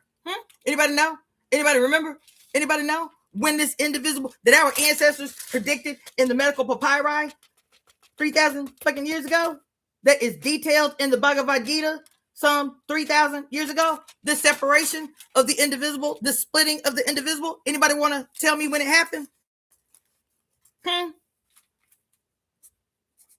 1942 is when it happened. 1942. This happened. How did it happen? When a motherfucker named Oppenheimer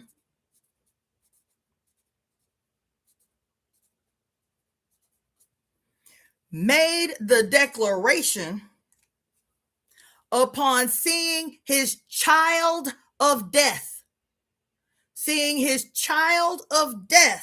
that he named Trinity. He named his child Trinity, his child of death. In that moment, he named his child of death. The birth-giving male mother can only give birth to death and instruments of death and products of death. In that moment, that Oppenheimer successfully split the atom through fission. How do you spell fission?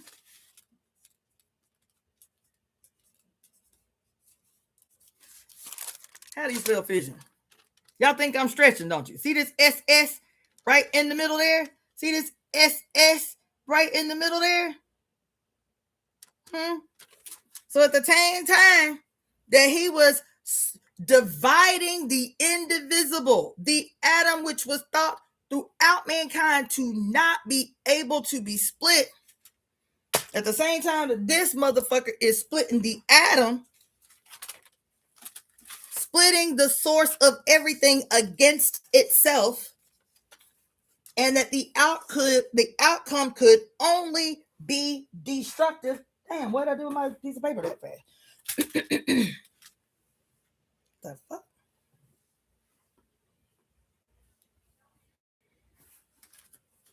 What in the hell? I ain't even get up. Okay, I'm sitting here.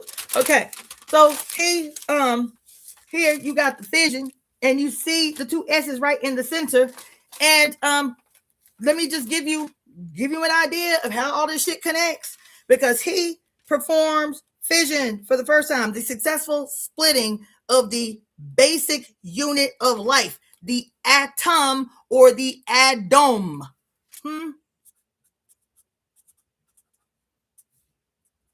Y'all hear that all the time, right? Atom equals atom, right? When y'all doing y'all little deep dive, esoteric, spiritual, this and that, that the basic unit of all existence is the atom, aka atom, right? And so he creates fission of what is supposed to be the indivisible, and in this act of destruction against the basic unit of all that exists, it could only create destruction. And so while that is happening over here at the hands of a Jewish man, on the other side of the ocean is another motherfucker who his whole worldview is guided by the SS, the SS, the SS. Remember me telling you that this SS, unlike the life-affirming SS's, which is straight up and down, not turned on the side, straight up and down, and either facing right or either facing left, but turned straight up and down, right? And that when you take this right-facing SS swastika and tilt it to its side where it forms an X in the center. Wakanda forever. White boy Elon Musk in his Twitter thing. All these white people you see doing this.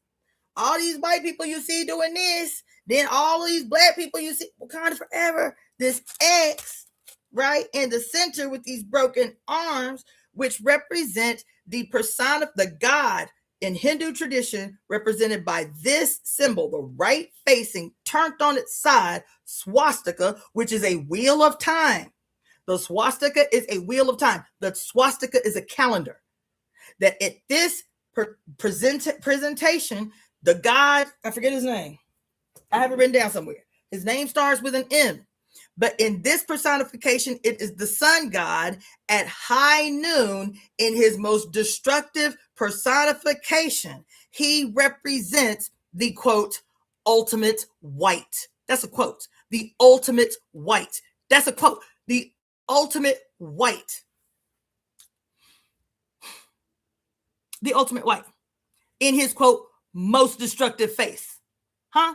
And so why was Hitler obsessed with this particular Hindu personification of the wheel of time that predicted that the superior race would one day be white-skinned like the white sands of the desert, high noon in the desert, would be white-skinned like the sands of the desert, would have bright blue eyes like the sky in that white sand desert, and would have golden hair like the burning rays of the sun at this period on the calendar that represents the sun in his most destructive face or phase as the superior, the up above, the towards heaven. That's what superior means medically. It means up above, towards the sky, or towards heaven. It means superior, right?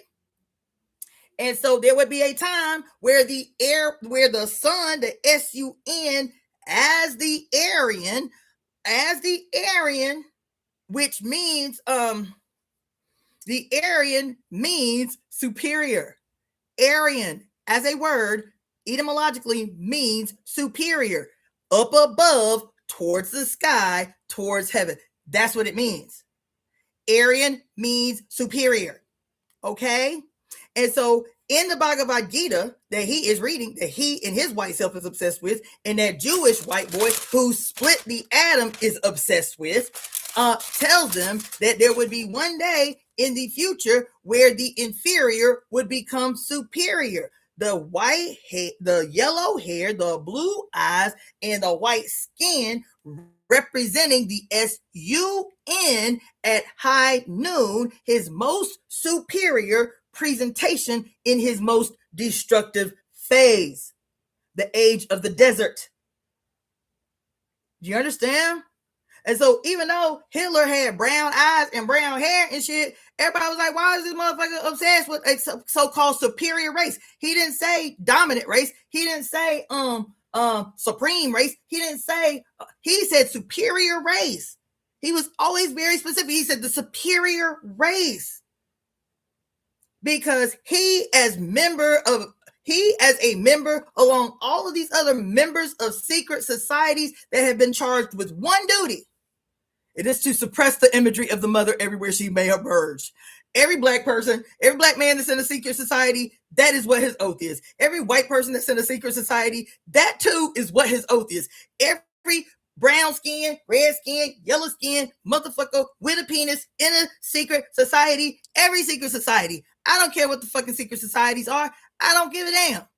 I don't care what religious background they have. They all have made a pact. I'm convinced that the pact started with the goddamn Council of Nicaea 1700 years ago in that motherfucking closed door session for fucking 3 months, charged and led by Constantine the First, to finally, once and for all, like Akhenaten had attempted to do 2,000 years prior to them, that they saw themselves as fulfilling the unfinished work of Akhenaten, which was to forever erase the presence of the mother, the divine feminine, from the fucking earth, even if it meant singeing and burning the whole earth. There's like, we got to pick up this shit Akhenaten was trying to do. This the shit we got to be up on. I'm telling you, because this symbol here is Hitler saw himself as fulfilling prophecy.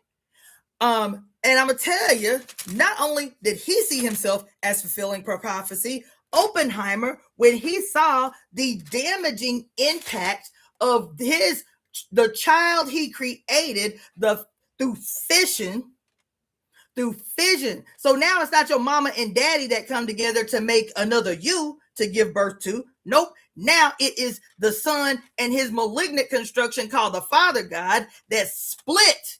They don't come together. They split life to give birth to death, to produce death in this act of fission.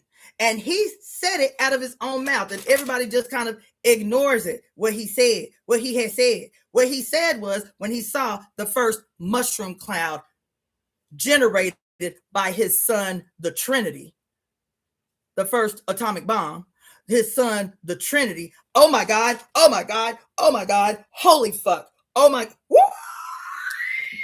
Wow. Oh, oh, oh, oh, oh, oh, oh, oh, oh, oh, oh, shit. God damn it. Hold on. Oh my God. Oh, fuck. When I tell you there ain't nothing. Ooh. Oh my God. You. Oh shit.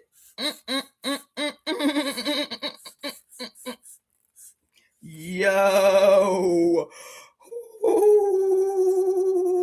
shit. Yo presence here on this earth came from what, baby? Sacred blood and sacred water. Sacred blood and sacred water. That's how your ass sitting here is the two becoming one. And the one that's your mama accepting the gift of your father, which is the sperm. And she lets him in. And that is consecrated by what they call the spark of life that you can see under a microscope, a little brilliant speck of light that alerts when the egg and the sperm have become one. So now you is one, you a zygote. And guess what? The zygote has its first cellular division, but it is a division of multiplication. See? It's a division of multiplication, because now when the two become one and you become a zygote, the one become two and the two become four. And the 4 becomes 16. And it's division of multiplication. It is the division necessary to multiply, to complicate, to construct your mother, the weaver. Your mother literally weaving the threads of time. What are the threads? The little lines in between each cellular division that you can see under the microscope. That's what it means. And so you are born of sacred blood and sacred water. But since the son, and what Barbara Moore calls the divine homosexual family, God the Father, God the Son, and God the Holy Spirit, where they have successfully excised the divine feminine out of everything, they can only give birth to death. Don't they need something to give birth, though? Because if they have to mimic everything the mother do, they need a womb too. They need a womb too. And here it is in my face, and I'm having a whole moment because I never saw it till now. Where your mother's womb gives birth to you in a act of baptism and covenant, water baptism and blood covenant, your mama and her life-giving process, huh? In his outright rage and envy of the birth-giving process, he too wants to give birth, but all he can give birth to is destruction when he is severed his relationship with the divine feminine, with the mother. All it can produce is madness that is guaranteed to kill and destroy and so on and so forth. And since he need a womb too, because he has to mimic everything that the mama do, shit. He need a womb too. He need a baptismal ritual of death and destruction too. So what is his baptismal ritual of death and destruction hidden in plain sight in your fucking face? I cannot believe the moment that I'm having right now.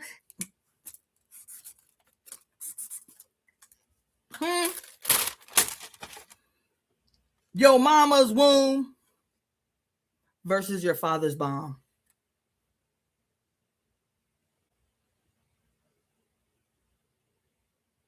Not only that, your mama's womb versus your father's bomb. Your father's bomb.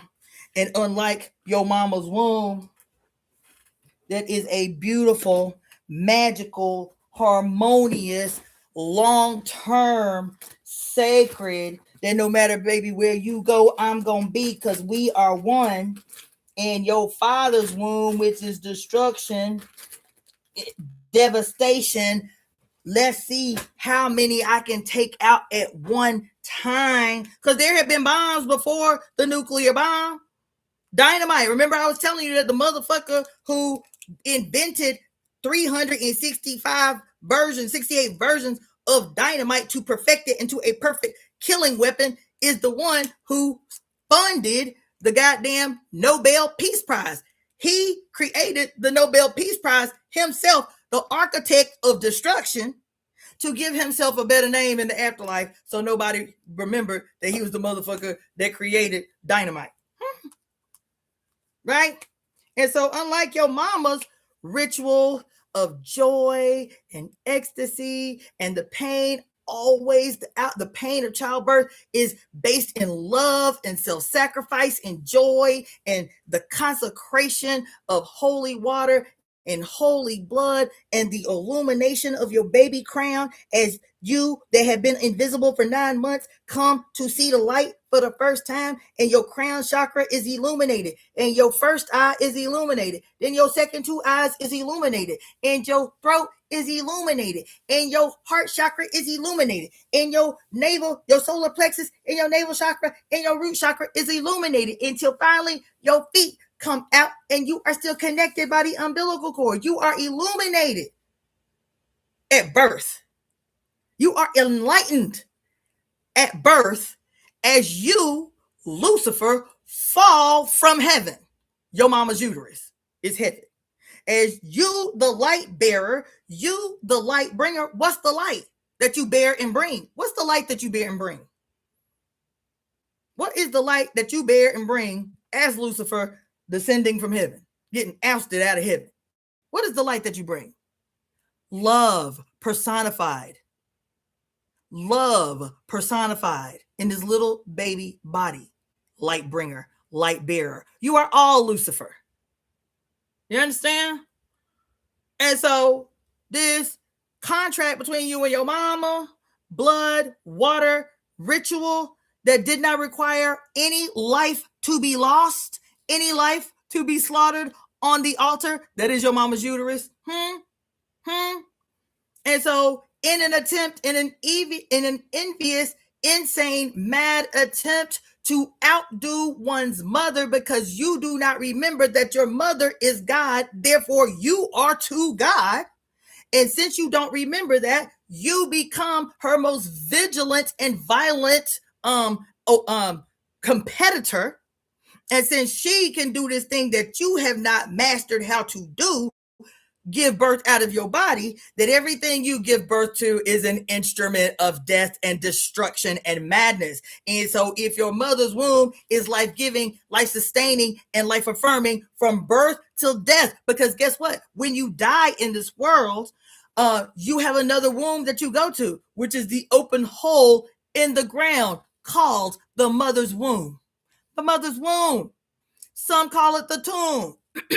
Some call it the open mouth of the serpent opening to to receive her children.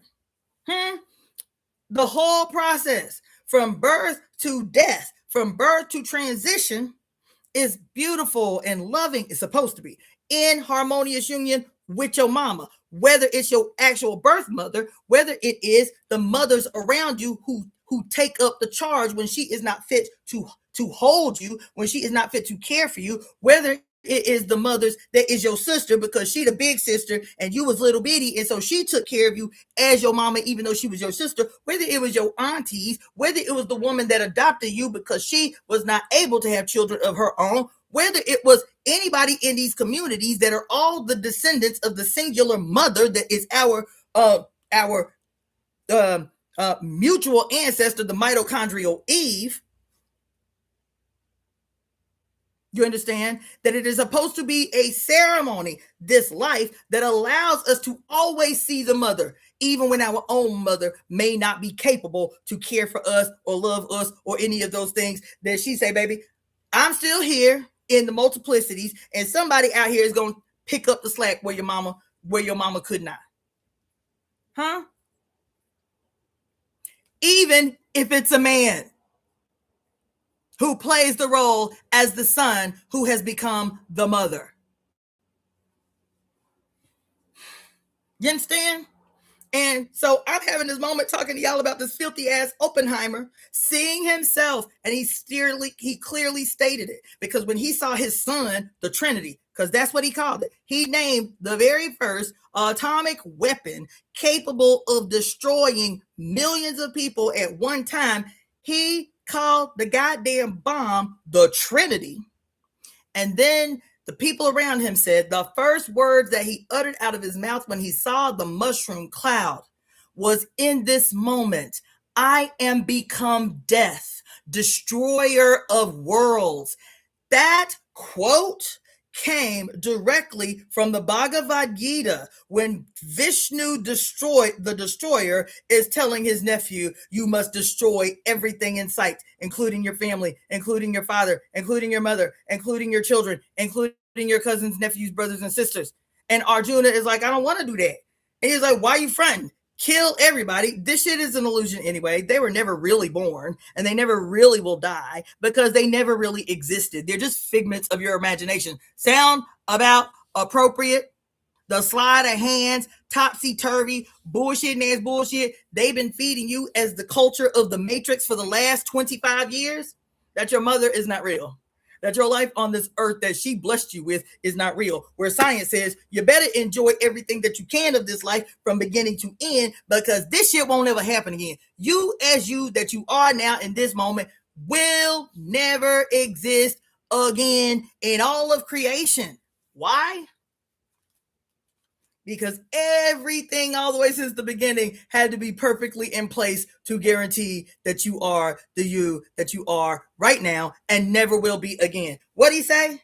There is a 1 in a billion, trillion chance that you ever would have existed. Even this time.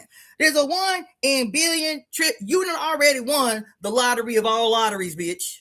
Just by being here, just by breathing, just by looking at me, run my mouth. You already won the lottery of all lotteries, because there was a 1 in a billion, trillion chance, scientifically, in probability, statistically, that you ever would have existed. And so I'm going to tell y'all something that's going to hurt y'all feelings. Oh, let me just finish up this thing about Oppenheimer making the declaration that in this moment, giving birth to what was said by the ancients to not be able to happen. But if it was able to happen, it would represent what? The age of destruction. What did I say here? I said that this symbol of the Cancer was literal. The splitting of the indivisible, thought to be impossible, but if it could happen, it would be personified by ultimate white, that the yin would be removed, because the white is a representation not of you white people's skin, child. Take yourself out the center of a period in time that we could prevent if we could see what is hidden in plain sight. If we could see what was hidden in plain sight, right? And so this said, if this was ever to happen, this would cause cancer. They literally named the astrological sign in heaven after the disease they saw in the bodies that they were performing autopsies on, that looked like crabs, a center body with fucking like little tentacles off of it that look just like the sun. They look just like the sun with little tentacles on it. The sun in Cancer, creating cancer. Now, why Oppenheimer? Because Oppenheimer thought he too was fulfilling prophecy of the Bhagavad Gita, or he wouldn't have quoted it as the first thing that he saw as the goddamn vision that is said to be taking place only one other place, on the sun, right? Fission taking place in the sun. He produces it here. Not only here. You remember the movie Spider-Man, the Spider-Man movie, the particular Spider-Man movie where the kid, I forget his name, but the kid, his favorite scientist, he nicknamed him Doc Ock because Doc Ock was trying to do the same thing Oppenheimer did, was to create, quote, safe fission, and the shit went out of control and the fission fucked his brain up. And so even though he was this good guy with good intentions, he was like, I just want to change the world. I want to make it so that nobody has to pay for energy, that there'll be energy, unlimited, all the energy. What did he say? All the energy of the sun right here on Earth. Didn't he? Do we want all the energy of the sun on Earth for real though? Do we really want all the energy of the sun on Earth though? Right? And so he says, all the energy of the sun right here on Earth. And what happened in this act of, quote, creating fission? It messed his brain up. And he started, and he had these metal arms attached to his body. Remember that? He put these metal arms, these 8 arms attached to his body. It was like a garter that he would wear with these mechanical 8 arms, because the mechanical 8 arms were developed to hold the fission because his hands couldn't do it. So he had these mechanical hands to hold and shape and construct the fission process, right? And something happened where the sun went rogue. The little fission, the little micro sun that he created that was like this big, right? And it went rogue. And when it went rogue, the AI generated mutant arms that was on the girdle, the metal girdle that he was wearing, put these little tentacles out that stuck into both sides of his fucking cervical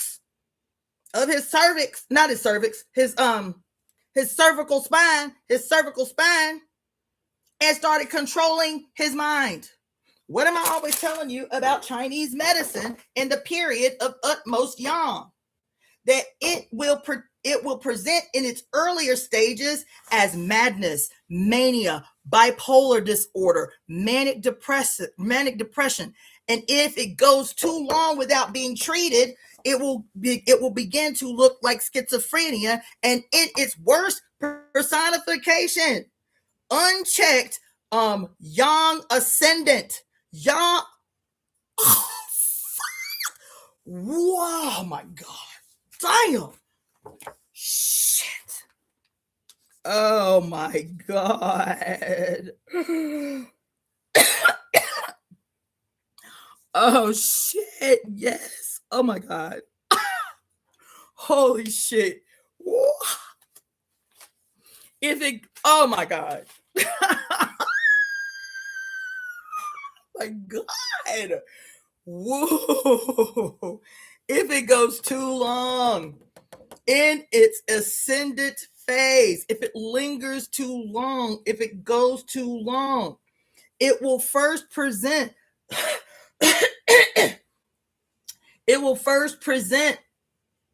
as several things possibly. Night terrors, dream disturbed sleep, the kind of dreams that you have that as soon as you have the dream, it shakes you out of your wake because you're so scared, right?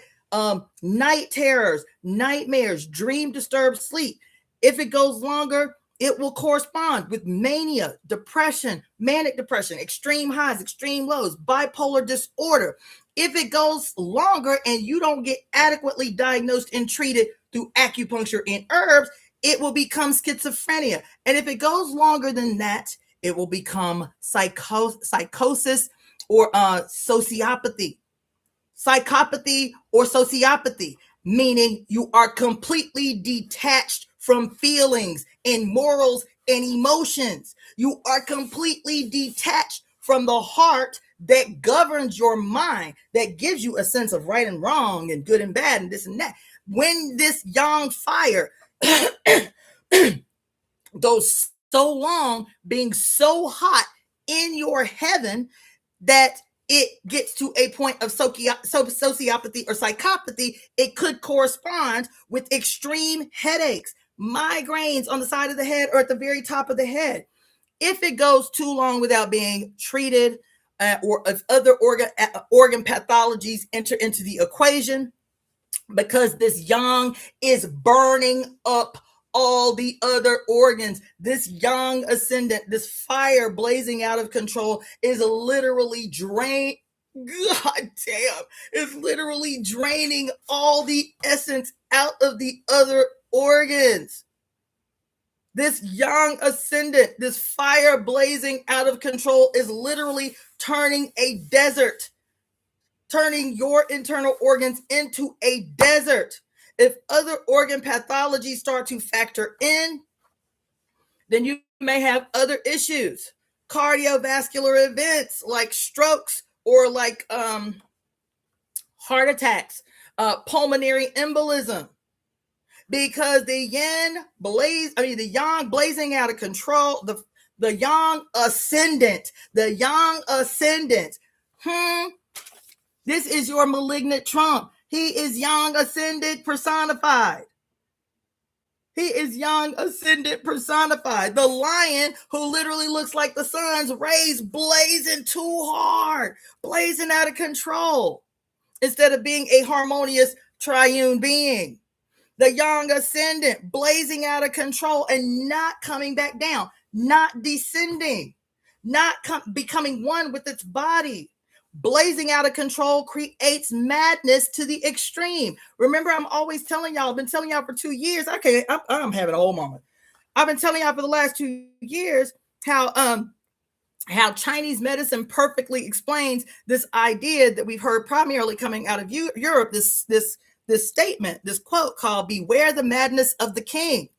Beware the madness of the king. That if a person, a male person, acquires too much power that is not anchored, that is not bridled by, that is not anchored by the yin principle, that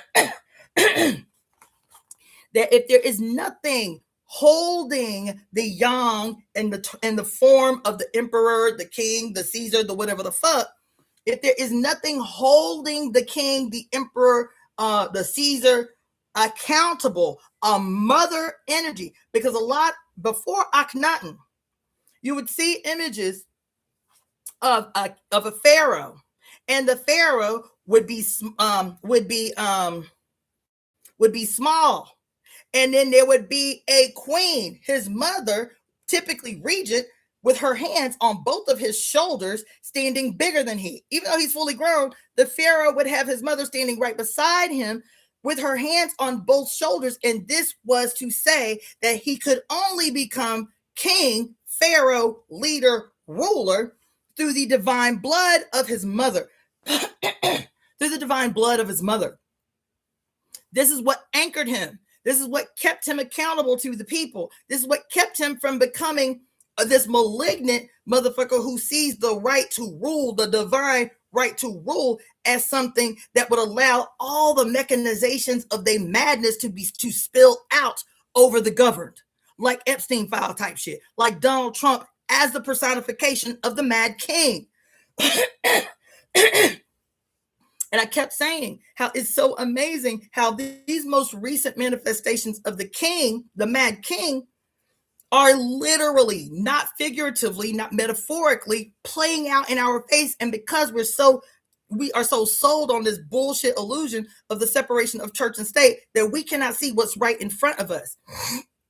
That Donald Trump is one of a long line of mad kings who saw themselves as the divine soul sovereign, as the Son, the S-U-N, the Son of God embodied in the flesh, having divine right to rule, meaning I don't have to answer to nobody. Didn't Donald Trump just say that in a press conference a month ago? And the reporter was like, well, some of the stuff you're doing is not constitutional. Like, what do you have to say about that? He said, I don't answer to anybody but God and my own sense of morals. Well, bitch, you eat babies. You have sex with children. You are a malignant, probably fully invested child trafficker of human beings. So your sense of morals is what? You feel me? He's basically saying there is nothing that I cannot do to you. That's what he was declaring. He was declaring it with a red baseball cap on that says MAGA, him, the wizard, the Mad King, as a witch, as a magus, using the symbolism that we are all accustomed to, where every self-proclaimed self-sovereign with the divine right to rule that was equivalent to madness, chaos, despair, and brutality, sporting a red crown, aka a red hat. Think I'm playing? Emperor Nero, who they said when Rome was burning to the ground, went to the highest point in his castle, took out a lyre, an instrument, and sang songs while watching the brilliant fires burn his kingdom. He was like, I don't give a fuck. This is awesome. I love fire. This is awesome.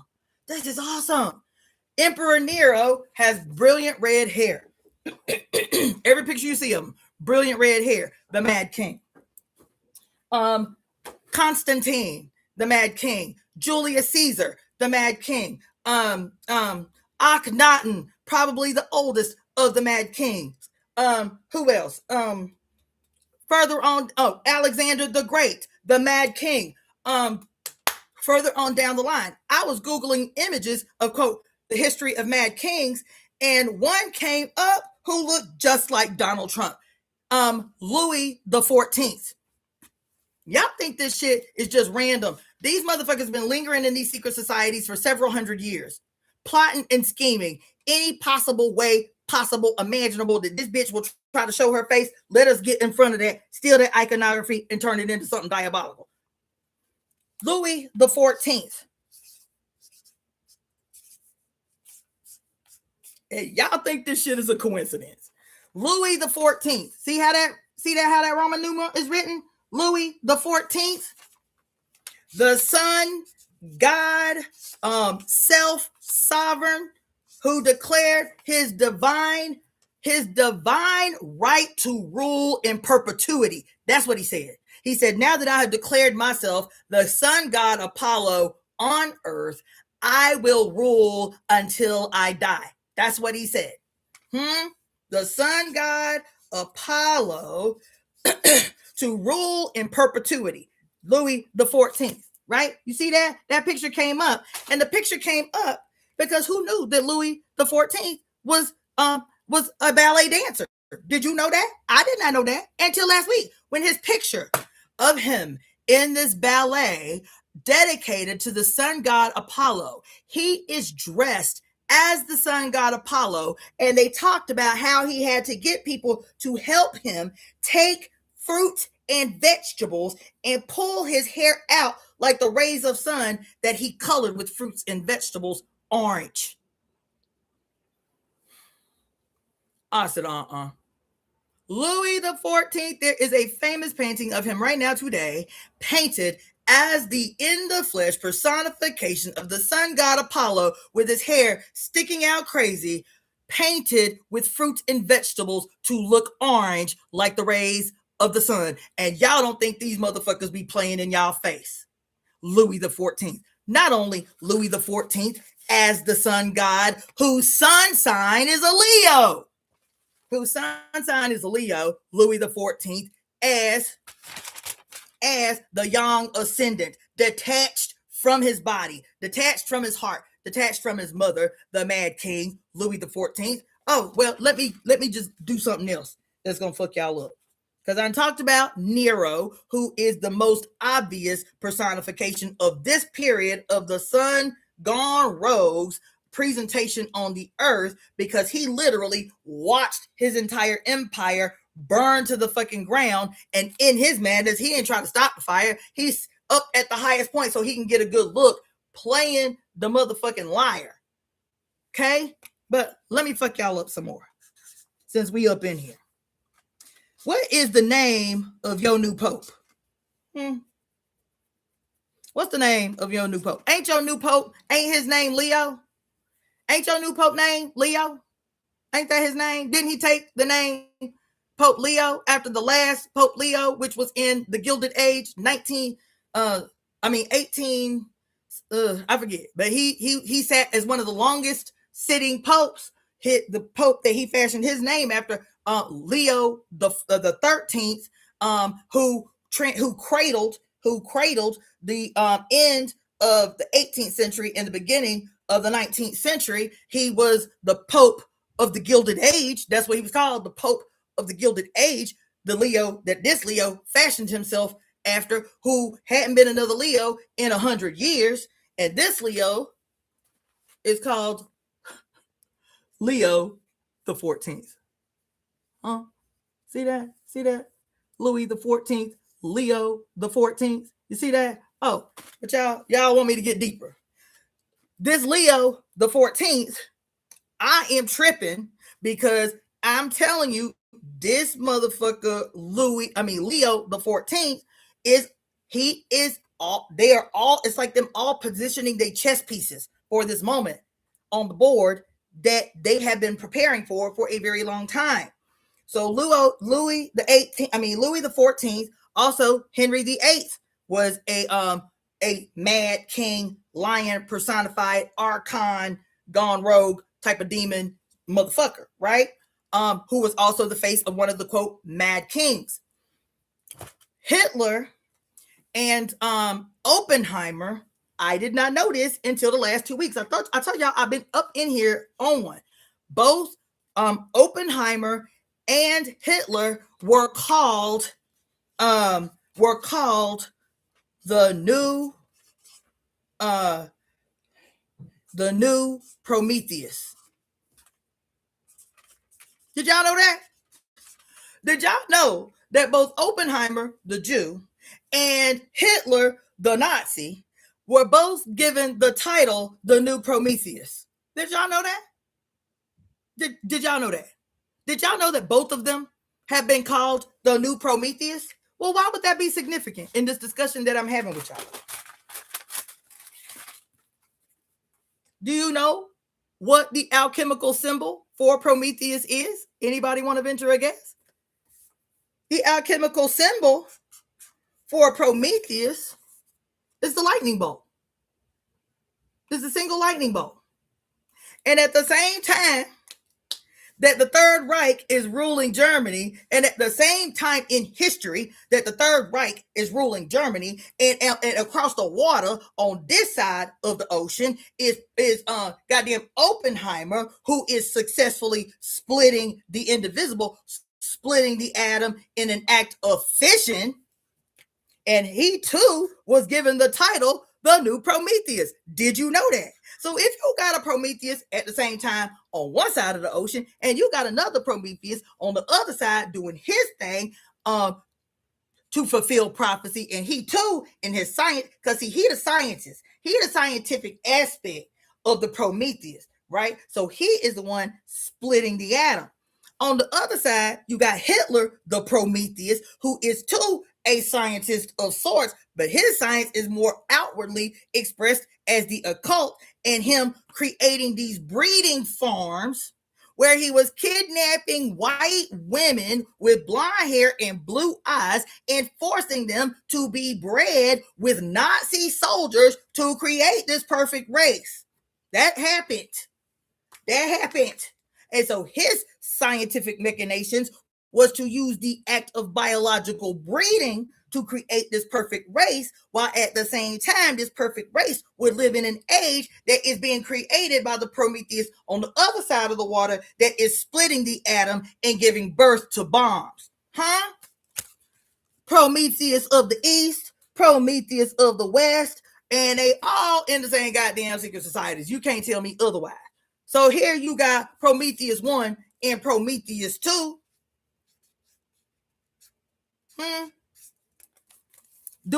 Playing their peculiar role that they both agreed to behind closed doors, on some sleight of hands, okie doke shit. That's why on some sleight of hands, okie doke shit. On some sleight of hands, okie doke shit. You feel me? And so, and the story, and what was the story that Mary, what's her name? Mary Shelley wrote in 1818, 1818, Mary Shelley wrote Frankenstein. And all we know is Frankenstein. But when she wrote the book Frankenstein at the age of 18 years old, right? At the age of 18 years old, called Frankenstein, the whole name of the book was Frankenstein, the Modern Prometheus. In 1818, at the age of 18, she writes a book called Frankenstein, the Modern Prometheus. Telling of a mad scientist, telling of a mad scientist so obsessed with recreating life that he would take the body parts of corpses, of the most dead, of the long time dead, and piece them together and use the power of lightning to reanimate that which had been dead. The modern Prometheus, known as Dr. Frankenstein. And 100 years later, 120 plus years later, Frankenstein number 1 with the atom bomb, and Frankenstein number 2 over here literally kidnapping people and allowing his soldiers to rape the women so that they can create these whole camps of children that were born out of the madness of Hitler as the king, seeing himself as the destructive fulfillment of prophecy from colored folks. Because what did Hitler call his perfect superior race? He called them Aryans. But if you look at the Bhagavad Gita, the original Aryans was blacker than me. They was coal black, jet black, nappy head, big lipped, black as fuck black. In the Bhagavad Gita. And they was called the Aryans. But because this is a calendar that is always moving, when the black skin, jet black, blackety black was the Aryans, this was true. Because what does Aryan mean? It means superior, above, towards heaven. And so they were the Aryans. And it was not a contradiction as time slowly goes on and on and on, and the wheel of time turns and turns and turns, that the Bhagavad Gita would say, the writers of the Bhagavad Gita would say that there will come a time in the future where those who look like the sun at high noon, because see, this is the sun when? This is the sun, aka when Ra is in the solar boat of the underworld, where the sun is invisible, where we call this utmost yin, right? This is midnight on a dark moon, on a new moon. No yang present because there's not a full moon. You feel me? So this is midnight on the ocean side at a dark moon. No, and so at a dark moon on the ocean side, the water is still. The water is peaceful. The water is quiet. There's no extreme rising and ebbing of the tide because the moon's not full. You feel me? This is peace. This is safety, because this represents what? The big fat belly of the pregnant mother. This is what that represents. That period where your mama got you in the pitch dark in her belly. And so they were not wrong that at this period at midnight on a dark moon where things are peaceful and still in the waters of your mama's belly and shit, you feel me? That this was the superior Aryan race. But they were smart enough to know that this shit is not a mythological story. This is how we teach you the ebbs and flows of time through the yin and yang. And so they said there will become a period where the baby will become the father, where the baby that is born will become the father. And if he is not harmonious in his relationship to his mother, the father will go rogue. And he will cause the same kind of damage that the sun at high noon in the desert will cause. And if this happens They were saying if, because this is still all about probability, bitch. Cyclical probability. That if this was a warning that they were writing, that if this did not happen, where the son who becomes father, who becomes grandfather, is not anchored still in a relationship with the mother or the divine principle within him and among the women around him, that this would be diabolical. It would have reverberating impacts on the whole world. This is why I have been telling y'all and teaching y'all this as the age of the desert. That if the father raises up above the mother instead of in a harmonious union with the mother, that this would cause desertification all over the planet. What does desertification as utmost Yang mean? Everything yin would be at risk of destruction. That's why the rainforest, bitch. That's why the hole in the ozone layer, bitch. That's why the destruction of bodies of water with pouring fucking oil and shit in the water where the water can catch on fire and shit. That's why the soil cannot grow anything with nutrition in it, because it's been stripped of everything that's nutritious. The yang at utmost phase can only produce desertification. The people that will represent the destruction of this age, if they are not tied to a relationship with their mother, they will be presented as the fulfillment of prophecy, which these people will look exactly like the desert at high noon. White sands as their white skin, blue eyes as the sky that has no clouds. The sky that has no clouds, because clouds is yin. Yin does not exist anywhere in the desert and high noon. There's no shade, no shadow, no trees, no water, no oasis, no clouds in the sky so that moisture could come from the clouds. So these people would be the presentation of the period of the sun gone rogue, utmost yang, in its hatred of itself, which is its mother's connection to him within his own self. That their skin would be as white as the desert sands, their eyes would be as blue as an unclouded sky, and their hair would be as the manes of a lion or as the rays of the sun in its destructive phase. So they read it as an absolute, unwavering prophecy that they must participate in fulfilling and using race nationalism to make sure that everybody participates in creating this. Do you hear me?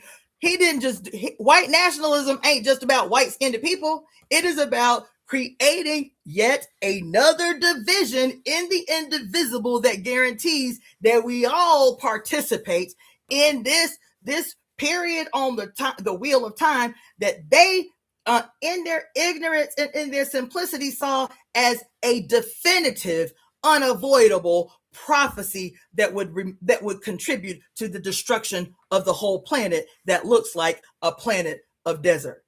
That's why every end of the world scenario movie you've ever seen, that's why every single post-apocalyptic movie you have ever seen is always some motherfuckers after the Great War and the whole world is a goddamn desert. That's why all of these secret societies, the Freemasons, the fucking, what's them other motherfuckers? All of them, the Illuminati, they all have a ritual. They all have a ceremony of initiation that everyone must go through. And what's the initiation? They have to mimic, like they are, quote, born in the desert, and they have to cross the hot sands of the desert blindfolded and emerge on the other side. This is what they are trying to create, is the successful, complete removal of the divine feminine from the face of the earth, that even if it means their own destruction, and Oppenheimer, it did. Even if it means their own destruction, they will burn it all down to destroy the mother. And I'm telling y'all that I'm driving through this motherfucking city, and I was telling y'all it didn't even occur to me until I saw this shit the other day. All of these billboards all over the city for this movie that just came out last month, Scream 7. I drew a picture for y'all. I don't know what I did with the damn picture. I don't want to redraw it over. But Scream 7. Screams. Damn, I wish I had. What did I do with that damn picture? That was a good one too. But man, I don't want to draw it again. But Scream 7 just came out last month, February. All right. And I would see and I was like, damn, that's fucked up. That's really scary. The billboard is really scary. Do you know that the billboard, I cannot find an image of the billboard anywhere on the internet? That the images that they're using to promote for you guys is not the images that are all over the city. There's 2 more movies that are out that I'm like, oh fuck, they really up in their face. They up in our face about this shit. So in the I'm not gonna draw it again, but in the damn poster, which is long, it has the dude that's dressed like the Grim Reaper. I guess they call him Ghostface or something, who's dressed like the Grim Reaper with his arms spread out like this, right? His arms are spread out like this. He's got a scream mask on, and there's fire all behind him. There's fire all in front of him, and Scream is written in white against his black. Scream is written in white, and in red, the number 7 is literally a sickle, like the Grim Reaper sickle. The 7 is written like a sickle in red. And so it's the Scream with the Scream written in white, the 7 written as a sickle. This motherfucker is obviously supposed to be a play on the Grim Reaper, though they call him Ghostface, right? And all this fire behind him and all this fire in front of him. The release date was February 27th. And then next to the release date, it says, burn it all down. That's what it says. Burn it all down. That's what it says. I said, oh my fucking God. And it didn't occur to me until a week later, because we were all caught up in what the fuck happened the next day. The movie was released on February 27th. The next day, Israel and the United States of America bomb Iran. The next day, February 28th, Israel and America bomb Iran, and the day before, centered in this city that the Pentagon and the CIA have its hands in every movie production ever, all over the city, on every bus, on all the bus benches, these massive billboards, these long paintings, like murals that they do just for promotion for a movie, with this motherfucker, same image all over the city, with this motherfucker spread with his hands, spread across, with this seed that looks like the number 7, Scream written huge across the bottom like a demand, scream bitch, like Scream, and then behind all this fire everywhere. The whole billboard is fire, and then in black up above his head it says burn it all down. And the next day they bomb Israel, who called the campaign Lion's Roar,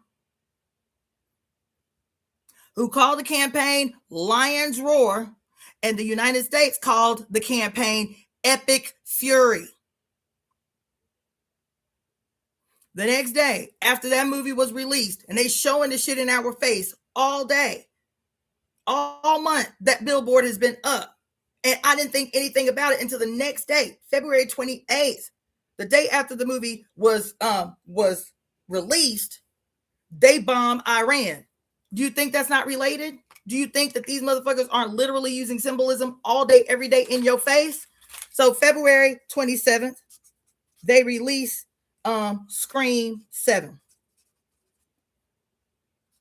And make that shit look like a sickle in the hands of the fucking Grim Reaper on the 27th. On the 28th, they bomb Iran and call it Operation Lion's Roar and Operation Epic Fury. The name of the billboard for the Scream movie says burn it all down. Burn it all down. And the next day, Operation Fury and Operation Lion's Roar burns Iran. But what does Iran have to do with this whole story that I'm telling you about, how all day, every day, 24 hours a day, they playing in your face? What does Iran have to do with the story that I'm telling you about these 2 Prometheuses? About King Louis the 14th and Pope Leo the 14th, and Donald Trump is a Leo ascendant and a Gemini rising in the age that it said the successful division of the indivisible one would be completed under his sign, Donald Trump, and it would be personified as the age of Cancer actual cancer, literal cancer, with everybody the fuck got cancer. And what does that have to do with Iran and Hitler and Oppenheimer and Trump, right? Trump, right? What does that have to do? Trump, whose both his presidential terms are mere opposing reflections of itself. He was number 45 in the year that he was elected, reduced to the number 11. And he is now number 47. And the year that he was inaugurated reduces to the number 9. So 11-9 and 9-11, mere opposing images of the same iconography. Him that represents bombs destroying the twins. Why? What does that have to do with Iran? What does all this I just told you have to do with Iran? What does all this have to do with why did I'm telling you, I'm looking at these billboards of the fucking Grim Reaper, which is Mama Saturn.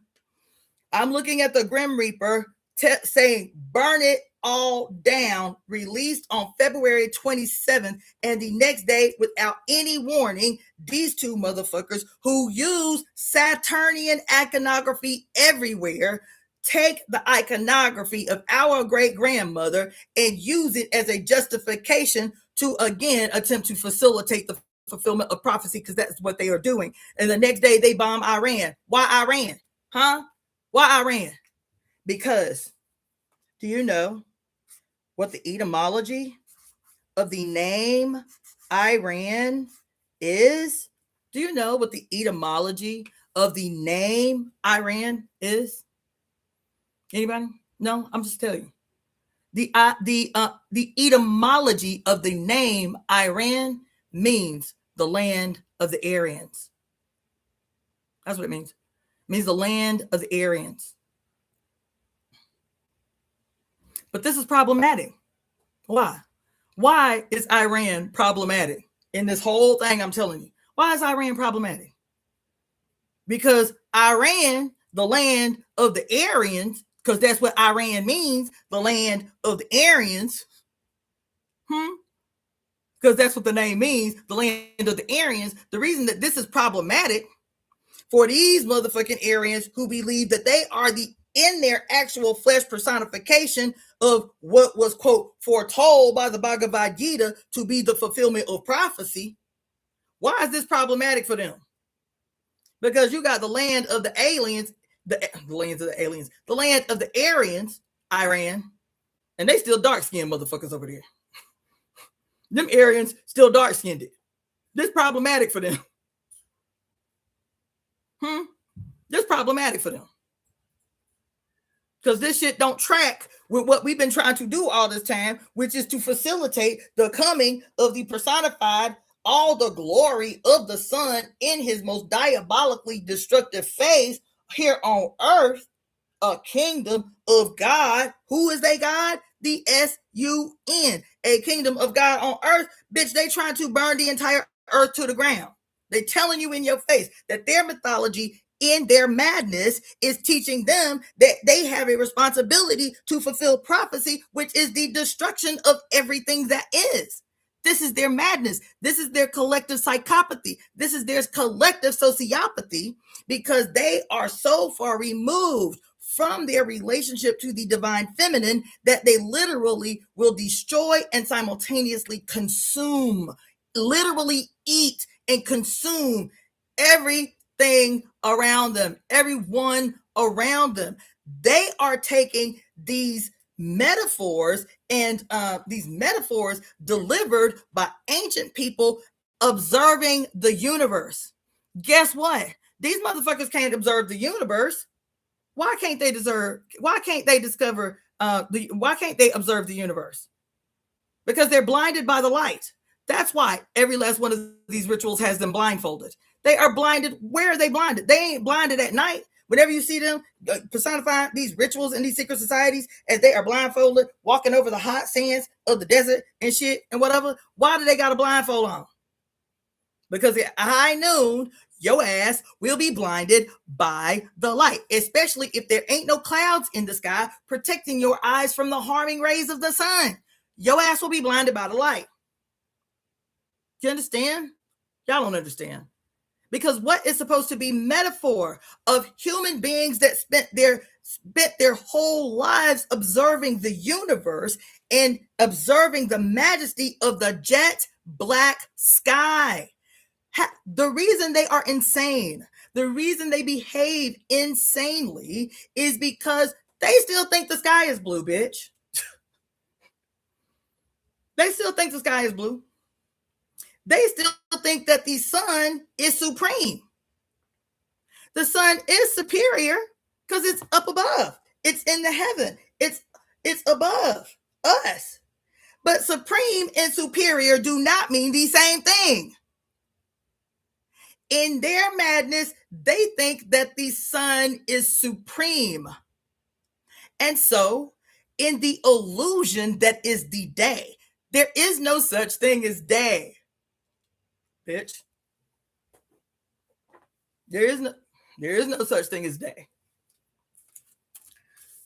There is no such thing as day. It is an illusion. It is an illusion that we need. It is an illusion that we benefit from. But to accept the illusion that there is a day and that day is supreme in all of heaven means you are blinded by the light. And I'm not taking anything for granted. To me, I find it so interesting that the word day, and we see it in plain sight and still look right past it. The word day or days, day, right? In its original Latin, the word day literally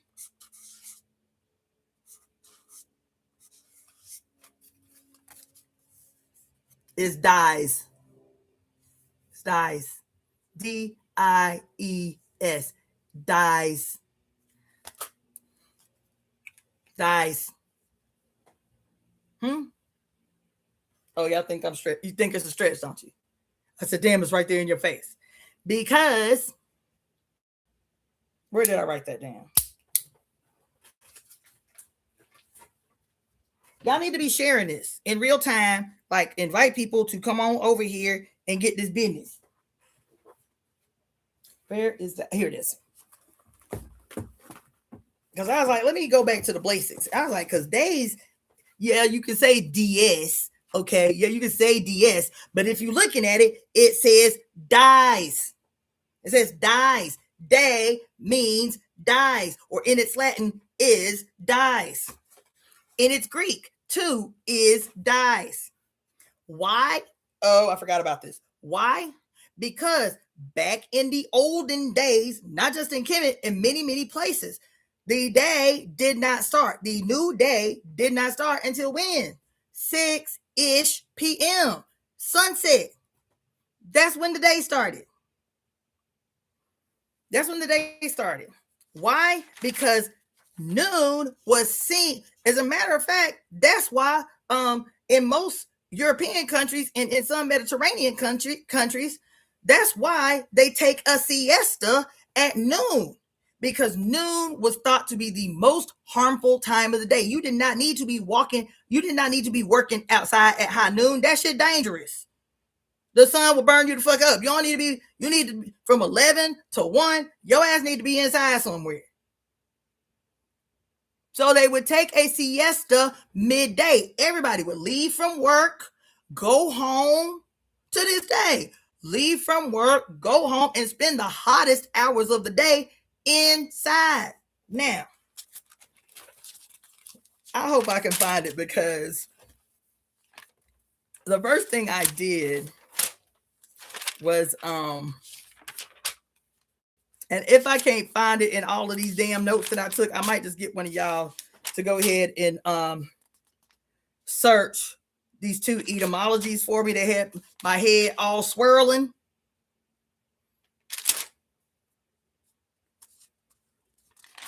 Yeah, I'm gonna just have y'all do that. I took so many notes over the last 2 weeks.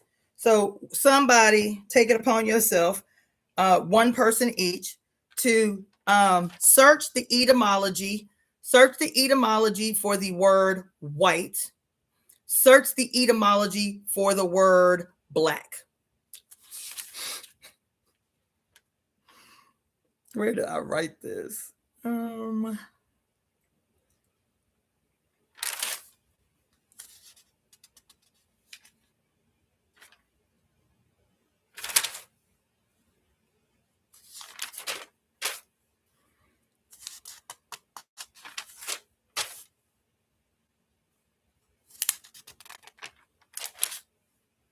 Damn, where did I write this? Because I was like, this shit is going to blow their mind. They ain't ready. They ain't ready for this yet.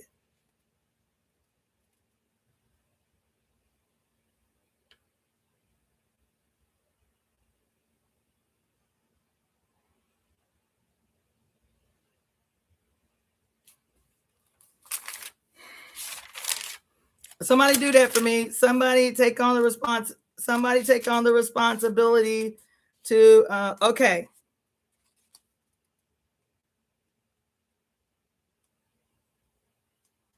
No, that's not the one I'm looking for. That ain't it. It was one etymology specifically that I was like, oh shit.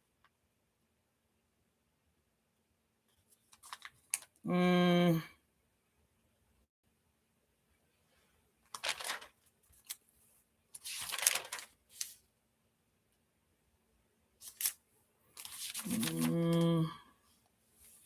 man.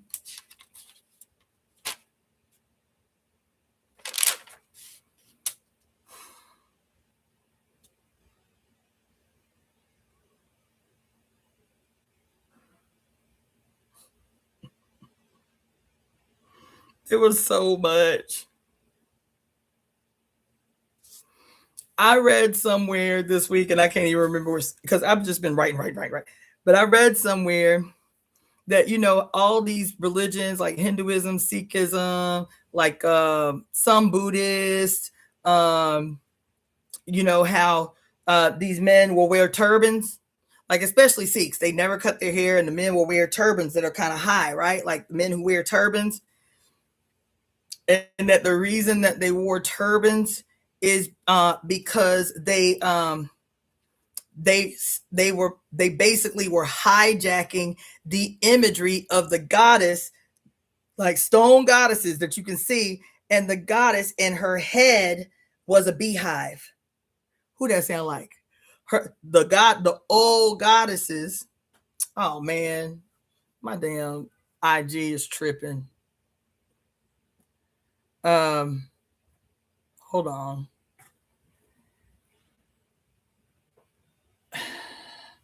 That the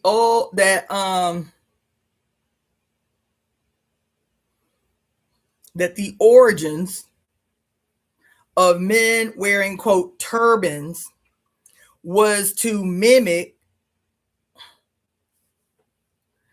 of the men wearing turbans was to mimic the images of the goddesses who had beehives as heads.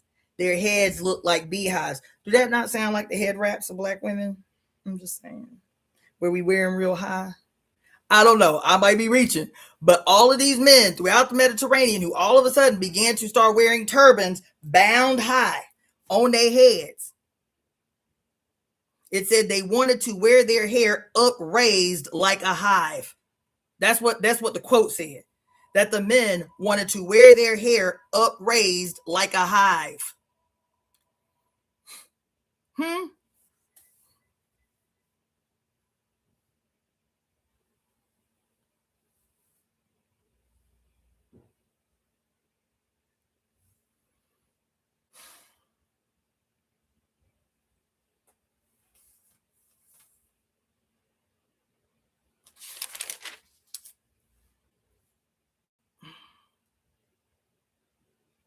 Man, I wish I could find it. I don't know. I've been writing in so many books over the last week.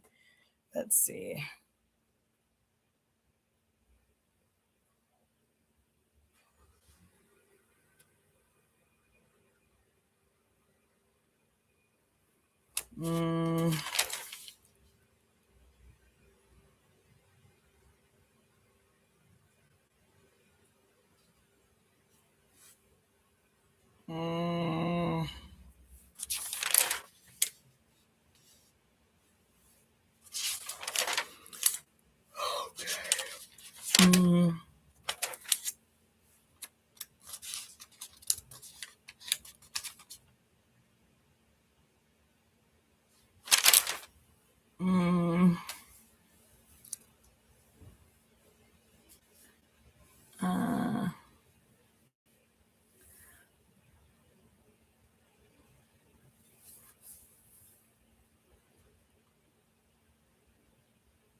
I read something else. I don't remember where I did. I don't know where I pulled it up from, but it was saying that the desert ritual, the desert is the antithetical response.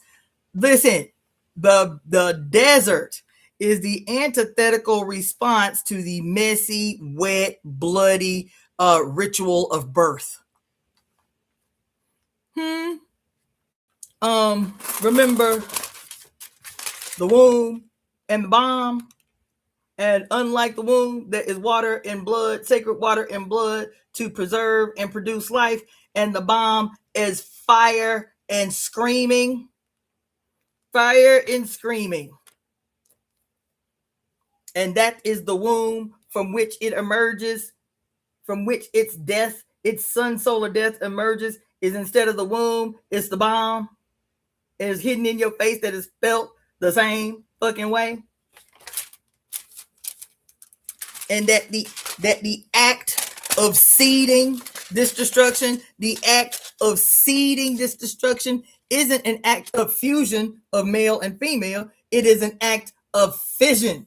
The separating, represented right there in plain sight by the SS, separating the male and the female, separating the indivisible, the atom, the basic building blocks of all life, and to split it apart from itself to create a literal alchemical symbol that we call cancer, that causes cancer. The reason I was saying that is because in the 5 years after the first testing of the nuclear bomb by Oppenheimer, who makes the declaration, in this moment I am become death, destroyer of worlds, in the years all the way up until 1949, from 42 to 49, there was one article that I read that was saying in the year 49 alone, there were more than 117 nuclear bomb testings, meaning explosions that were tested. Nuclear bombs, 117 in 1 year. And they will convince you to this day that a whole decade that they spent testing nuclear weapons in the 1940s, and they will convince you to this day that the, quote, seeming explosion of cancer is because you niggas don't eat right. That you drink too much alcohol, you smoke too many blunts or cigars, you go out too much on the weekend, you be having too much fun, you eat too much pig. Not that this motherfucker made the declaration on that day in 1942, today I am become death, the destroyer of worlds. Well, who are the worlds that he's destroying? What are the worlds he is destroying? He was clear in his declaration, your ass ain't. Today I am become death. I have become the antithetical equal to my life-giving mother. Today I am become death, the destroyer of worlds. If she creates worlds, if she gives birth to worlds, I am become death, destroyer of worlds. Who are the worlds? It is you. Each and every single one of you that is the universe, that is you, the sovereign, the sole sovereign of your mother. You hear me? He knew exactly who he was talking about. Hitler knew exactly who he was talking about. You, the universe. You, the world. Each and every one of you, a universe of your God's own creation. With your own military, your immune system, with your own system of reasoning, with your own internal and external sense of hearing, seeing, tasting, touching, smelling, feeling, singing, saying, sounding.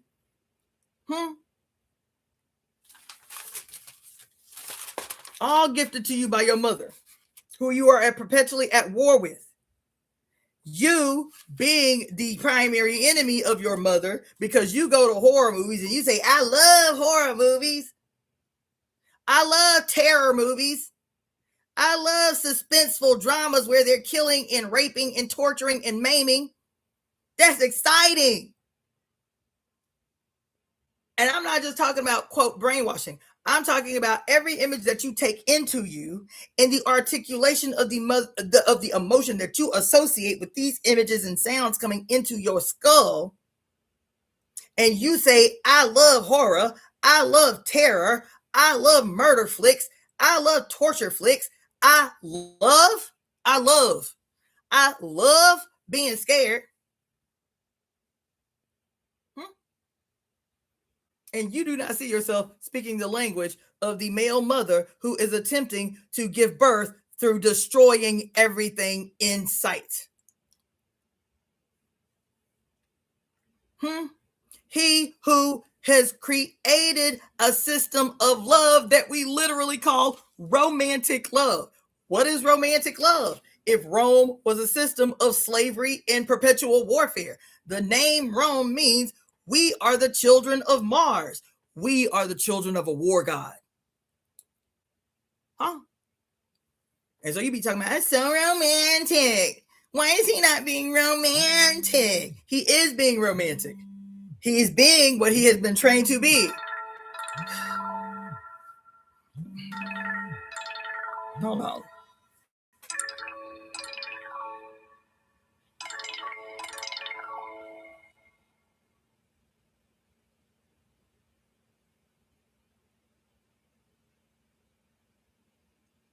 I don't know what's going on my phone.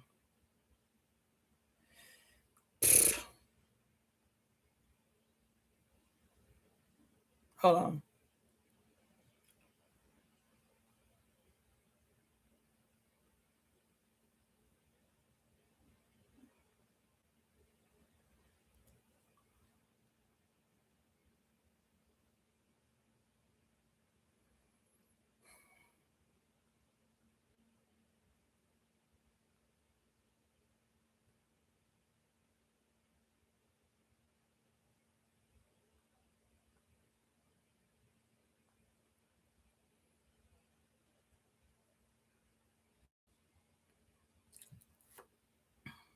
Man, ugh.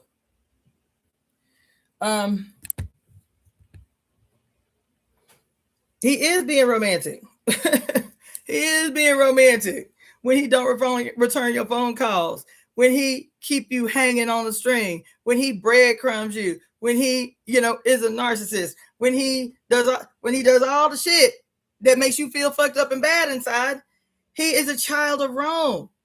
He is what? He is a disciple of Rome. He is what? He is the disciple to a war god. And who is the god of war perpetually at war with? Any hint, any machination, any resemblance of anything that reminds you of your mother, that reminds you of what true love feels like, that it's never hurtful, that it's never harmful. And we begin to believe that shit. Because romantic love has dominated the terrain, that love must hurt. Love hurts. Love bleeds. Something. What's another one? Here I go again on my own. Walking down the only road I've ever known. And the implication from the video is this bitch broke my heart. And so here I am again on my own. What's another one? Joy and pain. It's like sunshine and rain. You can't have one without the other. This is the lie you have been told. You can't have joy unless you are willing to endure pain and suffering, hurt and heartbreak, harm and bleeding, betrayal, mistrust, lies and illusions. That's what you've been taught. That is romantic. That is romantic. All of that is romantic. And then your family, your parents who love you with all their being, but are conditioned to romantic love. How are they conditioned to romantic love? By that Jesus shit. Because Jesus tells you the only reason I came here as God in the flesh is to demonstrate to you what I require of you to to pay attention to you. And what I require of you is to suffer. Isn't that what the etymology of passion means? To suffer? That's what passion means. Passion etymologically means to suffer.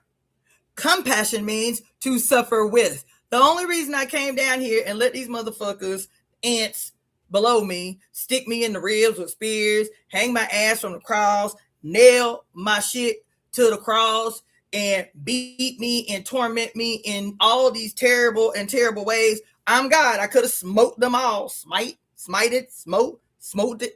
them all. But I'm not going to do that because I need the rest of you through this horror play that I allowed myself to be victimized in. That I allowed myself to be victimized in. Not that it hurt me because I'm God. You feel me? But I needed to demonstrate to you how I want you to become the perpetual martyr class. I need you to become the perpetual martyr class. And the only way I can convince you to become the perpetual martyr class against your divine mothers,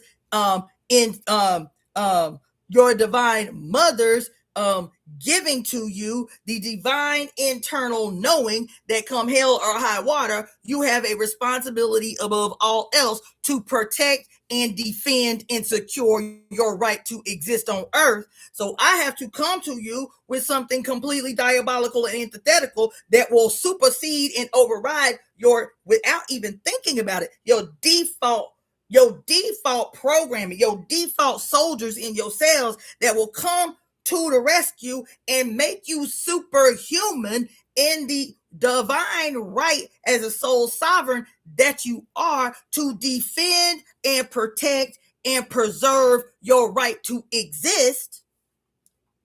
I have to come up in here and pollute your sky with something that is going to be antithetical to that. So I have to pretend to be the sun, solar, savior, what I call him? The sun, solar, self-sacrificing savior, born of a virgin. I have to hijack that story. And instead of me being self-sacrificing to produce coming abundance, I have to be the self-sacrificing sun, solar, born of a virgin deity that uses my self-sacrifice to gaslight the fuck out of you forever to ensure that when the harvest comes in the fall, that me, the Grim Reaper, who thrives off your essence, who thrives off your tears and fears, who thrives off the adrenochrome that you produce in a state of fear that has no action behind it, you experience the fear with no response, experience the fear with no action, experience the fear with no courageous response to that which is threatening your right to exist. I need you stewed up. I need your blood full of that perpetual loop of fear, because that shit makes me big in this illusion that I'm feeding to you through your own fear. So when I come ready to harvest you, now you are the crop, not wheat. Now you are the crop, not apples. Now you are the crop, not corn. Now you are the crop, not beans and grains and rice and legumes that will allow you to thrive and think in your right mind and have big, jolly, happy babies. I create the misery, suffering, despair, and the despair, the fear, the uncertainty, what's the other thing? The imposter syndrome, the trauma, the sexual aggression against the youngest and most vulnerable, the tearing, eating your babies and clipping their wings off so they bleed the fuck out, and all of these stories of your mother that I have taken and made the most horrible, scary, terrorizing stories imaginable in my madness as the young ascendant personified, severed away from the mother.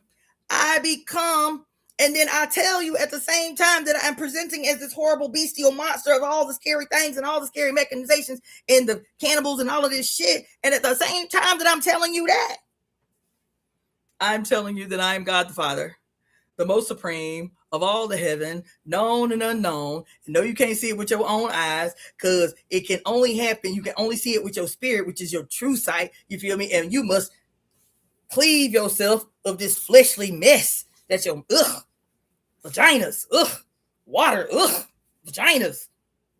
You must purge yourself of this filth that your mama gave you, so that you can be your pure, pristine, pure light self.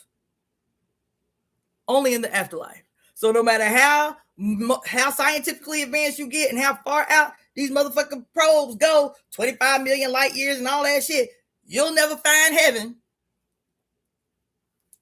because you can only find it once you purge yourself of this filthy flesh your mama gave you. I could go on and on and on, because I'm having so many moments right now. But I will just say we will catch up on another day, but this is the why. This is the why to this whole long ass thing that I have done another 6-hour goddamn live for y'all today, and I promised myself I would not do that. This is the why. I want you to assume for a moment, without your emotions attached, without your default clutching of the metaphorical pearls, just hear me for a minute and walk with me for a moment. This is the why of all these possibilities. Assume, just for a moment, that this world, the way we've always known it, the way our parents have always known it, the way our grandparents have always known it, the way many of our ancestors have known it, as far back as at least 6,000 years, which is when we are told that the age of patriarchy was fully consolidated, personified, okay? Or began and consolidated. I want you to assume for a moment that every story since the beginning of the emergence of patriarchy, every story that you have ever told, that you have ever been told, is through the mechanizations of the son, mad in his mind, envious of his mother, and so blinded by that envy that every story he ever told was for one purpose. Every story. Assume every story. And when I say assume every story, I mean all those stories that y'all are all comfortable with and are your like little, what do you call it? Your little safety bears, your little safety blankets. Assume every story that we have ever told, at least the version that we know. Assume every story about beefing goddesses, Hera, beefing with all the other goddesses. Assume every story. Assume every religion. Assume every mythology. Assume every fairy tale. Assume every story you have ever been told as the spell cast from the mouths of the sun gone rogue to literally orchestrate the prison that you are in, convincing you that the prison is flesh, convincing you that the prison is the earth, convincing you that this life is the prison, convincing you that you must be liberated from the flesh in order to become your, quote, God self that's some the fuck where else, somewhere. What would be the reason that some monstrous entity would do that? That a group of human beings would be so outraged towards the image of the mother as the supreme being in the universe, she, the divine androgyne through which he lived inside her anyway. What would be the reason? One reason that these stories would be told in every language, by every race, in every period in this last 6,000 years, hidden in every sacred ceremony, every sacred profound religion or spiritual belief of our ancestors or cultural tradition. Assume that every story, no matter where there is presentation, is Abrahamic religious theological dogmatism, or if it is ancestral, beautiful ancestral traditions of Ifa and this and that and this and that, that if it has existed within the context of the last 6,000 years of the patriarchal emergence of the son at war with his mother, assume that every story that you have believed, every ritual you have participated in, every animal sacrifice you have paid for, everything you have done, every garment of clothing you have worn, every personification and the many personifications that is you on this journey of life. Assume there is one reason for every story that you have learned. What would be the reason to flip every story upside down, turn it inside out, mutate it, malignify it, perpetually feed it back as a what do they call it? A house of horrors of broken and distorted mirrors to feed back to you, to see a mutant hunchback of Notre Dame version of yourself looking back at yourself. What would be the reason to do that? What would be the reason to do that?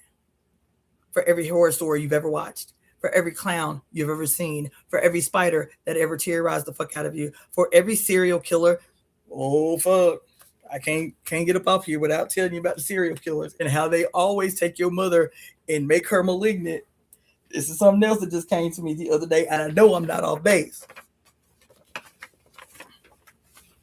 So you know how we love cereal, right? Like I loved corn flakes and other cereals, right?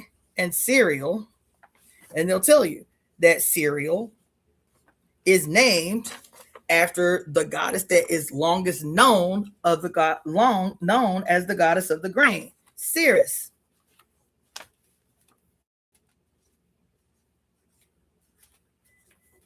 Ceres. She, at least modern history, the longest known name for the goddess of the grain has been Ceres or Ceres. And that's why cereal is named after Ceres, right? But I had an epiphany the other day. This shit is so deep. Because I always tell y'all that every monster that you've ever known, I'm talking about modern monsters, talking about murderers, mass murderers, killers, those kind of monsters, stalkers, rapists, this and that and this and that. God damn. This and that and this and that. Is your mother malignicized, fed back to the society?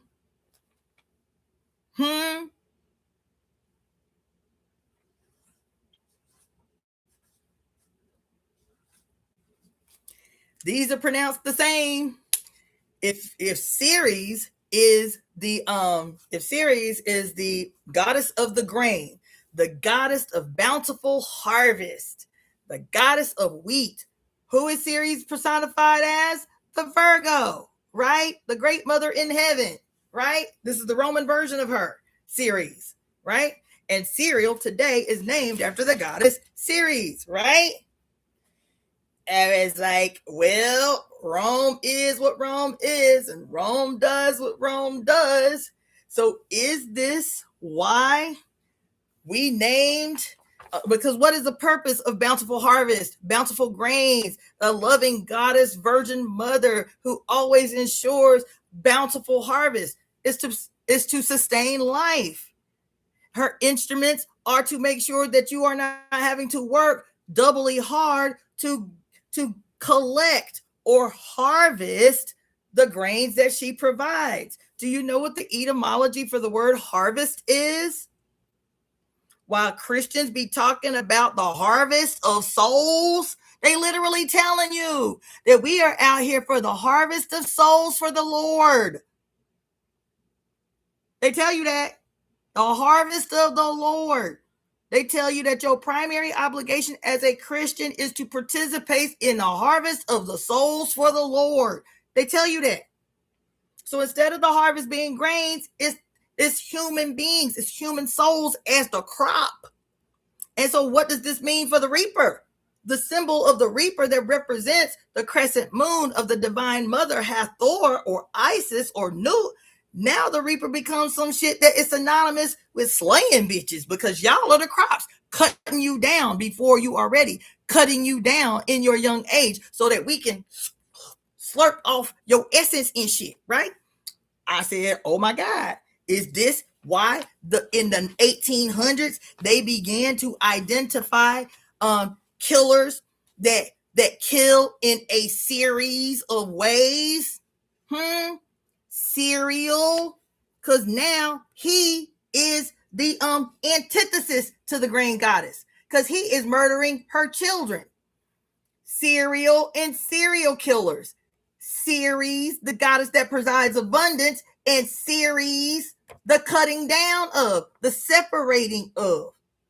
The modus operandi of the serial killer, he has a series of things that he does every time in a repetitious, strict way, like they be talking about Saturn. Repetition, symbols, series, lines, borders, this and that and this and that. And so serial killers, instead of harvesting actual life-giving and affirming crops, they what? They cut down, shorten the life of the crops for what? The crops of souls for the Lord. The crops of souls for the Lord. I said, did they do that shit on purpose? Did they do that shit on purpose? I think they did that shit on purpose. That's the purpose of all these goddamn secret societies.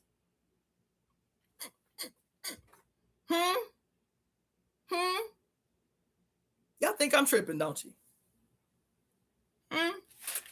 And so, what was I saying? So why? Why? Why? Why the why, the why, the why, the why? Why? Why? What did I tell y'all not too long ago? That these motherfuckers recognize that you can't have no moments of rest. You can't have no moment of deep sleep. You cannot have no moment of deep rest. Because if you are given a single break, a single ounce of genuine rest, and these cells get a single ounce of genuine rest, then all the locks on your cell gonna start popping, flinging the doors on themselves open. Poop, poop, poop, poop, poop, poop, poop. And shit gonna start coming out. And you're gonna be like, this is a divine intervention. Yes, the fuck it is, because your ass is God. It is a divine intervention. It is your imprisoned cells popping the fuck open as soon as they get a minute to relax. Because what does our tarot say? That the goddess tells us, who is the goddess? Our mama. Who is the goddess? The goddess within us, male, female, and all the genders in between, black and white, and all the races in between, from the babies to the old people. She is with us all. She is it. She lives in every single cell. Why? Because mommy and I are one. The problem is our mother has been the great primordial serpent, hiding in plain sight, locked in our cells through terror campaigns of feeding a version of her to you that always keeps you from her. Always.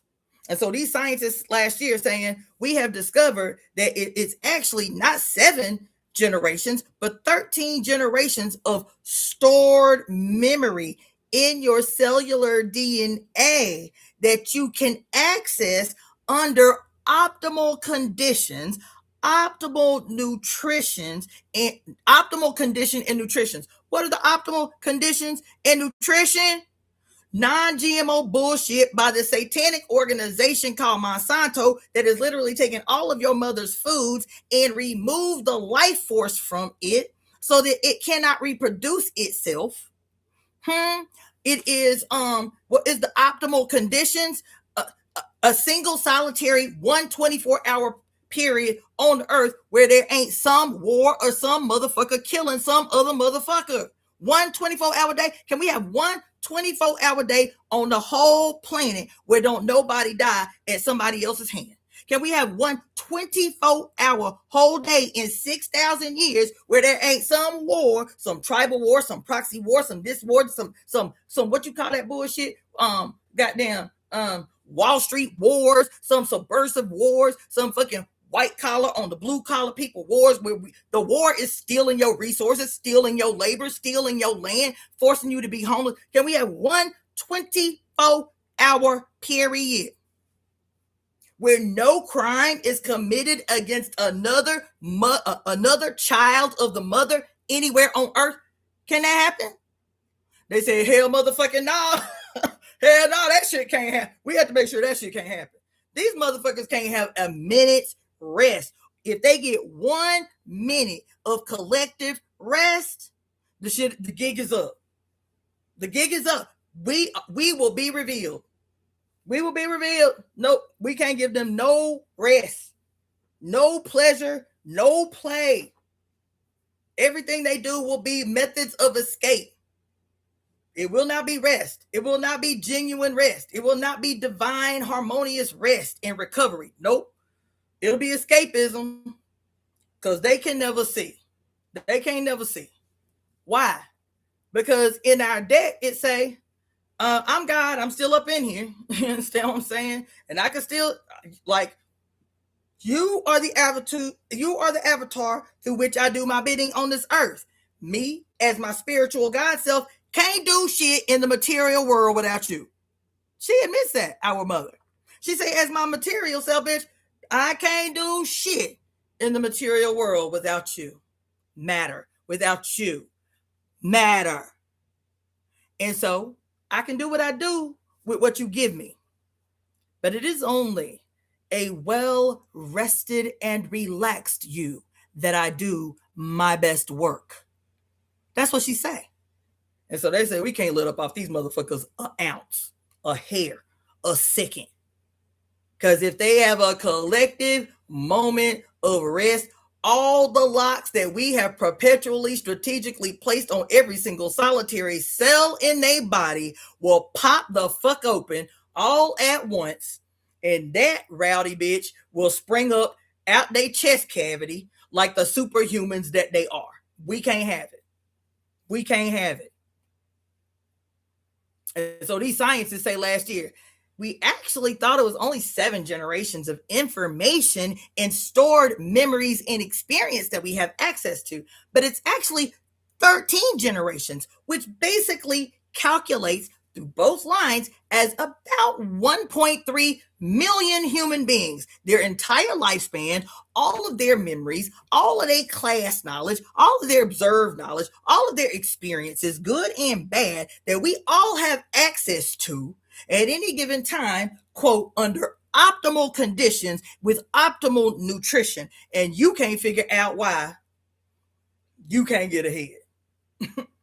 Because they make sure you cannot get no optimal nutrition and no optimal experiences, no optimal conditions that would allow you to sit still long enough for every last one of these 1.3 million motherfucking locks to pop up off the goddamn cells in your body so that these superhuman divine androgyny that we all are could be unleashed on this earth and in the suffering of the whole of the planet in a day, in a week, in a month.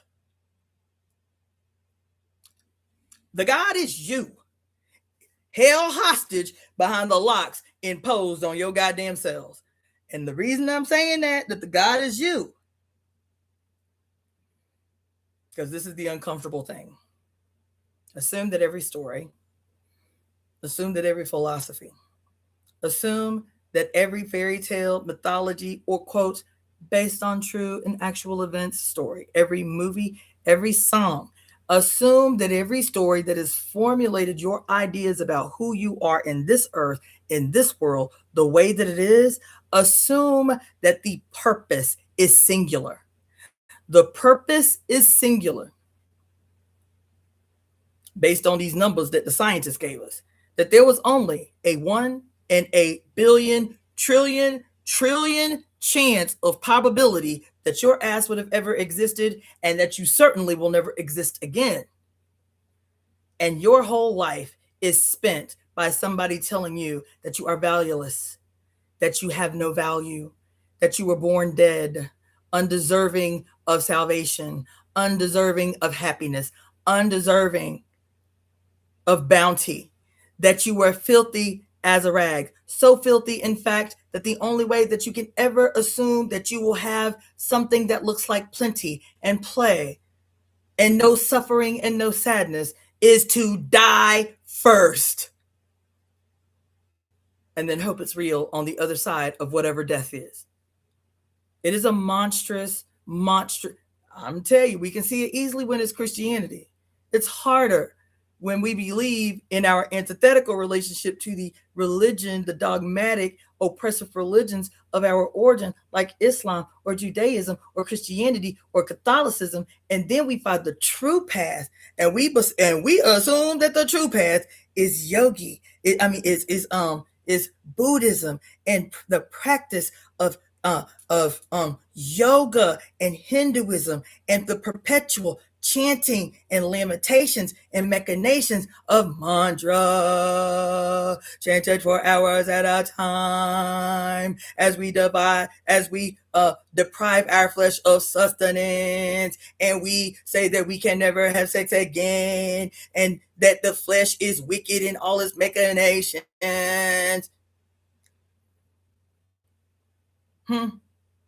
And our little beads and our little repetitive practices and our dogmatic recitation of, in opposition to the filthy feminine that exists everywhere as the one that is seeking to destroy you and lead you away from your divine Father God, where her little evil teeth having vagina that just wants to devour you whole.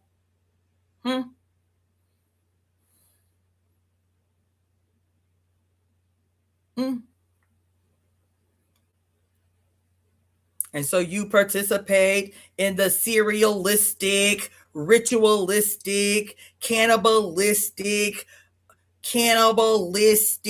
rituals of the death and destruction and the tearing apart of your divine mother in the various ways that you do that, whether you are one that are perpetually breaking bitches' hearts or running through women like the plague or running the train on or jump off culture because you love to get laid, but you love vaginas, but you hate the humans attached to vaginas. So you have to do everything to make sure that you can cipher the power off of them by causing them grief, harm, despair, misery, lack of self-confidence with this jump off culture shit to make sure you get yours and you jump off so you make sure she don't get hers. You are a serial killer. Whether you're a literal serial killer or whether you're a ritualistic, misogynistic, patriarchally participatory disciple of the fucking romantic war god that is Yahweh, that is Jah, that is what's that other motherfucker name? Allah, that is what's that other motherfucker name? That is Thor, that is Shango, that is, what's that other motherfucking name? Babaluaye, what's that other motherfucking name? What's his name?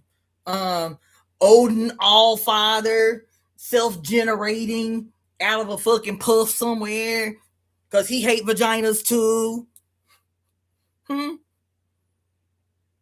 Every story you've ever been told is a replication and a feeding back to you of your son gone rogue's hatred for you in his envy, in his separation from, in his envy of you, because he has forgotten that he is you and you are he. In his forgetting, what did Killmonger say? The child cast away from the village will burn it down to feel its warmth. In his malignant love, in his malignant desire, in his malignant love, in his malignant desire, all he can produce is destruction. Stalkers, you are disciples of a war god. Wife beaters, you are disciples of a war god. You are carrying out his mission on earth as the disciples of romantic love. You say, I hit this bitch because I love her. I killed the bitch because I love her. You are the personification of romantics. You, the duplicitous, you have one face to woo your prey. So you'll sing songs or write poetry or give her flowers or take her to nice dinners. And then as soon as she is won, because you appear different, then you will bring out your other face. You have your light side face, and then you have your dark side face. The reaper, the murderer, the condemner, the terrorizer, the inducer of fear. He who tells you that love is pain, love is suffering. Jesus loves you, so he teaches you how he wants you to suffer. And since he is God and the infinite, this little flesh ain't gonna last but a day anyway. So let me go on down here and show these motherfuckers how to do it right. If they're going to be righteous martyrs, if they're going to be righteous sufferers, if they're going to give me their blood willingly, if they're going to give me their divine life force willingly, let me at least show them how I like my steak prepared. Crops that they are. Let me at least demonstrate how I like my steaks prepared, screaming, suffering, writhing in pain, burnt flesh, and the like. Let me demonstrate how I like my steaks prepared, so that they can be good martyrs. They can be good sufferers. And you think I'm lying that they don't tell you who they are in your face? I keep telling y'all need to go back and watch this bullshit that came out last year. As a matter of fact, it was released the month that Trump was reelected. Chaos, spelled with a K, starring Jeff Goldblum, who we all love so much, and his debonair ass self, plays Zeus in this movie. And do you know what the punchline is? Because they didn't do a second season. They was like, that's all we giving these niggas. They ain't gonna deduce what we telling them anyway. We just give them this one season. We can't tell them no more. As Zeus murders the Fates. As Zeus murders the Fates, how does he murder them? How do they participate? The Fates. The Fates that are all trans, by the way. Trans under the Father. How do they participate? Because they know Zeus is coming to kill them. Because they know everything, because they're the Fates. But unlike the Fates that is your mama, these Fates don't have uteruses. So how do these Fates respond to what they know is Zeus coming to kill them? They take gasoline. They said, let us make it easy for you. And they douse themselves while dancing and laughing insanely. Dousing themselves with gasoline. And wait for him, coax him to set them ablaze, the Fates. They did that. You know what else they did? They told you what I'm trying to tell you. In this show, I was like, they can't be no more playing. The water that kept them immortal was your essence. Same thing in Chaos that I was telling you was in Jupiter Ascending. The water that is flowing in the perpetual O at the gates of Mount Olympus, that's never ending, and that these water bearers are running all the time to give the gods this water that they cannot consume. That the gods created a story of heaven and hell. They created whole religions around the story of heaven and hell and the different names for heaven and hell. This is in this movie. They created every story. The story where you could not go to the other side if you didn't have the coins for the boatman. And what's his name? Orpheus takes his wife's coins. Takes his wife's coins off of her eyes so she can't transition, because he wants to find a way to bring her back from the underworld. So he takes her coins so she can't transition. And she see all these people going across the divine water into this great white circle that is the gates to Elysium. There's another movie for you, Elysium.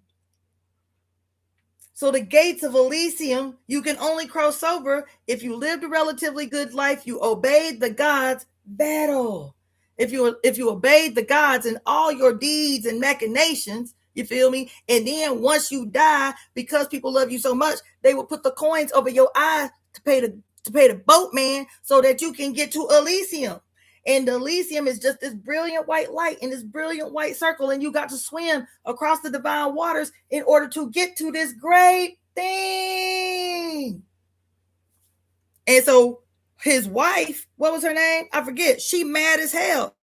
Because she tried to swim across the water and she can't swim to the water. They won't let her swim. The water won't let her get no closer to the lights. And they tell her, oh baby, you ain't ain't nobody give you no coins. Ain't nobody give you no coins, boo. She's like, what you mean? My husband gave me coins. She was like, no, baby, your husband took your coins off your eyes. She said, what? She mad as fuck. So what I gotta do? I gotta linger here in limbo? They was like, yeah. For how long? They was like 200 years. You gotta be in limbo for 200 years, and then we may give you the opportunity to go back. But what they were told is if they go to Elysium, if they go through the big white gates, after swimming through the waters, that they will go to their next life that will be so much more awesome than the life they just died out of. And so that's why everybody is doing everything right. Veto. Everybody doing all the things on earth to make sure that they can come back to a better and more bountiful next life in their reincarnation, right? And so she mad as hell because she was like, what kind of punk ass motherfucker would steal his wife's coins, right? So meanwhile, Orpheus is trying to sing his way into the underworld to rescue his beloved. Meanwhile, she and another dude, the dude that she falls in love with in the underworld, was an Amazon. The dude that she fell in love with in the underworld, the dude, like with a penis, like the dude. Well, I don't know that he had a penis. Let me scratch that. I don't know that he had a penis. But the dude that she fell in love with in the underworld, he was killed by Amazons because he was an Amazon. But the story was that when Amazons got pregnant, right, that if they had boy children, their boy children could only live among the Amazons until they reached puberty, about 10, 11, 12. After they reached puberty, they would be sent out into the wilderness to survive on their own, never able to return back to the land of the Amazons because Amazons is women, is bitches. So this one Amazon has a girl child. And the girl child is a girl child. Raised as a girl child is a girl child. But when the girl child starts going through puberty, the girl child starts to have feelings within her that do not match her outside presentation. You dig? And so her mother says, baby, I've been trying to avoid it because I've seen it a long time. I knew for a long time, but I really just hope that once you reach puberty, it would even itself out. This is what she's telling her baby as her baby is approaching puberty. And her baby is obviously a girl, by the way. She says, I've known since you was about 5, but I was like, things will even out once you reach puberty. But I can see I was wrong. And so, you know what has to happen. The baby is a girl. The baby was born a girl, born female. But the male in her, the masculine in her, screaming to live, that even the mama couldn't deny. She's like, you may have a girl's body, but bitch, you is a man. That's what she told her baby. She was like, I've let you hide up in here long as I possibly can. I love you, but you know the drill. If you are a man, not just male, if you are a man, you cannot live among the Amazons. Ain't this about a bitch? This is happening in the show Chaos. And she let the baby stay longer than she was supposed to let the baby stay because it's her baby. You know what I'm saying? This her baby who on the outside look like a girl. She's like, baby, we can't deny this shit no more. Now you 15. You understand? Everybody else got to get up. Everybody who is obviously male got to be the fuck up out of here by 12 years old. Your ass lingering, you 15. And I know, and everybody around you know. Even the girl's best friend, who was a little black boy who had been ousted out of the community, and the little black boy would come every now and again because they was best friends. And she would give him food and shit because he out in the wilderness by himself. And so they talking, and he was like, when are you going to leave? When are you going to tell everybody who you really are? The little black boy. It's like, yeah, you got titties and all, bitch, but you a man. Everybody knew. Everybody knew that the child was trans. That you a man. And so you can't be up in here with us. Because this is the law of the land. We Amazons, only bitches can be up in here. And so he stayed longer than he was supposed to, because all men, not all males, all men are supposed to be out of this motherfucker by the time they 12. And your ass been up in here till you was 15. And so when he finally leaves and they find him years later, living as a man, thriving as a man, the Amazons held a grudge apparently and found out where he was on his job at this gay bar bartending and offed his ass right in the bar. So that's how he ended up in the underworld. He that was born she. See? And see how that shit play you off yourself? See how that shit will have your babies conflicted as fuck? Under the male God, under the devastating, diabolical destroyer God, will have your children believe that they are at war with themselves. This show literally personifying this split in the consciousness of a baby who comes here bigger than this world is able to explain to them, having a body that might be female in presentation and a spirit that might be male in presentation, needing both these personifications to do their peculiar work in this life. You may need the bigness of a great-great-grandpapa who was a warrior in a tribe somewhere, but you may need your personification to be female so that you can weave in and out of circumstances that you otherwise wouldn't be able to weave the fuck up in and out of if you was a male. We don't teach our babies that they can be dynamic. We teach them that they're inherently flawed. And if you feel like a male in your mind, but you have a female body, then it's because your filthy mama is flawed. The birthing process is flawed. And so you just wasn't born right. You was born with the wrong body. That your body is your problem. That your flesh is your problem. So here you got scientists telling you what your preachers have been telling you what your priests have been telling you what the haters of women have been telling you for 6,000 years. That we hate flesh, all flesh, male flesh, female flesh, but we hate female flesh more. But we hate male flesh too. So if you are male and you believe that your spirit and your soul and your consciousness is female, we love that. Because that's been our whole MO, is to become the male mother, like Gandhi said. Gandhi said, I want to become the mother of a liberated India. The male mother, the Pope as the male mother, your Imam as the male mother. Want me to fuck y'all up one more time? Want me to fuck y'all up about this shit that stay hidden in plain sight one more time? While they be playing in your face one more time? The male mother, your Imam as the male mother, your guru as the male mother, your name them, right? But this one in particular, your Imam as the male mother, hidden in plain sight. What does Imam spell backwards?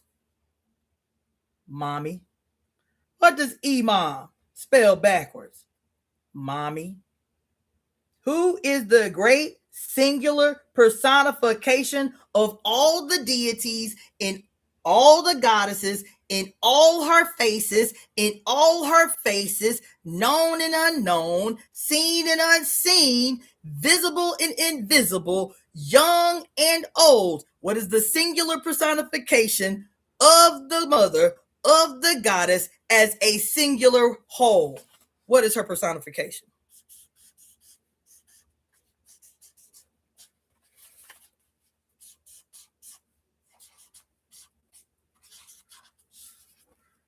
She who be like water, MamiWata. She who be like water, MamiWata. Huh?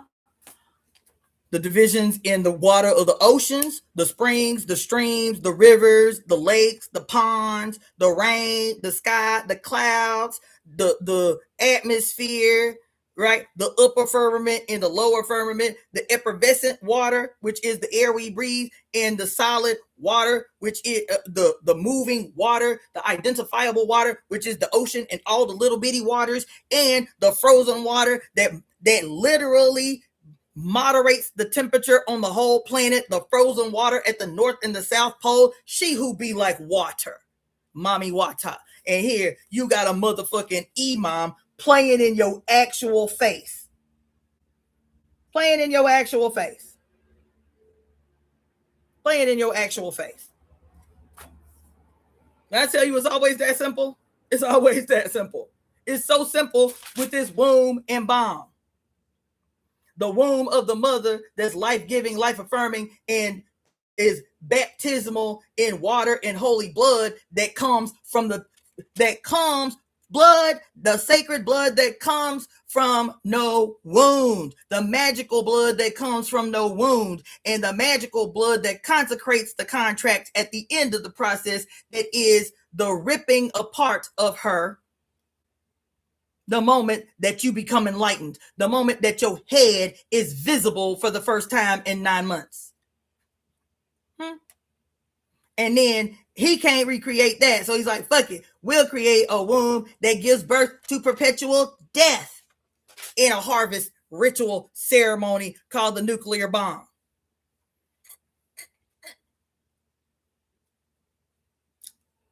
That's why all these Zionists and all these Nazis are best friends. I couldn't reconcile it. I was like, I thought that was a paradox. Like, why you got all these situations where you see Zionists and outright white nationalists, Nazis, who are homies, who like best friends, who be kicking it. I was like, what I'm looking at? Like, what in the fuck? Because it can't be white nationalism, because Nazis say they hate Jews. But is that true? How many Jewish men have been the founders of white supremacist organizations right here in the United States? So what the fuck am I looking at? When these supposed to be the arch enemies and shit that's always being put forward for us. But why all these Nazis all of a sudden are best friends with all these Zionists? Why you got Christians that's been talking all these years about the Jews killed Jesus, and that's why we don't like Judaism? Now all these buses, all these planes full of motherfuckers going to the promised land, and we start with Israel because it is the fulfillment of prophecy, and these are our brothers and sisters in the Lord and shit. I said, why? This is something deeper. This is something deeper. There's some bullshitting ass, scapegoating ass religion, some white-skinned, white nationalists versus the Jews or the Hebrew. This deeper than that. I want to know what the fuck it is. You understand what I'm saying? It's always your mama.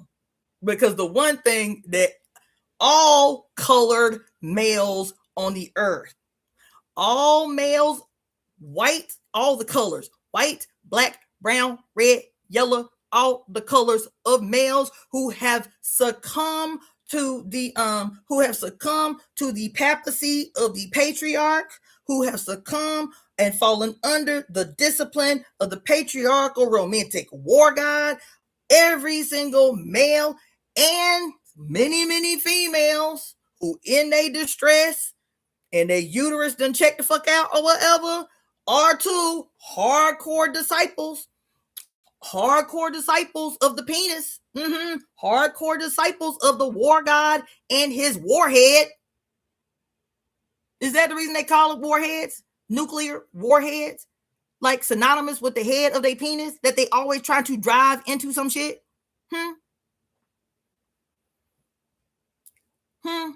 That they always trying to give birth with their penis? And what can they give birth with in their hatred for women? Despair, death, destruction, brigandage, and all of that shit. But because they can't just be the Father God, at the same time, simultaneously, they have to make sure that she is invisible, that Mother God is invisible, that Mother God has disappeared, that you do not see her anywhere, that everywhere you see her, you see a male version of her. You see a nigga in a dress, Imam. You see the Pope in a dress.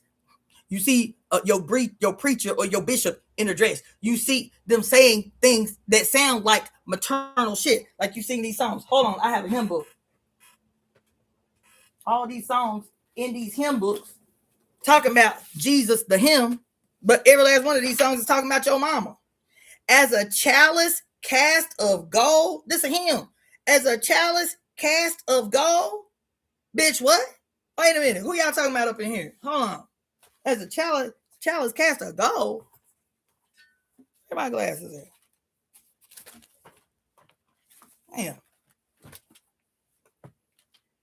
What did I do with my eyeballs? As a chalice cast of gold, that's the first one I turned to. And it say, as a chalice cast of gold, burnished bright and brimmed with wine. Wine? What? Make me, Lord, as fit to hold grace and truth and love divine. Let my praise and worship start with the cleansing of my heart. The chalice is a uterus. In every tradition, everywhere on earth, but the male father gods. The chalice is the cup of life. The wine is the menstrual blood. Yes, it is. All the time, every time. The wine is the menstrual blood that ensures that life can be sustained in the golden chalice to make new the next Lucifer that will be cast out of the holy heaven. Hold on. Though I may speak with bravest fire and have the gift to all inspire, I have not love. My words are vain as sounding brass and hopeless gain.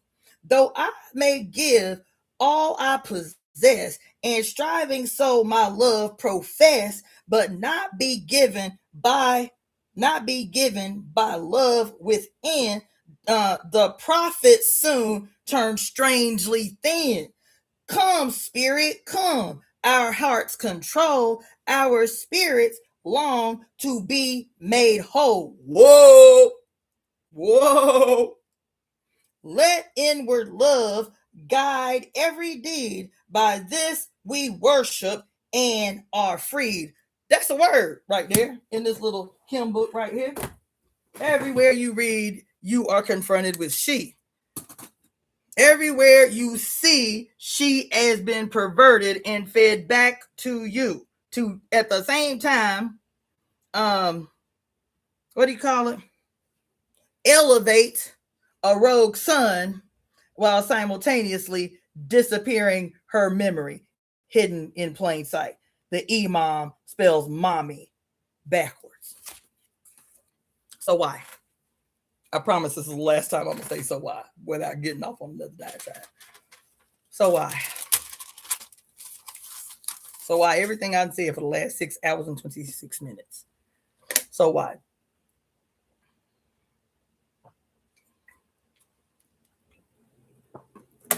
The why is this. The uncomfortable why is this.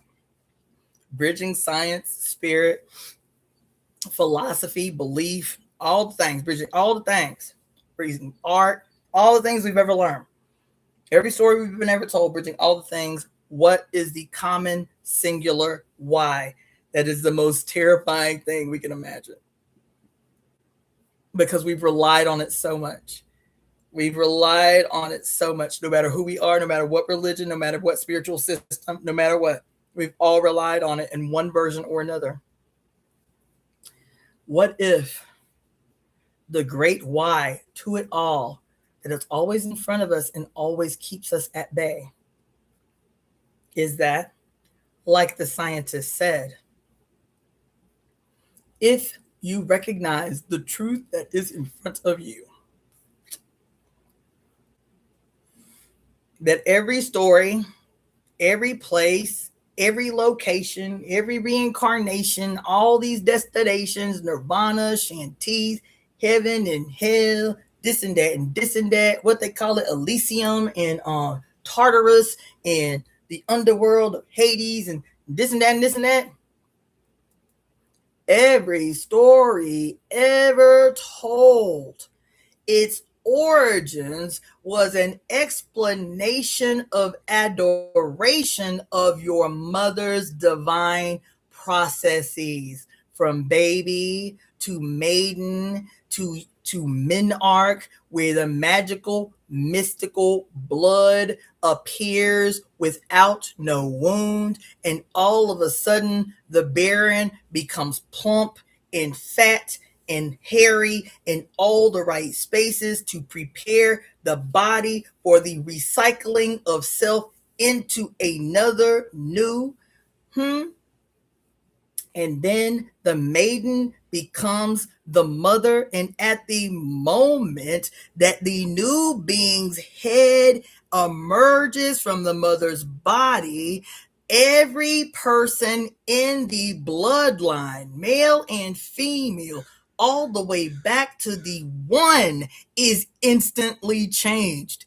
Everybody, as soon as a new human being is born, everybody all the way back is changed. She goes from maiden to mother, but she doesn't just go from maiden to mother.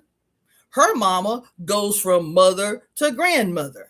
Her mother's mother goes from mother to grandmother to great grandmother. Everybody, father becomes grandfather. Grandfather becomes a great grandfather. Brother of father becomes uncle. Son of uncle becomes nephew. Becomes nephew. As soon as a new human being comes from a woman's body, everybody in the family, all the way back, is instantly changed. They are transformers. We are all the shapeshifters. We are all the transformers. Changing. Not just the woman herself as maiden, mother, crone, babe, and elder. Nope, not just her by herself. Nope. That in her being the fates, every time she changes, everyone around her changes. Everyone around her changes. Whether that's physically, whether that's the dynamic of your relationship, or whether it is you having been transformed into something else by virtue of being related to her in her change. Every time a woman changes, the entire world changes. Every time a woman changes for the better, the entire world changes for the better. And if this is the case, that every dynamic way that we experience life and have the potential to experience life, and like the scientist was saying, that you, as you are right now in this moment, was a 1 in a billion, trillion chance that you was ever going to exist, and giving that 1 in every billion, trillion chance, your ass never existed before and you will never exist again. This becomes the basis for how you have to question shit like reincarnation. I'm just saying. You have to fucking question dogma like karma. Oh shit. You have to reevaluate your position on dharma. Oh fuck. You have to reevaluate whether nirvana is real, because do you know what the etymological meaning of the word nirvana is that you believe is some kind of Buddhist heaven? Do you know what nirvana is? Not nirvana is. Do you know what nirvana means, translates to etymologically? To blow out one's light. That's what it means. To literally blow out one's light. That's what it means. It doesn't mean afterlife. It doesn't mean heaven somewhere the fuck else. It doesn't mean, it means to blow out one's light. That's what it means. And so all of these ways, all of these men who've taken over all of the mother's religions, traditions, cultures, and stories, they were all about the abundance and the importance and the extraordinary gift that it is to incarnate the one time you get on earth, which is heaven, which is the bridge of heaven, which is heaven and earth as the Garden of Eden, which it should be and is not. This is the gift. This moment. This is the gift. This earth. This is the gift. This flesh. This is the evidence of probability as magical miracles that your ass is alive and breathing and can comprehend what the fuck I'm saying in this moment in time in the great circle that is the Milky Way galaxy. This is it. This is the why. That what if the why is that every story is a lie, that every story is a distraction, that every spiritual belief has been a deliberate construction of distraction. The why is, this is it. This is what you get. And if you knew without a shadow of a doubt, if you could prove without a shadow of a doubt that hell is not real, that heaven is not real, that some place beyond your comprehension in the great by and by, that even fucking probes that are out at least 25 million light years away say that shit they be talking about in the Bible, the white heaven and the white sky with the white pearly gates and the streets of gold and the land of milk and honey. We ain't seen that shit yet. So I don't know. And then your Bible say, because you cannot rely on your own eyes. And the Bible say you cannot trust and rely on your own heart. And you cannot rely on your own eyes. And you damn sure cannot rely on your own understanding, because they will all lead you astray. Just trust me, the one you have never met, will never meet, have never seen, ain't found no evidence of, but just trust and believe. And when I come a rap tapping on your heart chakra, I can't come in unless you allow me in, like the vampire I am, trying to deceive you and betray you and lead you astray to enter into this relationship that is a death cult, that requires your death before any promise that I make you of life everlasting, life eternal, and all the great things of the gifts and the by and by and the pearly white gates and all that shit. The only way you can get to that shit is after you die. It is a murder cult after all. It is a death cult after all. Death is required. Death is the only initiation that I have you to. And even your initiation as your baptism, your initiation, as your holy sacred sacrament. These are all just covenants that you make in opposition to your mama's covenant. You feel me? These are just declarations that you make to seal this contract into this death cult. I'm not saying that after you believe in your heart and accept me into your heart and eat of my blood, drink of my blood and eat of my flesh, that you will automatically have life everlasting. You ain't gonna live forever in the world, because I can't do that. I can promise you life everlasting after you die. And what do? Being the good new convert that you are, you start singing songs about, I can't wait to meet my Jesus. I can't wait to meet my Jesus. What are you saying? I can't wait to die so I can go meet Jesus. That's the subtext. I can't wait to meet my Jesus. I can't wait to meet my Jesus. I can't wait to die. Jesus promises me or some shit that if I trust in him, then I will be white as snow in the blood of Jesus. I will be white as snow and made brand new.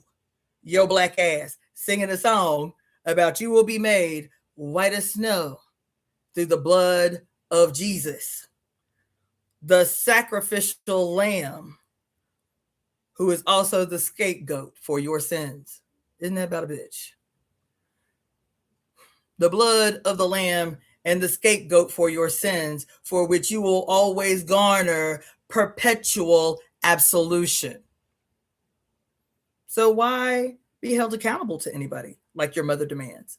Why do the right thing? Because your mama is actually ever present, all knowing, all seeing. Don't you say that about your mama? Why? How your mama just know something happening? How she can call you at the exact time that you having a nervous breakdown? How is it that she know what you doing even when her back is towards you and she cooking and listening to her jams? And she say, boy, if you don't stop, I'm gonna pop you on your backside. Like mama must have eyes in the back of her head. He steals every iconography you ever associated with the divine, ever-present knowing and watchfulness of your mother and transforms it into something diabolical and monstrous and terrorizing and fear-generating. Do you understand? And so what if the why is that every machination of, quote, life eternal that can only be accomplished after death, that can only be taken advantage of after death, that can only be experienced after death in every culture. Why? Why can't we have it now? Why can't we have peace right now? Why can't we have love right now? Why can't we have a world where harm and hurt, fear and trauma is not the norm? It's an aberration that rarely ever happens because bliss is so much better. Harmony is so much better. Joy and ecstasy, peace and divine sexual union, and the diabolicizing of humans existing, where you as now the transhuman within the context of the mother is something exciting and extraordinary. You are the evidence of the harmonious union between the Kali and the Shiva as the son and the mother, and the son who becomes the lover, the divine husband of the mother, liberating what? The gate of great liberation, opening the gate of great liberation that only comes through the divine harmonious union of the feminine and the masculine within yourself, opening up the divine gate of liberation so that the heart and the solar plexus and the navel and the root can freely flow up to the heavens and down into the center of the earth. So if this is the case, and your mother's uterus is heaven, and your mother's vagina has been called hell, the gates of hell, then is there some place outside your mother's body where you can hope to go after you die? Us studying these spiritual systems, these medical systems, all of these histories, and dichotomizing the hell out of them so that we do not see the sameness, the connection in every single one of them, and every story ever told from the beginning of when we started writing sticks, to using sticks and shit to write shit on the walls of caves, has always been about the multifaceted, multi-faced personification that is your mother. That is your mother. Whether it is the Mother Earth, as the caves, as the womb, as the metaphor for the womb, with the holy water pit in the center in every story, whether it is the cave, whether it is your mama's body and your boobs flowing life-preserving water as the milk that goes down into the valley between the mountains of her boobs and the valleys where the waters of milk, the rivers of milk, flows to sustain the little baby's life. And what's the other one? The open mouth of the serpent of the Nile, who pours waters out of the holy, sacred, fertilizing waters from the mouth of the serpent of the Nile that Akhenaten tried to kill. And the serpent has always been the mother. Not only the mother as a metaphor, the mother as literally your birth canal and your vagina, the open mouth, the lips that we literally call a mouth, the lips of your mama's vagina, birth canal, as the open mouth of the serpent through which the holy fertilizing waters of the Nile flows in ecstasy and birth. And you will see everything but that. You will hear the story of Lucifer, the light, the light bearer, the light bringer, the heaven's most beloved. Isn't that what the Bible says? God's most beloved rebelled against heaven, rebelled against God. And in his rebellion, he was cast out of heaven down to earth and given dominion over the earth. And you will see it as everything but a story. An actual scientific, observable story of what the ancients' language was used to describe the miracle of childbirth from she who was considered the embodiment of God on earth, the queen. When the queen gives birth, because Pharaoh is the son embodied on earth, and the queen is the embodiment of who? Venus, Virgo, the virgin on earth. And these ancient people, seeing their kings and queens as the deities personified in the flesh, and every story that they ever told was Queen of Heaven, given birth to a divine son. She, the virgin, she had sex. Why she had sex? Because Pharaoh, as the son personified as the father, taps his boo on the ass when the sun goes down and the night is high. And he tells her, who was she called? Every queen, who was she called in Egypt? She was called, whatever her name was, and her title was the divine holy serpent of the Nile. That was her title. Why was she the serpent of the Nile? Because she was the personification of the fertility of the Nile Valley. And so he, as the personification of son as father, taps his boo, the divine serpent of the Nile, on the backside before he goes to sleep to say, can I get some? Can I get some pussy so I can sleep deep? Me as the son journeying on the solar boat into the underworld before being born anew. That's 8 hours of sleep, bitch. That's all the solar boat journey is. That's all the solar boat journey is he goes unconscious after he taps that ass and taps the free-flowing orgasmic water that pours forth from what? The open mouth of the serpent of the Nile, who springs forth holy waters in orgasmic ecstasy and in the birthing ritual. Can I get some pussy is what he was saying.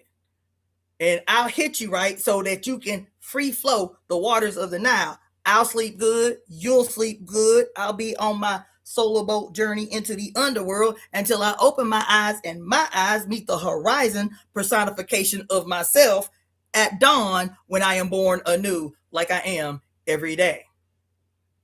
And you'll still see it as everything. You'll see it literal. You'll still be thinking 3,000 years into the future that the story of Horus and Set as a literal war between the sun and the dark, the light and the dark, about who is going to rule.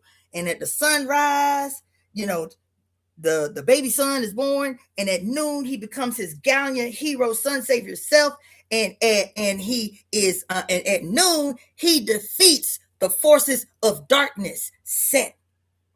But then he gets weak as the day gets shorter, and in his weakness, Set comes on the scene, and at sunset, which is literally called sunset.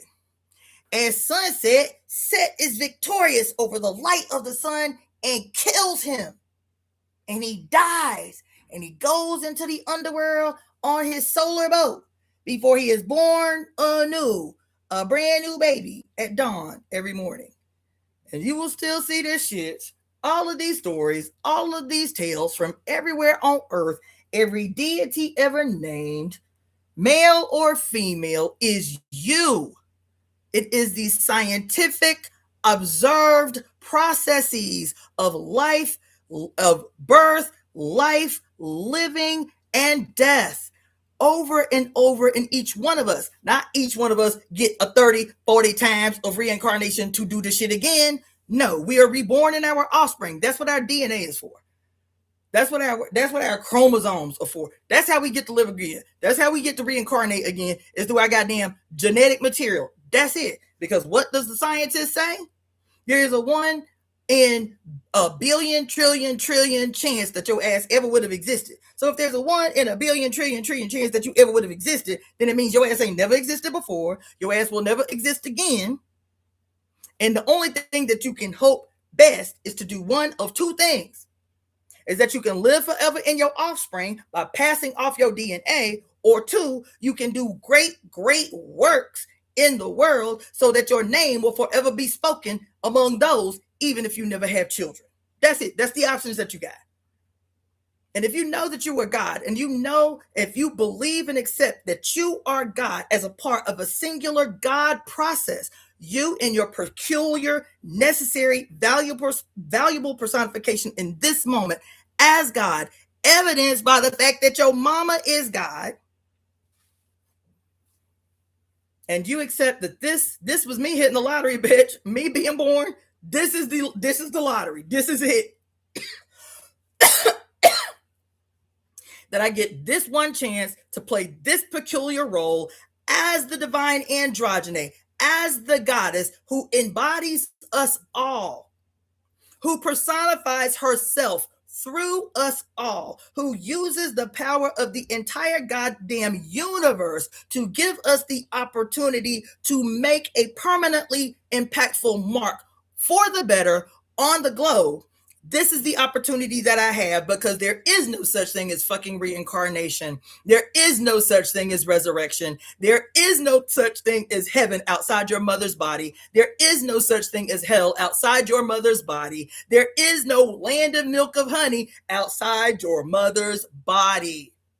Every story was talking about your mother. Every story was talking about your mother, your mama. Every story was talking about your mother, your grandmother. Every story was talking about your mama, your great-great-grandmother, all the way back to the mitochondrial Eve. Every story was also simultaneously talking about your mama, the earth. Every story was simultaneously talking about your mama, the cosmos. Every story was talking about your mama, every singular circular entity that exists in the goddamn universe that look just like your jolly, fat, round ass mama when your ass is ready to be born. Every story ever told. And even those stories told in their maddening, outrageous forgetting and separation from and hatred of your mother is still your mama staring you in your face. Every story. Now y'all gonna start rewatching every horror movie you ever watched and be like, God damn, there she is. Even though it's a slasher flick. Oh my God, there she is. Even though it's some serial killer doing diabolically monstrous shit, every story I'm telling you that you see is your mother made mutant, malignified, diabolicized, made evil, made scary, made devilish, made demonic, and fed back to you in a perversion that guarantees that you would never return to her. Because to return to her is to see God every time you look in the mirror. It's the only conclusion that you can come to. And if you come to the conclusion and you accept God every time you're looking in the mirror, every time you're looking in one of these motherfucking black boxes, every time you see yourself in the mirror, you can only see God. You can only see God, not in some weird ass dissected apart from bullshit like Kanye West be talking about, nigga, I'm God. Nigga, I'm God. That ain't what I'm talking about. That ain't what I'm talking about. That every time you see yourself, you can look into your eyes and see every single solitary one of the 1.3 million ancestors that have contributed to the you becoming the you that you are in this moment. They are God. This is what the heavenly host. Bitch, this your ancestors. This your DNA. That's the heavenly host. The angels, that's your ancestors. That's your DNA. The divine intervention, the voices in your head that these motherfuckers be trying to make you think you crazy. No, you are not crazy. No, you're not. The voices that you hear, people be like, why you talk to yourself? Because I'm up in here with good company, bitch. That's why I talk to myself. When scientists can say, yep, you got about 1.3 million ancestors and all their memories and all their experiences and all their genius and all their prayers and all their longing and all their hopes for the future, you can access that shit under optimal conditions. Optimal rest, optimal nutrition. I said, boy, they really do be telling you about you in plain sight, knowing you won't hear what the hell they just said.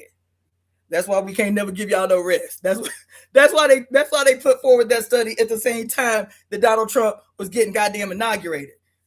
Well, under optimal circumstances, with optimal health and optimal rest and optimal nutrition, you can unlock the chains on every last one of these 1.3 million ancestors that are trying to contribute some divine intervention on your behalf, some cellular memory on your behalf to help you break loose from this bullshit that has you captive. And so we have to perpetuate unending shock and awe campaigns that make it impossible for those locks to be broken. But once you know, bitch, now you have a different set of eyes to see with. Now you have a different set of ears to hear with. Now your voice sounds different. Something deeper than the you that you thought you were in your lowly self. Huh? Something deeper emanates from your throat. People hear something different today than they did the day before. Why you sound like that? Why your voice sound like that? Like, nigga, I sound just the same. You know what I'm saying? In your mind, you sound just the same. But something has happened to you. Something has happened to you with the new information that you receive. The goosebumps that you get, that shit ain't from outside in. That is your ancestors say, yes, bitch. Yes. You need to remember that. Keep that. The little butterflies you get in your stomach, the heebie-jeebies that you get, the deja vu that you get. This is your heavenly host coming to the surface, coming to the front to say, yes, go deeper, go deep. Yes, you almost there. Yes. When these scientists can tell you that you can access 1.3 million ancestors of locked, stored genetic memory of their experiences, their lifetimes, their genius, their suppressed genius, their memories, not just their trauma. That is not the only thing that we inherit from our goddamn ancestors. As a matter of fact, I would reckon and I would bet that it is a minuscule, infinitesimally small percentage of what we inherit from our ancestors. But for those who live a lie through perpetual terror campaigns to give us an illusion of smallness, an illusion of insignificance, an illusion of what can one person do, an illusion of overwhelm. Because the moment that the veil is peeled back, the moment that a single lock on a cell is broken, they know that bitch that they have been trying to suppress all this time will be let loose. And once the chain is broken, once the dam is broken, it'll be like a tidal wave on the whole planet. If you knew that there was no hell outside your mother's body, if you knew there was no heaven outside your mother's body, if you accepted that this is the one of this beautiful, extraordinary life we are perpetually surrounded by, trying to cheer us on all the time if we take the time to listen past bullshit, this is the one opportunity that we get to change it all, to change everything. And all we have to do is share and remember and speak to others and encourage others and pick them up out the quagmire and show them that everything that you see is you. Every sign, every so-called secret society symbol and sign of diabolatry and wizardry and deviltry. And all you see is devils everywhere, child. From the time you born and go to your first Sunday school class until you plant your feet in the goddamn grave, teaching you all day, every day, 24 hours a day, how to become the perfect prison guard for the cell that you keep yourself in. You become the police. You become the police. Perpetually fearful of everything. Oh my God, it's bugs! It's bugs! Perpetually afraid of everything. Meanwhile, every creature on the earth is trying to put us up on game. Every creature, if we care to look. Every creature, if we care to listen. Every sign and symbol of her, the only desire that she has for us is singular. What do we say in the global conspiracy to right all wrongs? Let me see if I can find it quick like it. Nope, not quick light, because that would be too easy. What do we say? Because we always talking about through the whole conspiracy that we are the divine executors of our mother's divine will. That we what is it that we say? That we conspire to forever bind those that have or would harm the great mother. We are the communicators. We are the distributors of divine time, divine rectification, divine retribution, and evolutionary justice. Because everything that we want to do in this life is to be the facilitators of the mother's divine will. What is the mother's divine will? Ask your mama. Remember your relationship with your mama. What was her divine will? To see you happy. What was her divine will? To do whatever she needed to do to make her babies happy. What was your mother's divine will? To keep you protected and covered so that you didn't have to worry about protection and covering because she got you. So all you had to do was play. Your ass on the playground, wilding out, swinging off shit, flinging off shit, and she's ever watchful because if my baby get too hyped, they might be out of their mind and I might have to run over like a superhuman and catch them before they hit the ground. The ever watchfulness of your mother. Why the ever watchfulness? Why the ever protection of your mother? Why is she always, quote, hovering around you? Is because she wants you to be completely free. She don't want you to be worried about parasites. She don't want you to be worried about predators. She don't want you to be worried about no bullshit like men lurking to steal babies. She wants to keep you away from all of that shit. So she bears the brunt of fighting off demons like Kali, of fighting off bad guys like Parvati, of protecting the boundary within you as the soul sovereign, because all she is fed by is your happiness, is your giggles. No matter how tired she is, you start playing, my only plug. I'm being cute, I'm being funny. And she like, that's my boo right there. That's my baby. I might be tired, but I'm tired for a reason, because that's my baby right there. And all I am interested in is the displays that are gratitude. Your displays of happiness, of pleasure, of ecstasy, of excitement, of awe, of wonder, of living a life where it don't even come into your mind that there's such a thing as a bad guy anywhere in the world, because your mama is always right next to you. You know your mama got you. And so you don't have no fear of no bad guys. You can't even conceive of it.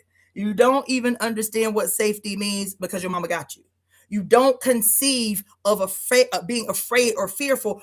So you just swing wild off of shit because your mama got you. You know somehow she's just going to be right there to catch you when you do some dumbass shit. To be so free from it that you cannot conceive of it. This is what your mother provides. And in this world, it used to be that. It used to be that way. It used to be that way.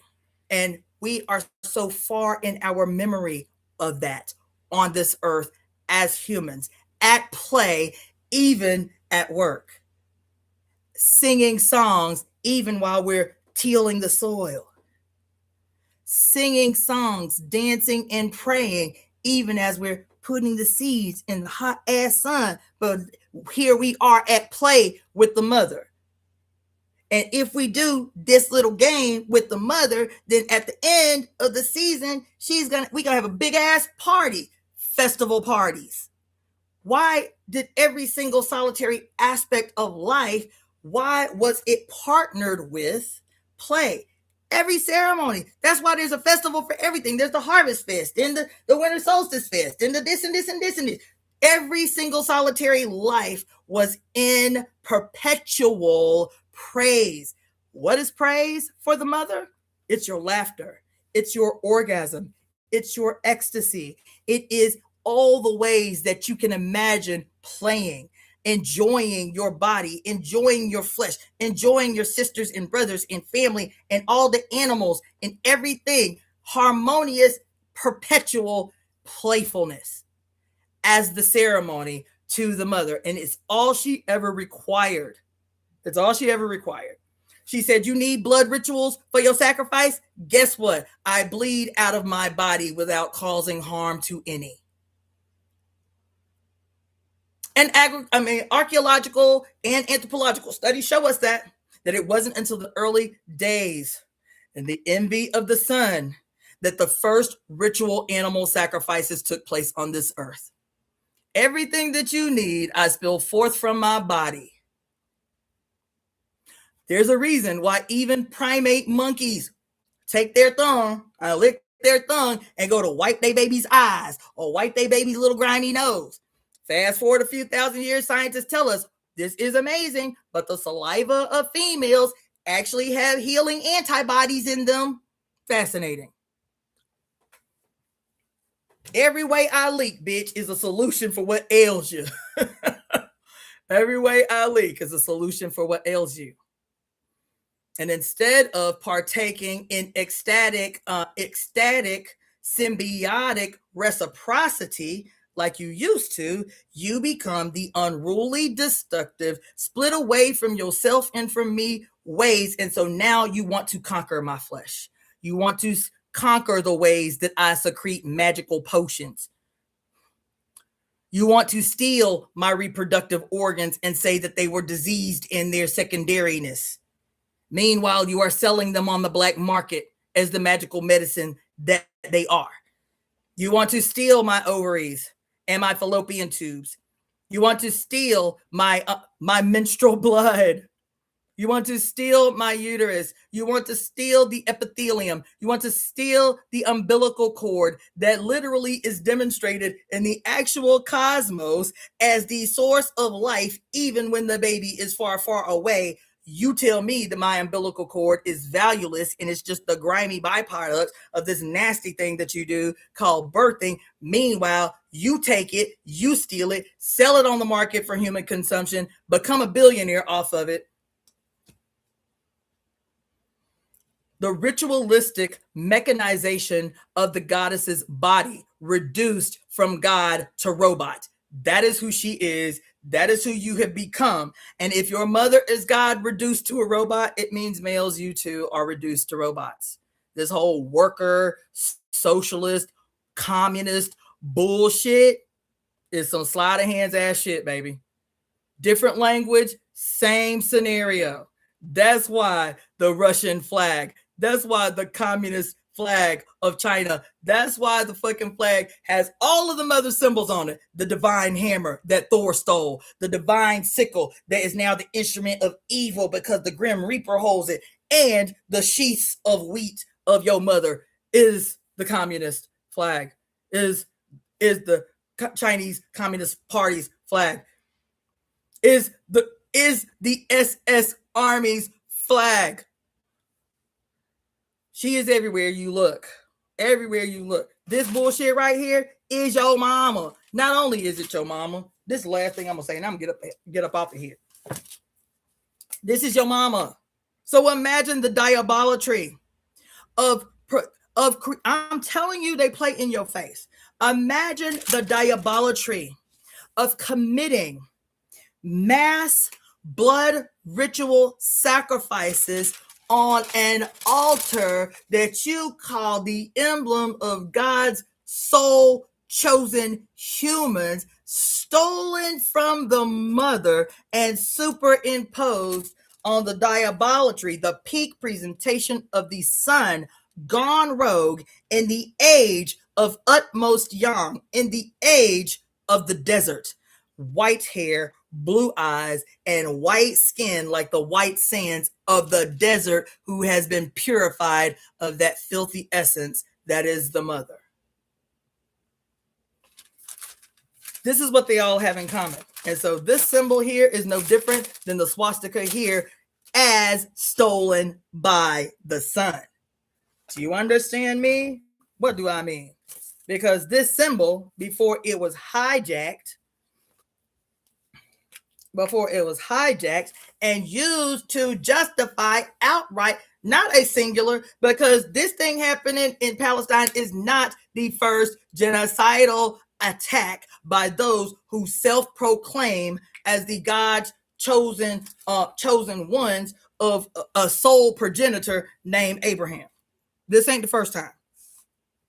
As a fact, It is the continuation of a long line of genocides they have created. They execute the genocide, wipe the people off the map, then recreate the story to say the reason we had to fight them and our God had to come and destroy everybody is because they were so mean to us. They had us enslaved and everything. And so God smote them all. And nobody is left to tell the tale but you, who is the personification of Saturn right now, the perpetual victim and the simultaneous perpetual villain, who is always granted unquestioned absolution in perpetuity. Here is your mama. In every culture, in every way, alchemically, symbolically, astrologically, this symbol has been, will be, forever and a day, the symbol of your mother's uterus, the downward facing triangle. Is your mother's uterus in every culture on the planet from now until forever. In science, in alchemy, in esotericism, in stoicism, you name it, forever in a day, everywhere on the planet, this is your mama. This is how you came to be. Light of the world.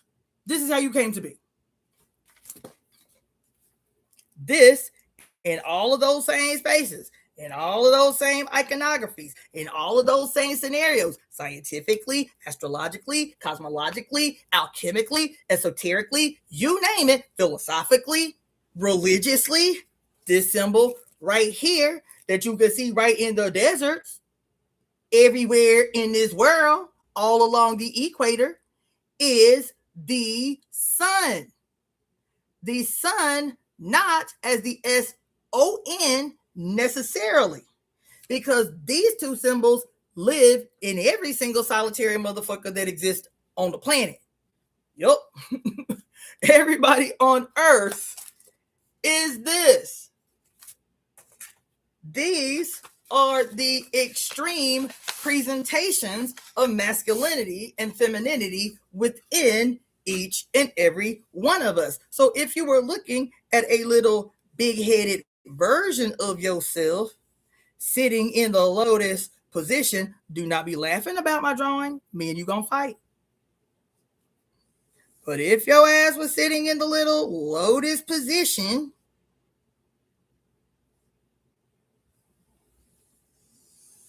like so, you feel me? Like so-ish. And you sitting in the lotus position doing your little ohms and shit, you feel me? Oh, this is terrible. If anybody laugh, I'm logging off. But you'll get the point. Right? So say this is you and your little big-headed self sitting sitting in the lotus position, trying to get your meditation and your chant on. You feel me? Then if you aren't looking at the lotus flower versions of your chakras, if you were looking at the alchemical presentation of your chakras, what you would see, even if you are a man, what you would see right here, where your coccyx meets the earth, where your coccyx reconnects like a root system to the earth. Even if you were a man, even if you ain't got no uterus, that chakra alchemically is represented as the downward facing triangle, the divine Shakti, the feminine energy that resides in each and every one of us, laying dormant, ready to serve us when we most need her. So while this symbol does represent your mama's uterus, it also represents, because what? Mommy and I are one. Whether I am a boy, whether I am a girl, whether I am some fluid energy in between the two poles of expression of genders, whether I am trans, whether I am non-binary, whether I am two-spirit, whether I'm black, white, or all the races in between, this we all got in common. Why? Because we all got a mama. So far. So far, everybody that is here got here through this uterus. So even if you are a male, your root chakra is still dominated by the divine feminine energy that you get from your mother. Not only your mother, this downward facing triangle is also how all of the genetic material contributed to the you that you are in this moment. This is how they access you, is through this downward facing triangle. The upward facing triangle, that is our internalized version of our divine masculine in its peak presentation, is represented this way. It encompasses both what y'all call the third eye, but which is actually the first eye, the third eye, and the crown chakra, the thousand-petaled lotus. The divine masculine is your sky. It's your sky. This is your earth. This is your sky. This is your hell. This is your heaven. This is your hell. This is your heaven. That's why all these Christians of the old age, the Catholics and the popes and all of that shit said, that a woman's vagina was the gates of hell. They literally said that. They didn't even allude to that. They said the quickest way for a man, a divine man, to go to hell was through the nastiness of the gates of hell, which is between his mama's legs. There's another pope that said, the greatest lament of every man on earth, the greatest lament of every man on earth is that our divine Lord and Savior had to come through the shit and piss of a woman. These are your popes. These are your founding fathers of patriarchy. That every man's greatest lament is that our Lord and Savior had to be born from the shit and piss of a woman.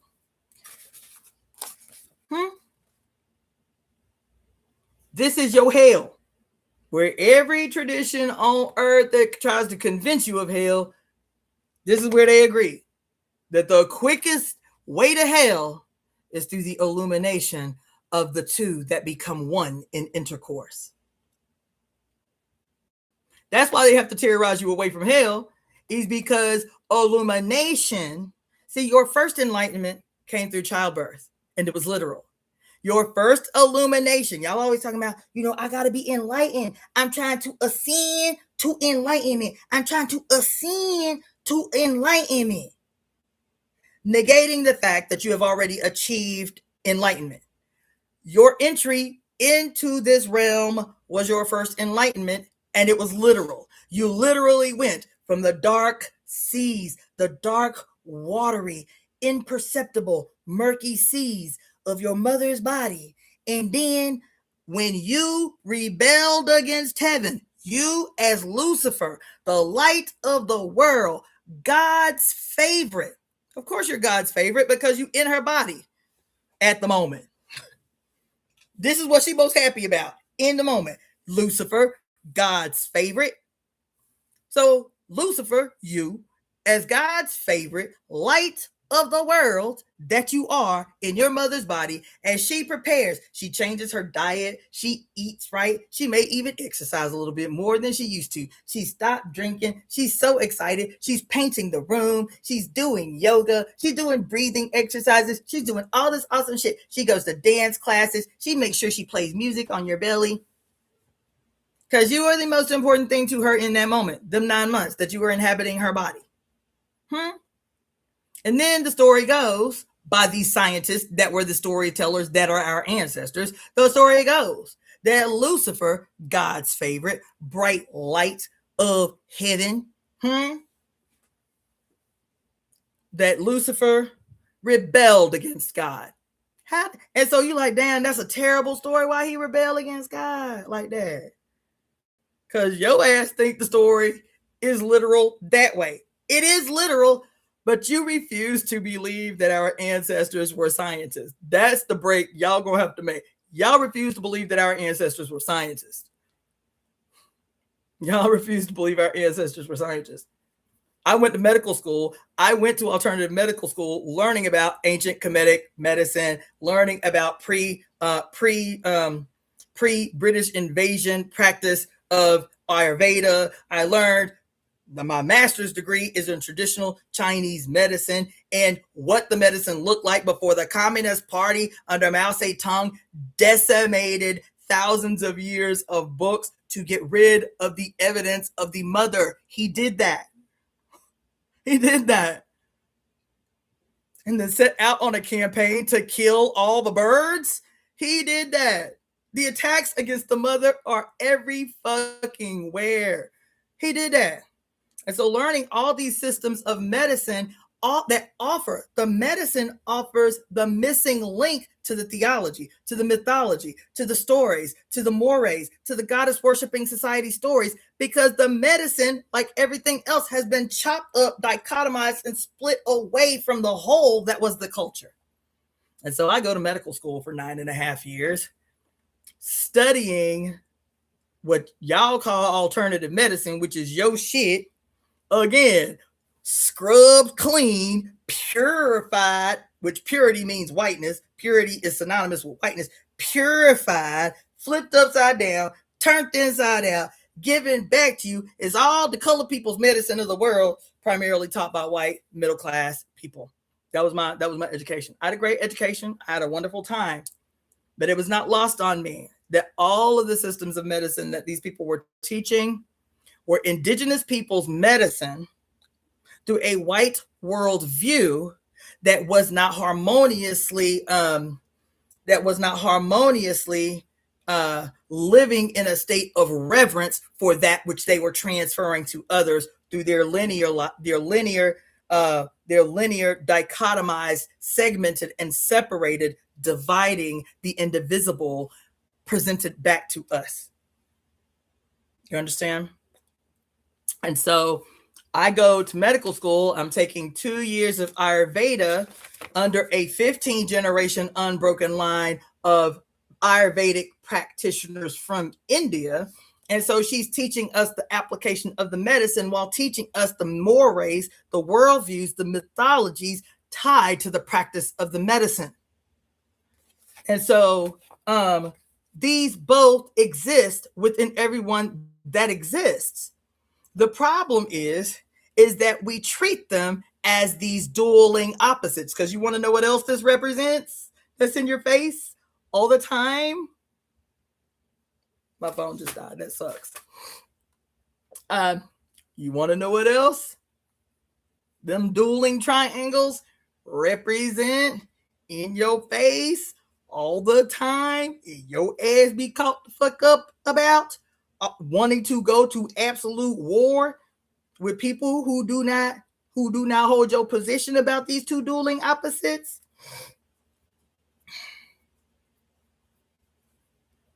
Hold on, I'm gonna try to bring this Facebook back up on this other phone. I didn't realize my phone was dying.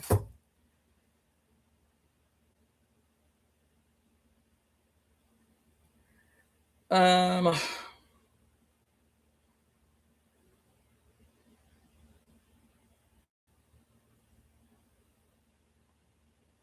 try it that way. You know what else these dueling triangles, just like this, represent? Because if this is hell and this is heaven, this is feminine and this is masculine, and you want to stay away from this diabolatry that is the scariness between a woman's legs, and you want to always strive for ascension. You want to always strive for your God state. You always want to strive for Christ consciousness. And Christ is pure as a triune being. He is God the Father, God the Son, and God the Holy Spirit. And the feminine is completely dissected, excised, and removed from his consciousness, the Christ consciousness. Because it's way the fuck up here in your heaven.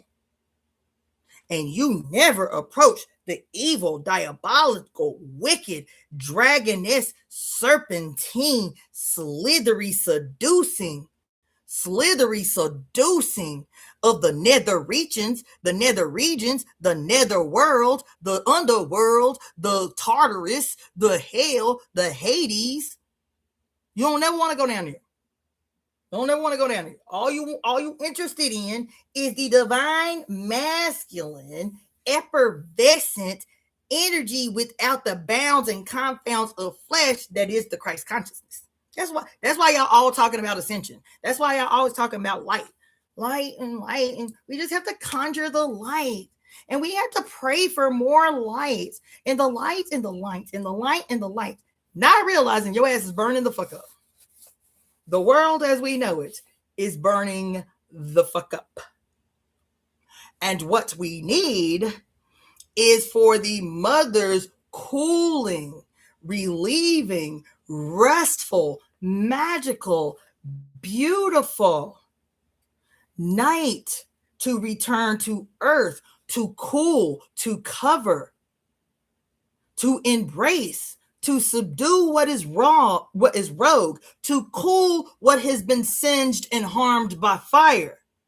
But I tell people all the time, as all you light bearers and shit, all you motherfuckers obsessed with the light and shit, while you seeing solar sun god deity after solar sun god deity after solar sun god deity after solar sun god deity after solar sun god deity, since goddamn Emperor Nero and Julius Caesar and Constantine and Akhenaten and all these sun, solar, fucking salvation, sinister ass saviors is threatening to burn the fucking whole world down, all the way up to Hitler and Oppenheimer and your current president, who is literally playing in your face as the sun savior solar deity, whose literal astrological chart is promising to be the destroyer of the mother. Salvation under the sun gone rogue is death and destruction to all things yin. Why he purposely keeps his hair always orange, and you think it's just some oddity of him being old. You just think it's an oddity of him being senile, playing in your face. You think that the red MAGA hat is just some funny little campaign to stimulate the masses under a banner. No, bitch. He literally is saying on the top of this red crown, aka hat, bitch, I am functioning as a wizard. MAGA. I am functioning as a wizard, taking advantage of the images in your limbic system that you are familiar with. Red as divine. Where is red usually where is red usually designated in its divine state? Is down here. Down here with the sinister and the evil and the wicked and the hell and the serpent and the dragon and all things bad, scary, and evil. But what did I tell you about the sun gone rogue? What did I tell you about the sun gone rogue? That when he is fully personified in his separation from, in his division from, in his hatred of, in his envy of, in his lack of connection and memory to what God truly feels like in the body, that when he gets so far away, because this is the true personification of your heaven and your earth. This is your earth, this is your heaven. But isn't this different now? Not just here. Isn't this different now? Even when you look at what y'all call the personification, the flag, the rainbow flag of the LGBTQIA plus community, when you look at the flag, there's something different. And it's so subtle that you would miss it if you blink. Or if I wasn't up on game trying to put you up on the 411. Right? That when you look at the LGBTQIA flag plus flag, because I'm telling you something right now. On the flag, that heaven triangle, right? The masculine triangle, the heaven triangle, and the quote feminine, downward facing, upside down triangle that is synonymous with your internal feminine energy, your Shakti, for which you are supposed to be able to call up in times of need. You feel me? So this is the harmonious representation of the energy of the root and the energy of the crown. I say the crown, but this triangle actually encompasses the third eye and the crown chakra, right? The blue light of illumination and this and that and this and that. Isn't it striking? Isn't it interesting? It is not lost on me that the LGBTQIA flag, seeing something else too. God damn. Right? That the LGBTQIA flag, them same triangles, the upward facing triangle that represents heaven and the downward facing triangle that represents earth and our connection to earth, right? On the LGBTQIA plus flag, and with your president who is wearing the red MAGA hat all the time, that every king, sun, solar deity, manifested in the flesh, self-appointed divine sovereign has worn either a red crown, red hair, or a red fixture of some kind. Every single one, all the way back to fucking Julius Caesar, bitch. All the way back. Including, actually, all the way back to Akhenaten. Because including Akhenaten too. Yep, him too. His shit was red. And so, if your head is red, male, if your head is on fire, male, like Emperor Nero had this brilliant red head, and they were saying he was mad in his personification as the madness of the king, literally gleaming joy and pleasure from watching his empire burn to the ground, the madness of the king. Louis the 14th, dressed literally in a ballet as the god Apollo in his most destructive phase. And you think that President Trump is something separate from a whole linear history that you can literally walk down the timeline and partner with. I mean, even actual quotes this man has said out of his mouth that came directly from Louis XIV, that came directly from Emperor Nero, that came out of the mouth of Alexander the Great. They play in your face. They are not stupid. So please stop calling politicians stupid. Please stop doing that. Please stop calling politicians stupid. They are not stupid. None of them are stupid. When they be feigning, like Gavin Newsom just did a few weeks ago, when they be feigning like, ain't even barely me. When Donald Trump got up on there and for a whole 2 weeks, they were like, I don't think Donald Trump can read. Bitch, please stop. These men that are presenting as the face of all power on earth, if they present as stupid, if they present as feeble because they're old, it is a deception. It is a sleight of hands, sinister ass deception to keep you distracted about what their dark side presentation is planning for you while getting you caught up on hours of goddamn conversations about some bullshit. About bullshit. Every last one of these men, every last one of them, secret societies, Bohemian Grove, the Illuminati, Freemasons, the Moorish Science Temple, the fucking, I don't give a fuck who they are. Black, brown, red, yellow, males, secret societies of all of them. The Arabs in the Middle East, I just told you that the name Iran literally means the land of Aryans. That's what it means. As I am telling you that Oppenheimer and Hitler's, this Jewish Oppenheimer and this so-called white nationalist Hitler were in the same boys club, bitch. Marx, Lenin, Stalin, what's his name? Trotsky, fucking, what's his name? That y'all love so much because everybody talking about the French Revolution. What's his name? So it wasn't Thoreau. It was, what's his name? That y'all be talking about all the time. But all of them, assume all of them. Machiavelli, what's his name? Nietzsche, what's his name? Goddamn, Freud, what's his name? Galileo, fucking, what's his name? All of them. All of them.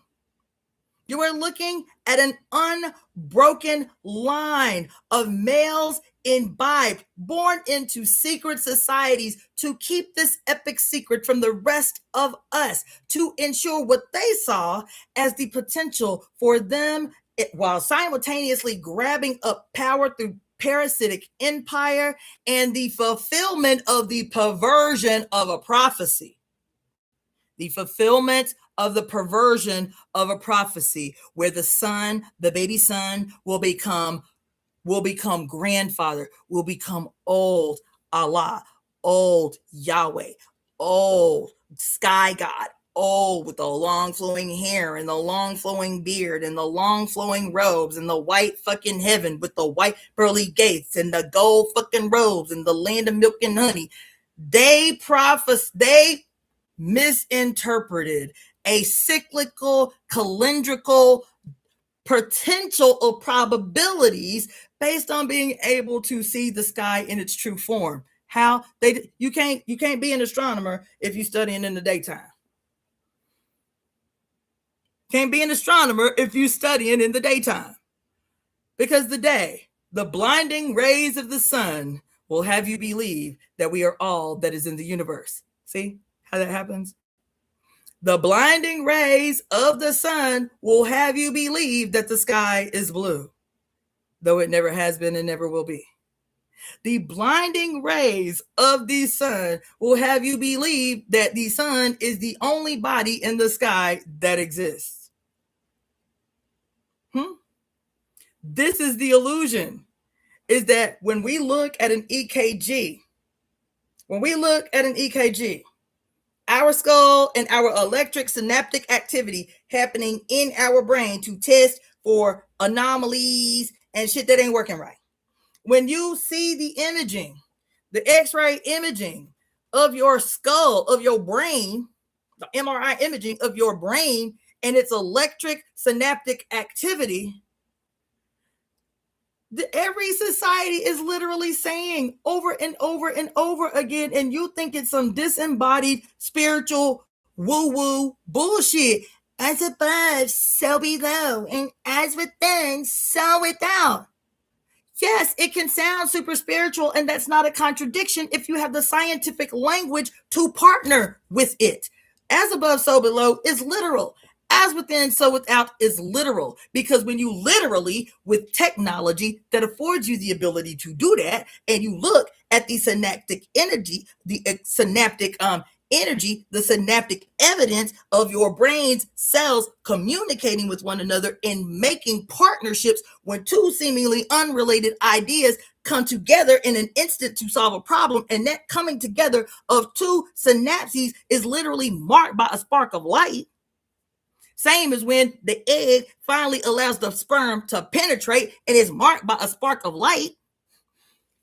Same as what happens with the SA nodes in your heart that you can literally see with an MRI, electrocardiogram, and you can see literally the sparks of light of the synaptic activity that outnumbers the synaptic activity in your brain. You can literally see the synaptic activity of the synaptic connections in your large intestines that excels over the amount of synaptic activity happening in your brain. And you can literally see that these three things were the ideas, were the understanding, were ideas that are seemingly unrelated, but you hold on because you might need that in the future sometime, or your ancestors put you on some game through your cells because you might need that at some time. And all of a sudden, without even thinking about it, these things come together when you have a problem that you need to solve, or something. And at the moment that the two seemingly unrelated ideas come together and is marked by a spark of light, you can see that shit on an EKG. And what does it look like? The heaven that is your head is as black as the night sky. Otherwise, if your head was as bright as the daytime illusionary sky, because there is no such thing as day. Day don't exist nowhere else but here. And then we had the nerve to deify day.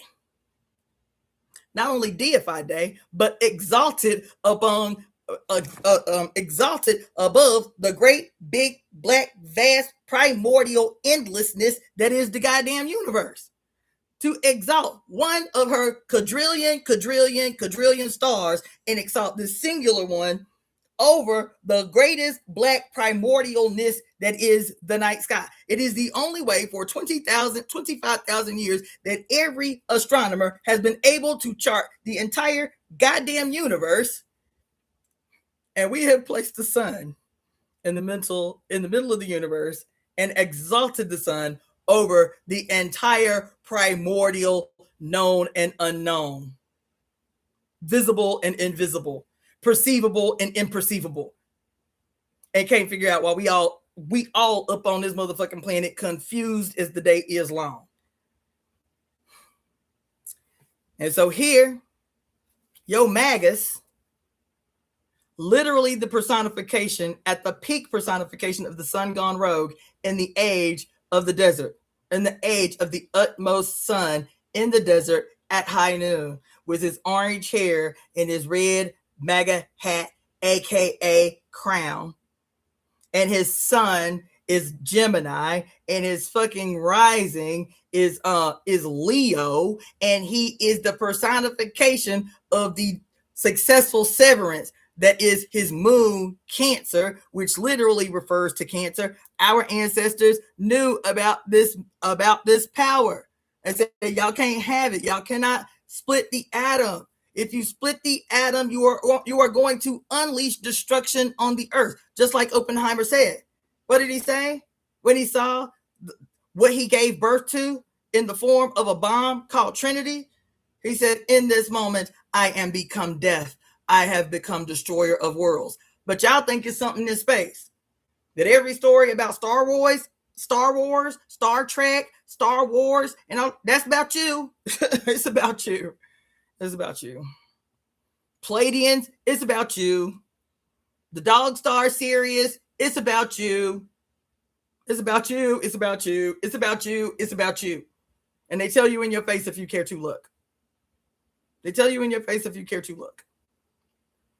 And they tell you all of these stories. They have you looking everywhere but Earth, everywhere but your mama, everywhere but yourself in the mirror. They got you looking everywhere but where the solution is to accept that the process is perfect. My mother was perfect in a flawed world. The process that even as she might have been flawed, the process that her body remembered was perfect. Else I wouldn't be sitting here, a goddamn walking miracle just by virtue of probability. I'm a walking motherfucking miracle just by the scientific and mathematical statistical probability that there was a 1 in 1 billion trillion chance I would have ever existed the way that I am, as awesome as I am in this motherfucking moment with my motherfucking mama and my daddy and his mama. You hear what I'm telling you? To accept that you are God is now forces you to come to another conclusion about how you are living on this earth. That if how you are living on this earth is not synonymous with the promise made to you by God, which is the Garden of Eden. That's the promise made to you, is abundance and a life free of toil. A life free from fear, despair, suffering, grief, harm, sadness. That is the promise that was made at the moment that your mother bled on your skull, at the moment of your enlightenment, that she secured this covenant with you through the holy waters in her body that just intuitively knew to flood her uterus to care for you and cover you and protect you from all of the things that might even harm her while she's pregnant with you. The guarantee was life abundant, happiness unending, freedom, sovereignty. You as the sole sovereign and center of your universe, at the moment you become known, at the moment you make yourself known to the rest of the world. Who is the world? Made up of 8.5 billion other soul sovereigns, lights of their mother's eyes. You are a universe within the multiverse that is trying to become self-aware in the singularity that we would call the omniverse. It is us recalling our God self, not only recalling our God self as individual universes, recalling our God self and immediately seeing the God that is everyone else that we inhabit this planet with. That becomes the multiverse. Us in a singular consciousness, in a singular mind awareness, that because the one unifying thing that we all have in common is that our entry in this life was secured by some woman who sacrificed her body to ensure that we could arrive. That's the unifier, is that we all have God to thank for our arrival on this planet. We all have God to thank for the miracle that is life on this earth in a material realm, identifiable and allowable to and available to allow God to personify herself in a material experience that is the peculiar nature of each and every one of us. Not only peculiar, if you are here, it is because you needed to be. If you are here, it is because you are necessary as a single strand of this grand cosmic tapestry that is our life and our experience as God on earth, as God in matter, as God in a perceptible form. We have to accept this, because to accept anything less is to perpetually remain in a quagmire of someone else's construction. It'll change the way we fight. It'll change the way we struggle. It'll change the way we articulate our experience on earth. This is not because some person that got elected just made bad decisions or took some money from some rogue billionaire. That's not what the fucking problem is. The problem is singular. The spirit, what do they call it? The soul of the world has been wiped clean from the consciousness of every human being on earth. The soul of the world is the mother, is your mother, is all mothers as a singular entity. The mother as a singular entity with 10,000 faces, with 1 million different faces, with 100 billion different faces. We are her and she is we. If the world is sick, if the earth is sick, it is because our thoughts of disbelief, because she has been wiped from our consciousness, it is because we are sick. Every single cell in her body is sick. This is the work that we must do. It is not going to be bloody warfare, us matching energy with our tyrant, rogue ass son who has successfully severed himself away from his relationship. He perceives that he has successfully severed his relationship. I should make that correction. He perceives that he has successfully severed himself from his relationship with his mother. And this, every way that you see, is his acting out. It is not going to be, quote, us fighting fire with fire. The world does not need more fire. The world needs the primordial dragon asleep at the bottom of the ocean floor to raise the fuck up and make herself known from the deep, dark, undiscovered areas of the ocean deep that gave rise to everything living on earth, that single cell organism that became the all that we are. That's what we need to shake loose. So when I'm talking about the great primordial serpent, bitch, I'm not talking about no mythology and no dragon actually literally raising up out the goddamn ocean. I'm talking about you making peace with your primordial root, your sacred serpent that is coiled up at the base of your spine, waiting for you to let her loose, waiting for you to uncage her, waiting for you, because she is where all your ancestors' information resides too. That's where it resides, is right there coiled at the base of your spine with your primordial serpent. Everybody down there is like, bitch, can you just let us loose already? Can you just let us loose? We'll finish this shit. We'll end this shit. We'll end this shit. We'll end all suffering. We'll end all misery. We'll remove all blinders. We'll make this shit the most awesome thing you ever seen. Just let us loose. Let us loose. Let us loose. And when these two that are always pitted against each other, the son and the mother, the red and the blue, everywhere in society, always pitted against each other, it makes it impossible for the union with the one it makes it impossible for the harmonious shit. Sorry about that, you guys. It makes it impossible for the harmonious we've been forever waiting for reunion between the mother and her son. That is the harmonious union between the divine feminine and the sacred masculine, is for her son, the primordial son. What do they call it? The prodigal son who leaves the village, who leaves the people, who leaves everything that is familiar to him. Because I'm better than you, or I don't love you no more, whatever it is. And then he goes out in the world and gets his ass handed to him. And he got to tuck his tail between his legs, you feel me? And come back home and say, Mama, I'm sorry. I ain't mean to disrespect you. Can I come back home? And he comes home and he think his mama gonna be mad. And she's like, boy, don't you know you always gonna be my baby? I don't care how far away you go. I don't care how far off you get. I don't care what kind of bullshit you did in the world. You always gonna be my baby. Because mommy and I are one is not negotiable, bitch. I literally crafted you in my own body, where you, for 9 months of your life, was indistinguishable from me. That there is no amount of time you can be away from me. There's no amount of fucked up shit you done did that will not have me welcome the prodigal son back home. And what is the story of though it's been malignified, the story of the prodigal son. But what does the story of the prodigal son say? It says that even though he was shamed and he felt bad, he was guilty, he was like, I'm embarrassed. I don't want to go home because they're going to laugh at me, or they're going to mistreat me, or they're going to tell me how fucked up I was and how I told you so, and your ass shouldn't have went nowhere, no way. This is what he's thinking, because he's malignant, because he has severed his relationship from his mother, or he perceives that he has in his leaving his land of origin, right?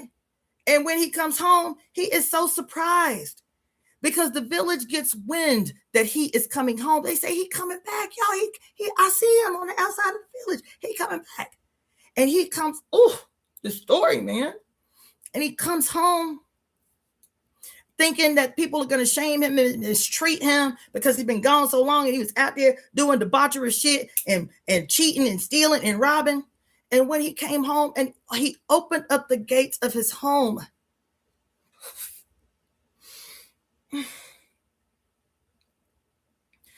the people threw a party. The women and the men, the babies and the old were playing drums and singing songs and welcoming him back, and never shaming him about his past, and never bringing it up to him to make him feel bad about the journey that he had to make in order to return home.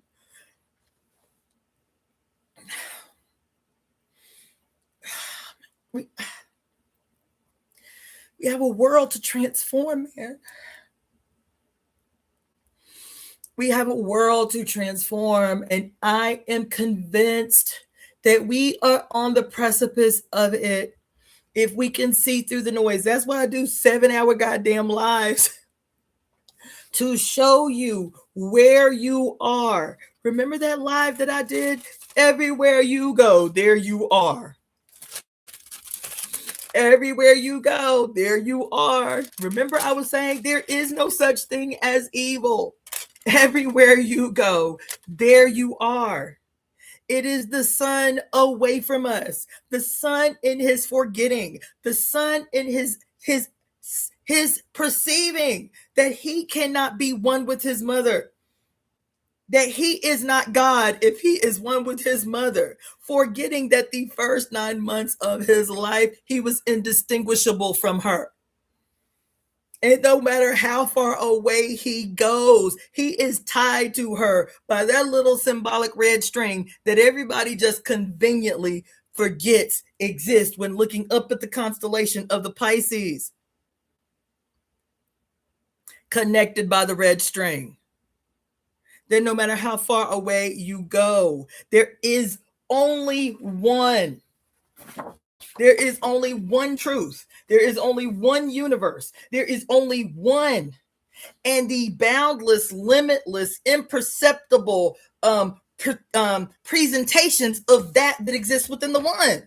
That's how we all can exist within the one harmoniously. white and black and all the races in between, male and female and all the genders in between, west and east, north and south, and all the indistinguishable space in between. This is why, because there is only one truth that has a limitless, unfathomable, a myriad of ways with which to present itself as the one in the moment as its peculiar and necessary presentation. Every presentation that exists is necessary in the moment as the one. That's all hard shit to sit with. That's some hard shit to sit with, but we have to move through this shit. And it is not going to be no bloody ass. It ain't going to be no bloody ass, brutal ass, us digging in the trenches to get as many weapons stockpiled as we can to fight these filthy bastards that done did this filthy shit to the earth. That don't mean there ain't filthy bastards that might not fall under the blade, bitch. So I don't want you to think that I'm turned into a pacifist in this moment. That don't mean that there are those who have gone so far away in their relationship to the one that they have committed unfathomable, incomprehensible crimes against the fabric of the one, that they might need to be recycled as worm food, as vulture food, as plant food. That might be the best contribution that they can make as the new fertilizer for the soil that they have ripped to shreds, as the new fertilizer for the new animals and creatures and shit that need to thrive off new fresh meat. That might be the contribution that they can make in their returning to the harmonious union that is the one. So do not get it twisted. I am not saying that I am a pacifist up in here, but I am also saying that in an age dominated by fire, dominated by destruction, dominated by yang, causing the literal desertification of the fertile, abundant earth, that fiery fucking warfare is what is going to make right what has been allowed to linger for far too long. It is going to be this black bitch in this primordial deep ass water under a new moon at midnight, coming up from the watery abyss. That's why we say we wake the sleeping serpent to assist us in this mission. Who is the sleeping serpent? She that exists within every single one of you on this planet. She as your sleeping, and I don't think she's sleeping. I think her ass has been successfully subdued. Regardless, there's one more thing I wanted to say. Regardless, she is waiting to be able to do your bidding to liberate the whole of the planet. And the only way that she can do that is for you to see that wherever you look, there you are. Wherever you look, there she is. Everything that has been ever given to you as evil, diabolical, monstrous, wicked, whatever is your shit fed back to you in the dance of the mythological twins. One twin deliberately perverted, malignified, distorted, turned inside out, upside down, and fed back to you and say, see, look how ugly you are. Look how scary you are. Look how demonic you are. Look. Trump is the perfect personification of this. Not only Trump. I don't want to get that. I don't want to get that deep on y'all, but we could have predicted this moment, is what I'm saying. Because Trump is a Gemini sun, is a Leo ascendant, is a Cancer moon. He was born in a Uranus in Gemini. He was born on a solar eclipse where the literal moon eclipsed the light of the sun. He's got a lot of archetypes in his immediate chart that would have primed him perfectly for this moment. And when he went to declare that he was going to try to become president of the United States again, who did they place as his, quote, antichrist, his, quote, antithesis, his, quote, dueling opposition? Kamala Harris. Kamala Harris, for all intents and purposes, is black-skinned. Right? But Kamala Harris, her sun is a Leo. Her ascendant is a Gemini. You hear what I'm telling you? This should be in your face. Kamala Harris's son is a Leo. Her ascendant is Gemini. Wait. Yeah, her ascendant is Gemini. Yo boy, Trump, his son is Gemini. His ascendant is Leo. Her ass, Kamala, and y'all think I be up in here too deep because y'all see everything is ooga booga and got nothing to do with politics while these motherfuckers be playing games of numerology, lots, and astrology in your face. But I digress. Oh, she's a Libra sign? Is it her? It's her rising. That's a wait. Is her rising's a Gemini though, right? Her rising's a Gemini. That makes more sense that she's a Libra sign. Her rising's a Gemini. I think her moon. Tell me what her triad is. Google her really quick. I know her ascendant is yeah, Gemini rising. There you go. Now, why is this important? Because I was like, okay, Gemini rising, Gemini sun in a contest with each other. His ascendant is Leo. Her son is Libra, about justice. You feel me? And then come to find out that Kamala Harris's middle name is Devi. I said they play too motherfucking much. They play too much. They play too much. They play too much. They play too much. You think I'm joking? Start researching the astrological triad of your last 6 presidents. Search the astrology, the triads of your last 6 presidents. Then, if you want to go a step deeper, search the etymology of their motherfucking names.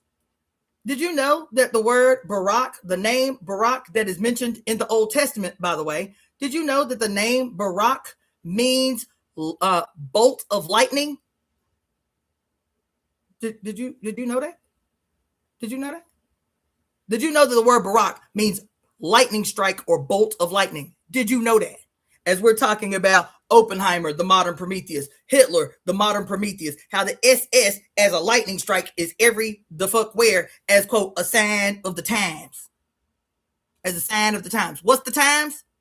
What they prophesy as the inevitable destruction of the whole world by fire. That they are creating deliberately, working together to ensure. Barak means bolt of lightning. Elon, who is a white nationalist, but his name too is in the Bible. I forget what Elon means. Somebody search the etymology of that white boy name, Elon. That's in the Bible. Then you see here when you have what? This red and oh shoot, I don't know why I put. Well, whatever. Your heart chakra is green. Okay, your heart chakra is green. But when you have the harmonious reunion of the upward facing triangle and the downward facing triangle that come together at the crossroads, that's what it is. Oak tree. Yes. There's a whole story about that. But anyway, if you bring your fire of your heaven down to the heart and you bring your fire from the root up to the heart, which is, what did I tell you the heart chakra represents? The heart chakra represents the horizon.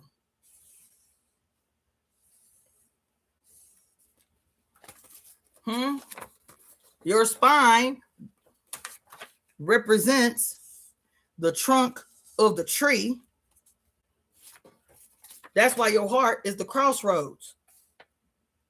That's why your heart is the crossroads. The crossroads is where the earth and the sky meet at the horizon. And the sun, who's known as Horus. Why is he known as Horus? I mean, why is this line between heaven and earth called horizon? Because it's named after, quote, Horus rising, the sun rising from the underworld.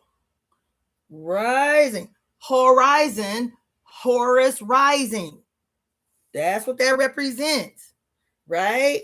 When Horus dies on the cross, when the sun dies on the cross that he dies on isn't a tree, it's the horizon, the cross between heaven and earth. When he dies on the cross, it means he's descending into the underworld where he can no longer be seen. He rises and he dies on the cross. The cross where? Your heart, which is represented by the horizon. The coming and going of your perception of the sun. Because you are a triune being too. You got a sun sign, you got a sun face, you got a moon face, and you got an ascendant presentation or ascendant rising, right? So you too are a triune being. You are your masculine self or your solar self. You are your feminine self or your moon self. And you are the space in between the two where they come together as the divine serpent in harmonious union that can only open up the gate of great liberation, your throat chakra, when the two are harmoniously bound at the horizon. Oh, fuck. God damn it.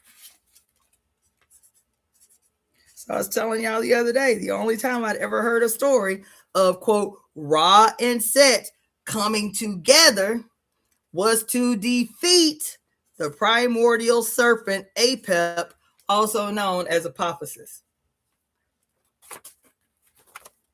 As above, so below. Whenever you hear these stories, how does this manifest in my body? What does this mean biochemically in my body? What does harmonious union of the divine feminine and the sacred masculine mean in my health presentation and outcome? How do I know if my divine feminine and my sacred masculine are at war with each other or in harmonious union with each other? How does the story of Ra or Horus and Set, where they typically always at war, the one time they, quote, band together is to, quote, defeat or subdue the primordial serpent, the cosmic serpent of chaos, known as Apep or Apophysis.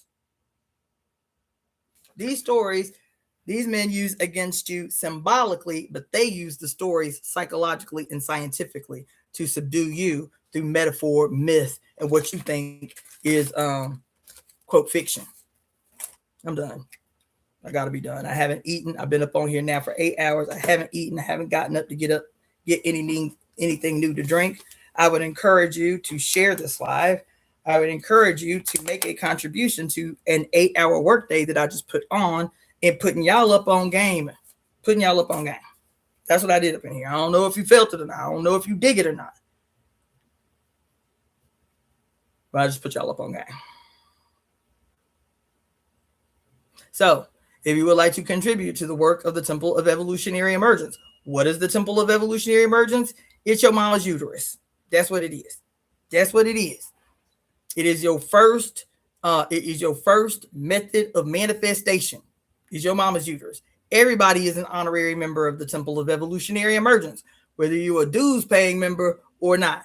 If you got a mama, your ass is an honorary member of the Temple of Evolutionary Emergence. Okay? And so with that being said, if you want to support the actual temple and the project that is the Temple of Evolutionary Emergence, then there are multiple ways you think you can do that. The email address is EvoEmeTemp@gmail.com.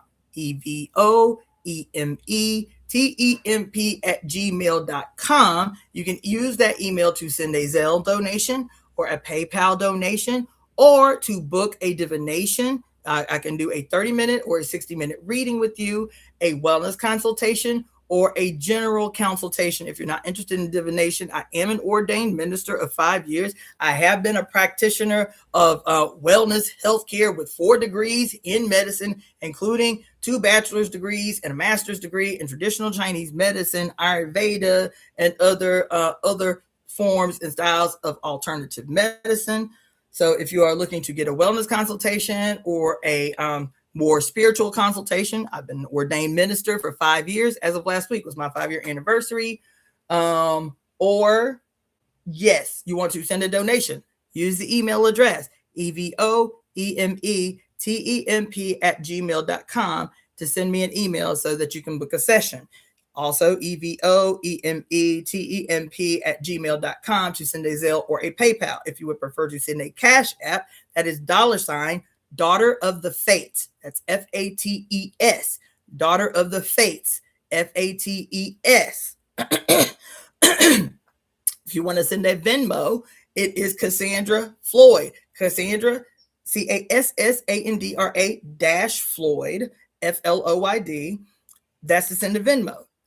Or you can check out the Daughter of the Fates Etsy store, which is Daughter of the Fates, FATES.etsy.com. That's DaughterOfTheFates.etsy.com. Thank you so much, Nicole Sam, for your generous donation, my dear.